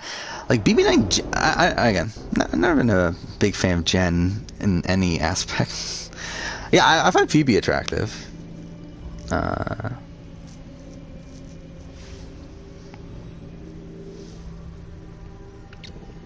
let's see.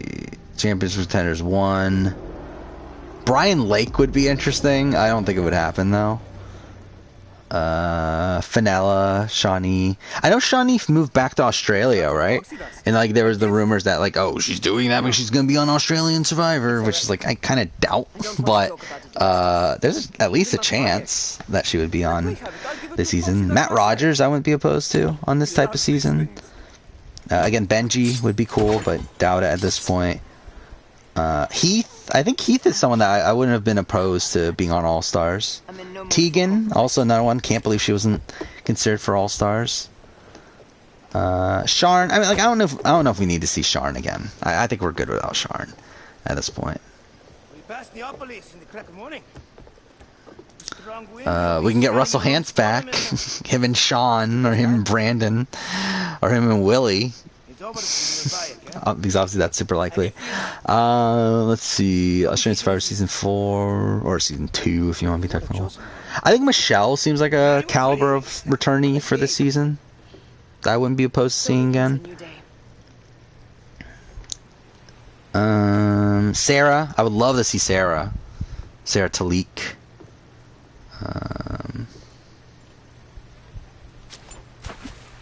Yeah, Sarah Wilson's attractive. Just I found them more attractive on the island than like in her cast photos and stuff. Yeah, I had a massive crush on Jesse Kowalski at the time, BB15. More speed, settle. Pick up the pace. So this is another boring fucking naval mission. Yeah. Like Tess, a Tess return would be pretty fun. I don't think it'll happen. I feel like she's like too busy in real life. Again, she's like a doctor with a kid and all that stuff. It's like I feel like very unlikely that she's taking the time to go and play Survivor right now. With like COVID related stuff happening, but who knows? I think Henry return wouldn't be the worst thing in the world.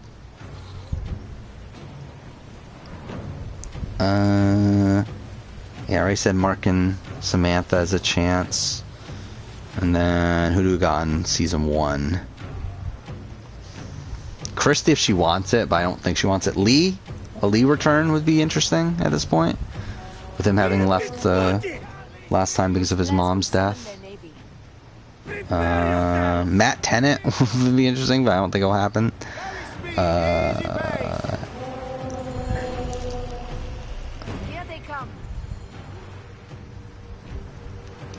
No, I don't think there's that many people. And again, Phoebe return would be cool. Craig, I would love a Craig return. It's not happening, but yeah, I mean, Dez return. Harry, I don't think Harry is coming back. I would be surprised to see Harry play again, considering Harry seemed pretty down on returning after All Stars. And like, while obviously he could change his mind, I feel like this is just too quick. I feel like this seems like, I think if we get All Stars 2 for Season 10, I think Harry would be in consideration. But I think for Blood vs. Water right now, it seems way too quick. My personal nightmare cast, I mean, it'll probably be like I don't know, just a lot of boring people probably. Boring people, and then like I don't know, Dan Spilo, people like that. Gods. Our fleet is too tightly formed. They'll hit us. We are overwhelmed. These hellships are too many. We must sink them before they reach us. Alright. Take them down. I hate this mission so much. I don't know, like I believe I fucked this up almost every time on the speedrun. Yeah, and I just fucked it up now. I don't think I've ever done this like cleanly where I don't get attacked by a ship. Okay, well that's lovely. I just got attacked by almost all of them. How many confessions did Dan get? Dan got like, well, like I don't even know actually. Like around 15 or so, right? Somewhere around there. But yeah, he did get a decent amount of screen time. Like it's weird because it's like it essentially feels like they edited him as if like he wasn't involved in like that stuff. I don't know. Which Survivor contestants do I hate them? Do I just hate? I mean, I don't know. I don't know any ones that come to mind right away. Yeah, like Jane Bright, I don't love. Like definitely not my favorite. Like Jane Bright would be on my nightmare cast. I can assure you that.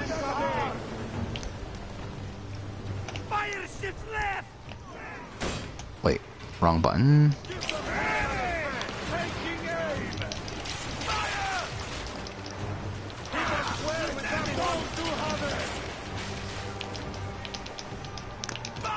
Come on. Yeah, it is weird though. They did give Dan as much screen time as he did.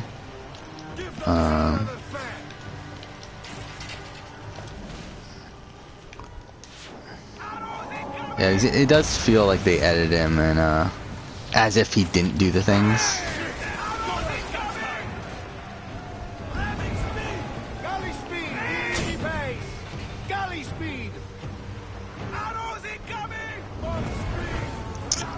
I mean, Jane is like, she's kind of fun. Like, she has, like, I don't know. I just don't like Jane too much. Jane would be the type of person I would just be annoyed by in real life and then also on the island. Like, where she's pretty hypocritical and, like, it takes everything so personally, too.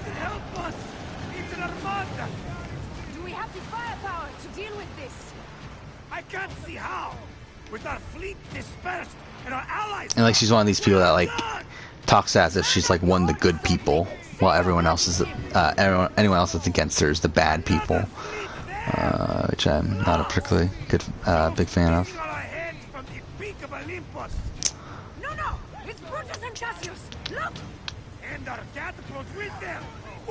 You know, a woman that if she got on Survivor should be the first people of her tribe. I feel like most people know a lot of people that would be that way. Fuck off, come on. No, I'm not getting any of these? Okay, fine.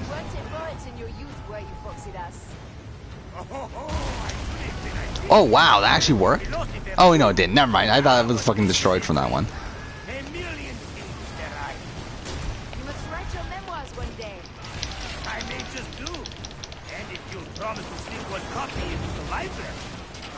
Ozza is someone you'll be annoyed with? I would be annoyed if Ozza from a game level. I feel like from a personal level I'd be fine with her. Like, I mean, again, like, I know she's pretty religious, and that's, like, something I'm not, obviously, a fan of, but, I feel like I would be, like, cordial. Well, I feel like Jane Bright, I would just, like, actually be annoyed the entire time.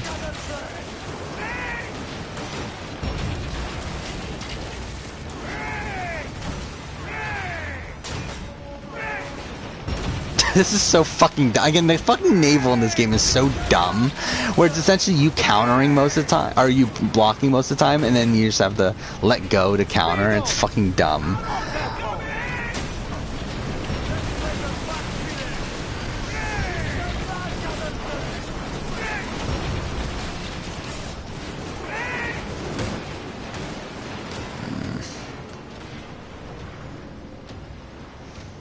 No? Not gonna shoot at me?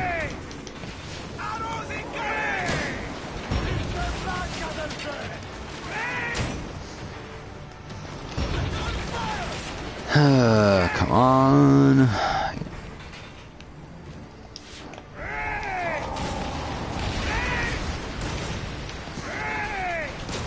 It's so fucking dumb.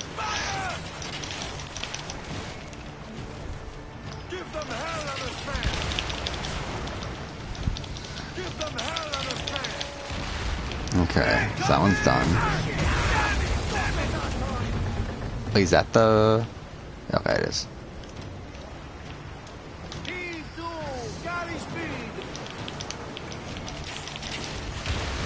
Alright, there. Alright, we did it. Is that it, or is there one more fight? I feel like I remember there being one more fight, but that might actually be it. Okay, I think that might be it then. Okay. Hey, yo, slacker! Yeah, what was she in? I feel like she was in... Oh, wait, that's Trainer, right? The voice actress for Aya is Trainer from Mass Effect 3. So it's Alex Wilson Reagan, right? Yeah.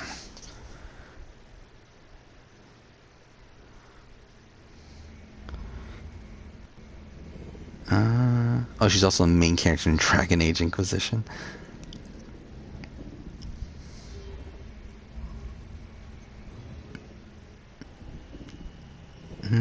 Is she? Yeah, she is. Yeah, why is she always playing people of color?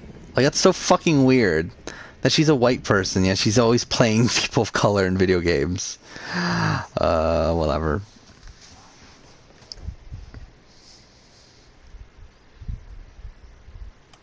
Okay, so next up is probably the most dreadful section of the game if you're playing it on Nightmare. This fight is such a fucking pain in the ass. Even on standard, it's like a pain in the ass. I mean, we're playing on easy and it's gonna be a pain in the ass. You're a god.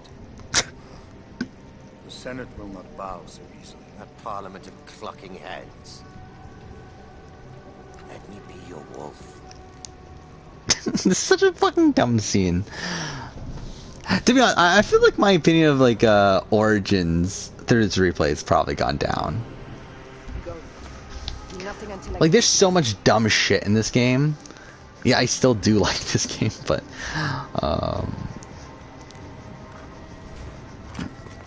it's like the story makes no fucking sense for half of it, and it's like very rushed together.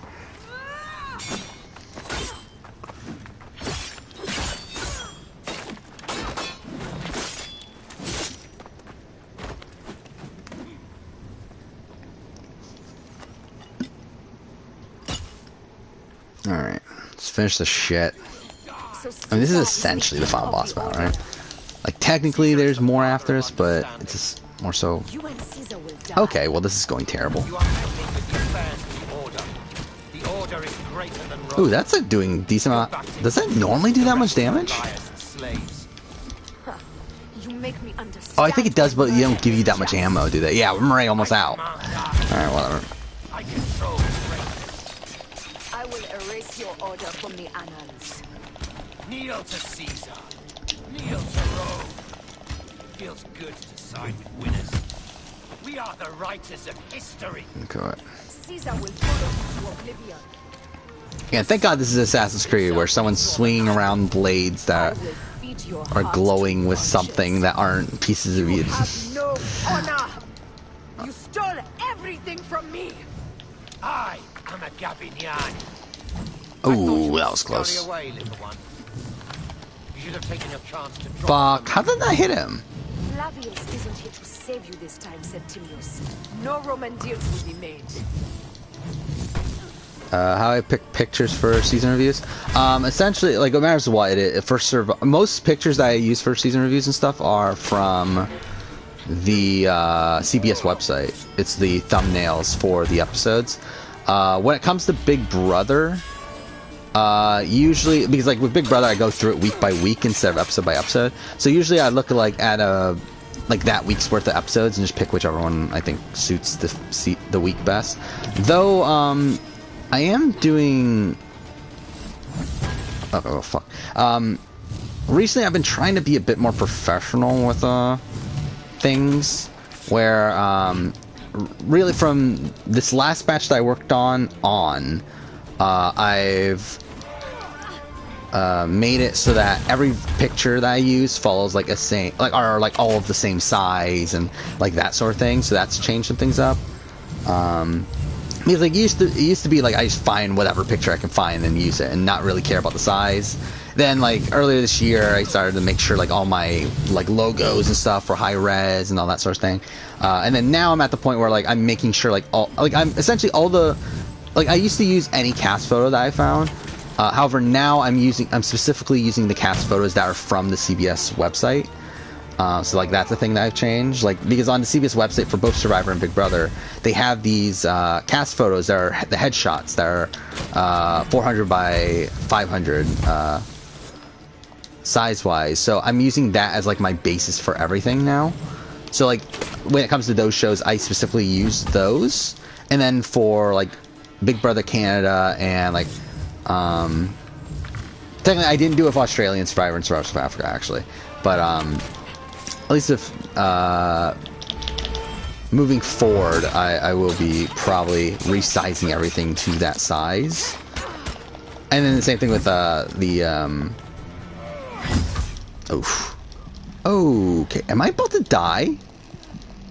Can we like not when we're like this close to finishing him off?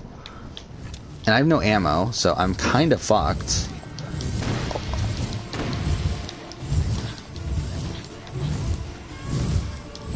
Okay, well this is cool. I love how it even says we would kill him if we could hit him, but we just can't. Okay, let's just wait for him to stop. And then... But yeah, like with the images I use for... Oh, fuck off! No. Like those are now... Was it 1920 by 1080? What the fuck? With the exception of... Like, I even got that for my... Oh, wait. We can do this. Fuck you. Alright, we got it. But even with Australian Survivor 2002, I was able to get images those size.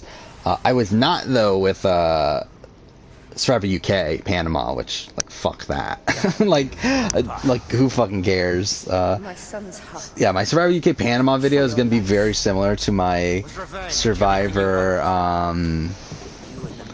UK Pulatiga one, where like everything's gonna be so low res because there's literally no high res images for that. But again, like for the most part from this point forward, I am trying to keep everything like organized, like all the same size, higher res stuff.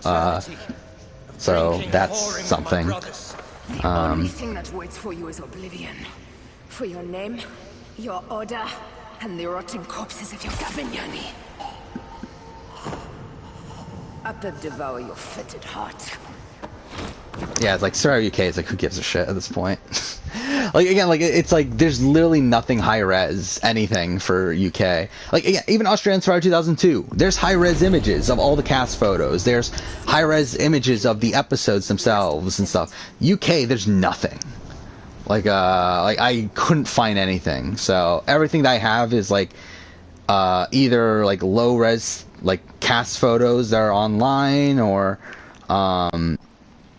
like what screen caps from the episodes themselves. It's like there's just, like I couldn't find anything. So everything's gonna be low res, but what are you gonna do?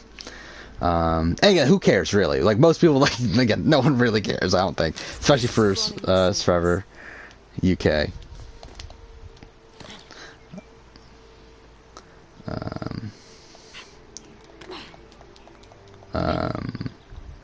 Yeah, I think with what was it? Australian Survivor and Survivor South Africa, I did get some images from Inside Survivor as well. That was another thing that helped me out a bit with that.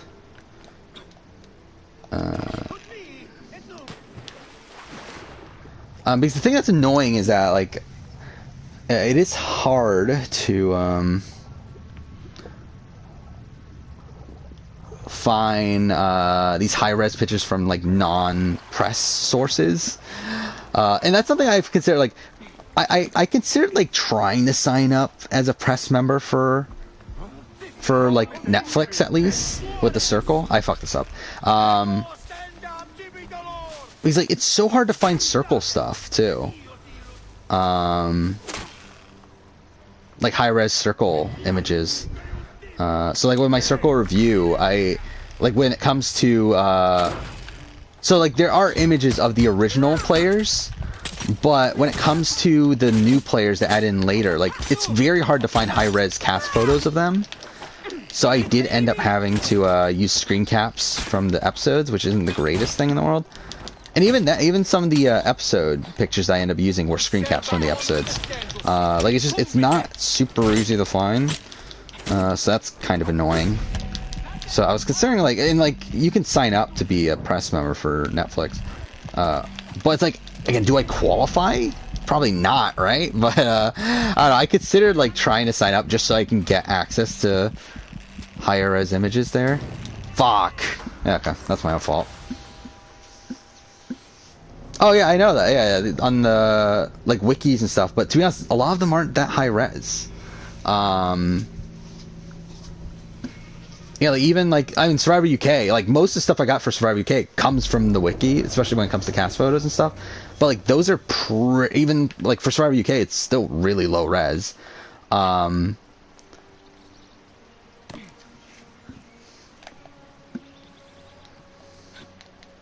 Also, like I've kind of streamlined how I get stuff too nowadays, where it used to be what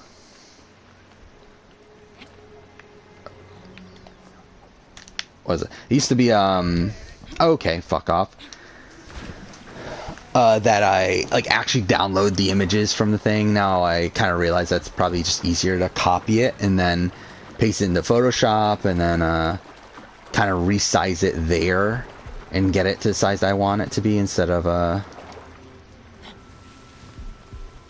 and like that way I can kind of guarantee that everything's like kind of the same size instead of getting a whole bunch of different sized images. But I'm trying to get better on that sort of thing. Fuck! God damn it. I fucking hate this fucking section where you play as Aya. This is literally the end of the game. This is the last bit of gameplay in the game. Is literally us getting to that point right there. But you have to get there undetected. Where it doesn't allow you to go in unless you're undetected. And like, I've lost speedruns here. Because of how shit this fucking section is. Oh my fucking god.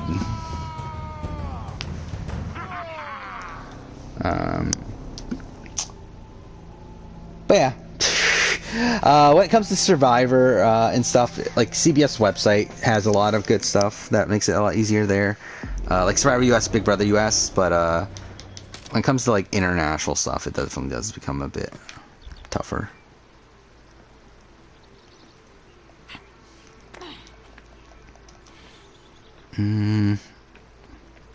Should I just try to...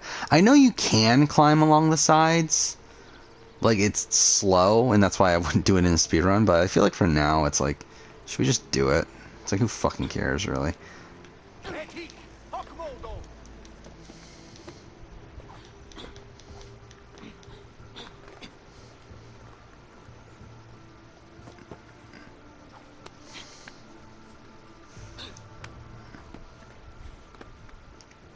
There we go. Actually, I wonder if this is quicker most of the time. Because again, like in a speedrun, when I do this section, like I've only gotten it perfect once. And like every other time I fucked it up. So I wonder if it would actually just be quicker to do this. Like, yes, it's slow, but like I feel like unless we fuck it up at the very, very end, I feel like it should be like almost guaranteed that we don't get detected. It's so slow though. I doubt this is faster. Even then.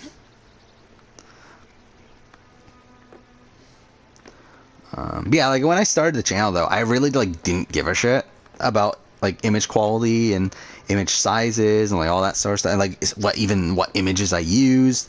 Like now again, I'm trying to keep everything pretty consistent. Since like in the last few months, I've updated all my like Survivor winner images to where they're all the same format. All like again, I did all the logos. I did all the from now on, whenever I get a cast photo, again, it's from the CBS website.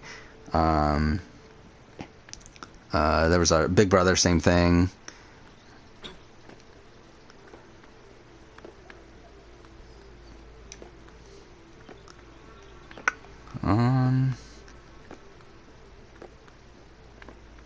This is so boring. I love how like this is literally the last bit of gameplay in the game is us just crawling along the sides. That would be so dumb if we get detected here anyway.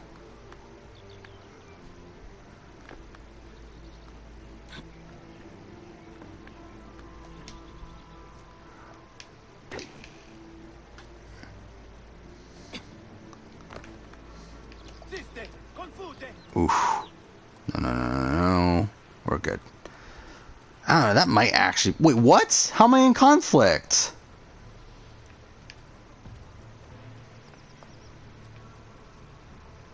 Oh, fuck off. Are you serious?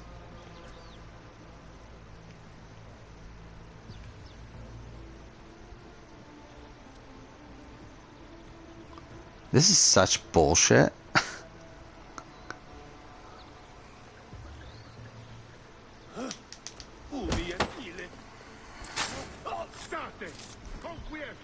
Fuck off.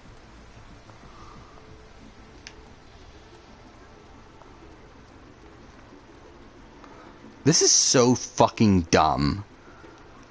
Like, really? Like, who the fuck programmed this section? And was like, you know what? The final part of the game, we want it to be a fucking stealth section where there's like a billion fucking enemies, where you're playing as Aya, who is like the weakest fucking character you could possibly be playing as in the game. There we go. Fuck this. Ugh.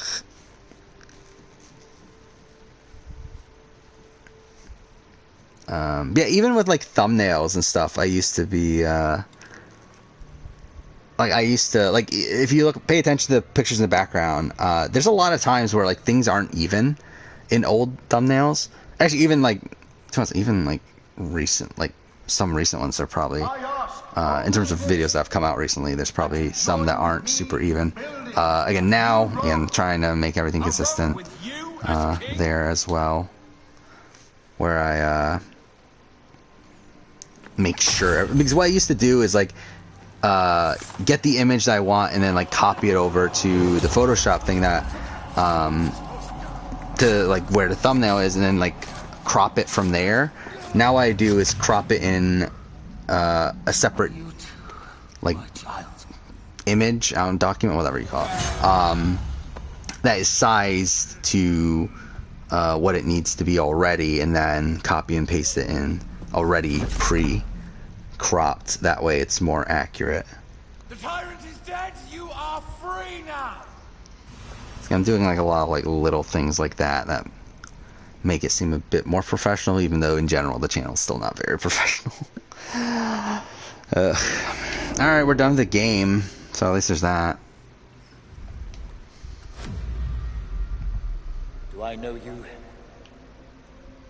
You who strikes from the shadows. So yeah, we'll end stream pretty soon. We'll end actually probably after all these cutscenes are done, which is probably another like, I don't know, 5 to 10 minutes. But not to become what others believe you are. And I am a god. Oh, was a god? Oh well. Rome is eternal. She will never fall to you or your kind. Freedom is not given, Caesar. It is taken.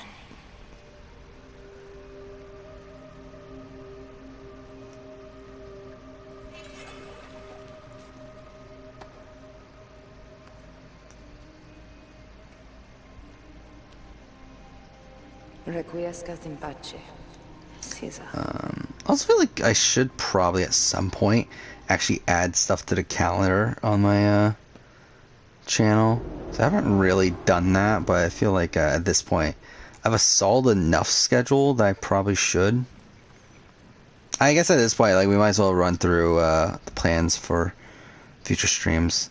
So yeah, again, Sunday we'll be streaming Miles Morales, hopefully PS5 version. Hopefully the PS5 comes tomorrow, or today technically now. It should, but again, hopefully we'll be ready for that.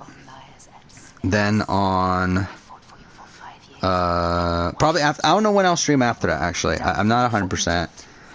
I don't know if I'll stream on Monday or not. Again, we'll definitely be back for Wednesday. But I do want to run, like, I do want to slow down a bit on streams to probably 2 a week now that Big Brother and Australian Survivor, Star South Africa are all done.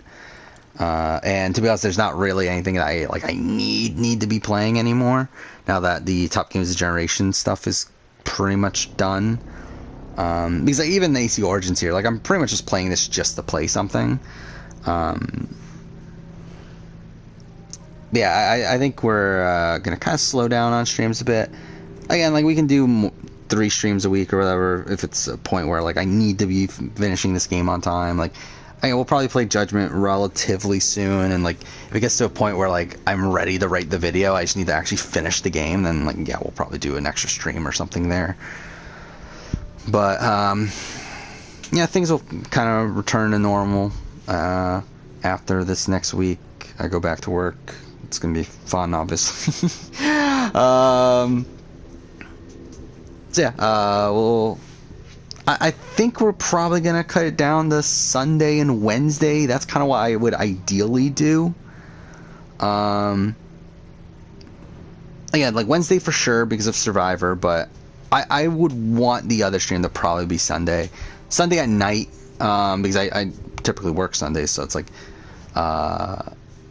we'll probably do that. That way I can have my Monday open to work more on the channel, because that's been the thing that too, is that because I've been streaming on Mondays, I haven't been working on the channel as much on Mondays, and I think that's kind of slowed down some of the process, because like I've lost a lot of pace, and like it feels very convenient that I'm losing a lot of pace on a channel or starting from around the time that I started streaming. So I think we'll see how that works out. So we'll try to do Sunday, Wednesday, but if I can't stream on Sunday, then we'll stream Monday. It doesn't make that big of a difference moving forward. And then yeah, I mean, it'll be 2 streams a week for a while, probably until at least the end of the year, and then we'll see after that. Yeah, again, I don't know what we're going to stream next. Again, after Miles Morales, I mean, I don't know. I thought about doing Last of Us Part 2. I've also thought about, like, should I play Hellblade? Like, I kind of feel like I should replay Hellblade, but I also don't really want to replay Hellblade. And I also don't feel like Hellblade's, like, a great stream game for me. Where, again, like, it's kind of like Shadow of Mordor, where I feel like Hellblade requires my attention. Where, like, there's a lot of puzzles in Hellblade and stuff, and it's like, I just feel like it's not the type of game that would be good for me streaming. So, I don't know. We might just do Last of Us Part 2. Because on my own, I'm going to be playing Control soon. And once I finish playing Control, I'm pretty much done with the top games of the generation, which means that's probably when I'll start working on the Judgment video that I want to do. Which, while playing Judgment, I want to play, we're going to stream Judgment here, and I'm going to play Fist of Northstar on my own, so that I'm playing both of those games at the same time and wrap them up around the same time, hopefully, and be able to write that script for those videos, or for those games. So, I mean, that'll be the plan there. But again, like, that won't probably be for at least another week. At least. So, again, we might do Last of Us Part 2. Especially if I have the PS5. I do think it would be cool to do some of these, like, replay some of these games that do have the PS5 patch. I don't want to go home by myself. But, like, I've already, like, I mean, Horizon and God of War I'm going to be playing anyway somewhat soon when the sequels come out, like, right beforehand. So I don't want to I don't want to waste those now. Well, Last of Us Part 2, it's like, when the fuck else am I playing Last of Us Part 2? So, that might be it. And we just played the Last of Us Part 1, so it's like, I feel like it makes sense to do Last of Us Part 2. So yeah, I mean, that might be what we do. I have renounced all love. Beyond, I don't know what we're gonna do. Like, again, like, if I'm not ready for Judgment after that, I don't know what the fuck maybe I'll just play Judgment anyway, though. Because, to us, it doesn't really matter as much. And yeah, ideally everything lines up, but it doesn't need to line up. I have killed. Though, I'll be honest, like, I played Mass Effect, like, Mass Effect Andromeda 3 weeks now. I still haven't written the script. I think I'm kind of at the point where I probably need to play it again. Like, I don't feel like I got much out of that playthrough I did on here. Like, it really just felt like a breeze, where, just so little of that playthrough has stuck to my mind. So, I don't know. What we can do there, if I'm going to play it again on my own, or what. I really don't know. But, whatever. Try to look at the collection, other things I want to play. I really want to play Persona 5 again, but it's like, I don't have the fucking time Same thing with Red Dead 2. I would love to play Red Dead 2 again. I would love to play The Witcher 3 again. I just don't have the fucking time to do it, and I don't really have the time on stream to do it either. I do, but like I could, but like I'm gonna need to play Judgment sometime soon. But then like maybe we can start it and then maybe play Judgment afterwards and like come back to it. But then like how into it am I gonna be when I come back to it? So yeah, I don't know. Yeah, we're good. Again, that's the game. Assassin's Creed Origins. Played the entirety of it. That took what, 8.5 hours? That took way too fucking long. More than 8.5 hours. Yeah, I mean, really, almost 9 hours. That's really bad, actually. Like, that's a pretty slow playthrough of this.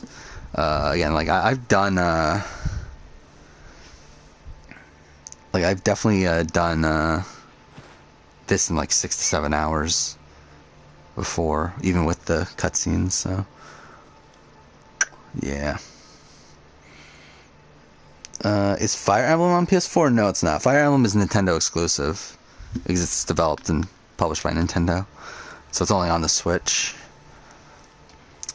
Yeah, I haven't played a Fire Emblem game in forever. Like, I really love the GBA games, but I haven't played. I don't even think I've ever played a console Fire Emblem game. Yeah, I did really enjoy them. I don't even think I own it. Do I? Yeah, I don't think I own the original Fire Emblem anymore. Either way. Yeah, what else is there? I'm just like scrolling through the collection. It's like I kind of want to play Yakuza 0, but I kind of don't. Like I want to do a video where I revisit Yakuza 0, but like I literally just released the Yakuza 0 video like a few months ago, so it feels weird to do that now.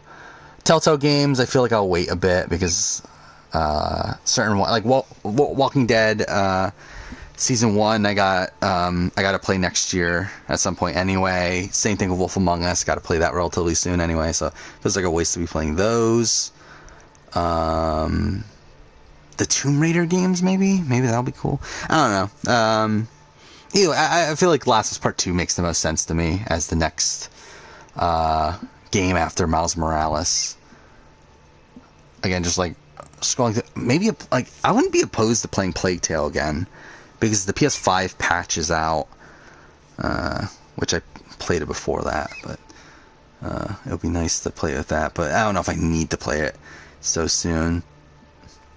I mean, Spider-Man PS4, I wouldn't be opposed to playing. It really sucks that I really wish they had the upgrade for the remastered version. Like, I wish you could just like pay $20 and get the remaster instead of having to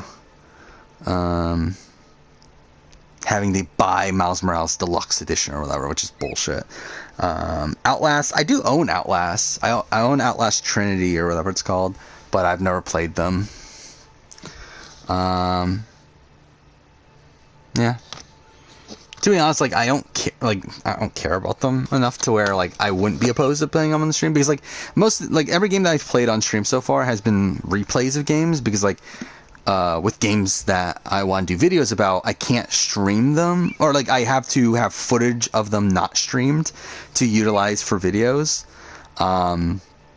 While again streaming them, it's like it's okay if games that I've played before, but if it's a new game, then it kind of feels like a waste to not catalog that footage. But to be honest, Outlast, I don't know when I would ever do a video on Outlast anyway.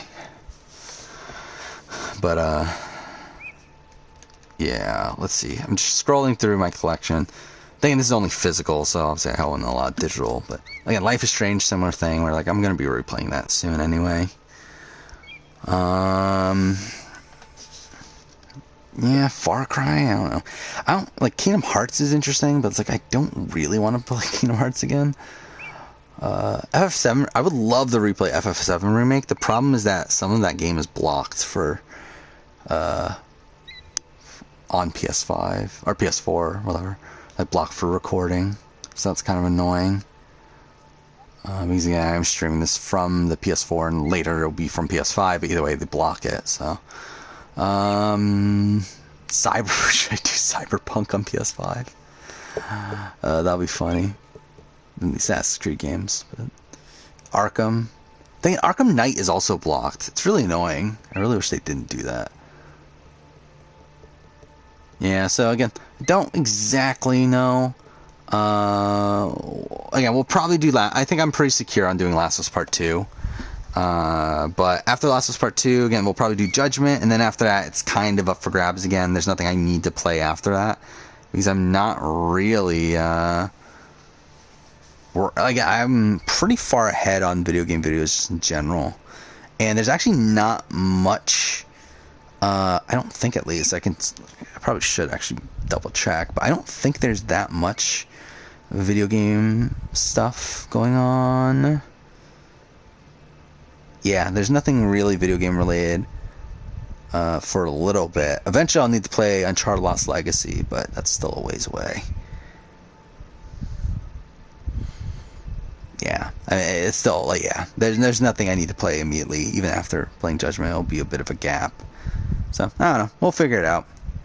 Amnesia, I don't own. Actually, maybe I do own it.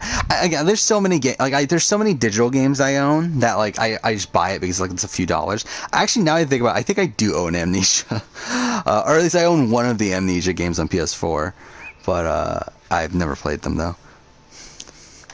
Actually, while we're here, just for sake of whenever I do another New Game Plus, I might as well use the skill point. Feels like a waste to not use it. Alright, again, I think we're good. Again, what time is it? It's like past 3 o'clock. This is a very 4.5 hour stream. So yeah, I'll be back on... Actually, I never even fucking secure what time. But yeah, we'll be back on Sunday. I'll play with Miles Morales. It'll be during the daytime. I'm thinking probably like 1 o'clock, maybe? Like last time when I did the Saturdays, because again, this will be a daytime stream. Probably the last daytime stream for a little bit. But yeah, I mean, like last time I did Saturday at 3, but the reason I did Saturday was because Big Brother was on Sunday. I didn't want to cross over into that, and then also I did Saturday at 3 because of my video came out at noon. This time it's like we're obviously doing Sunday because there's no Big Brother, and also I don't need to do it as late as 3 because I don't have a video coming out. So, but I also don't want to really do it as early as like noon.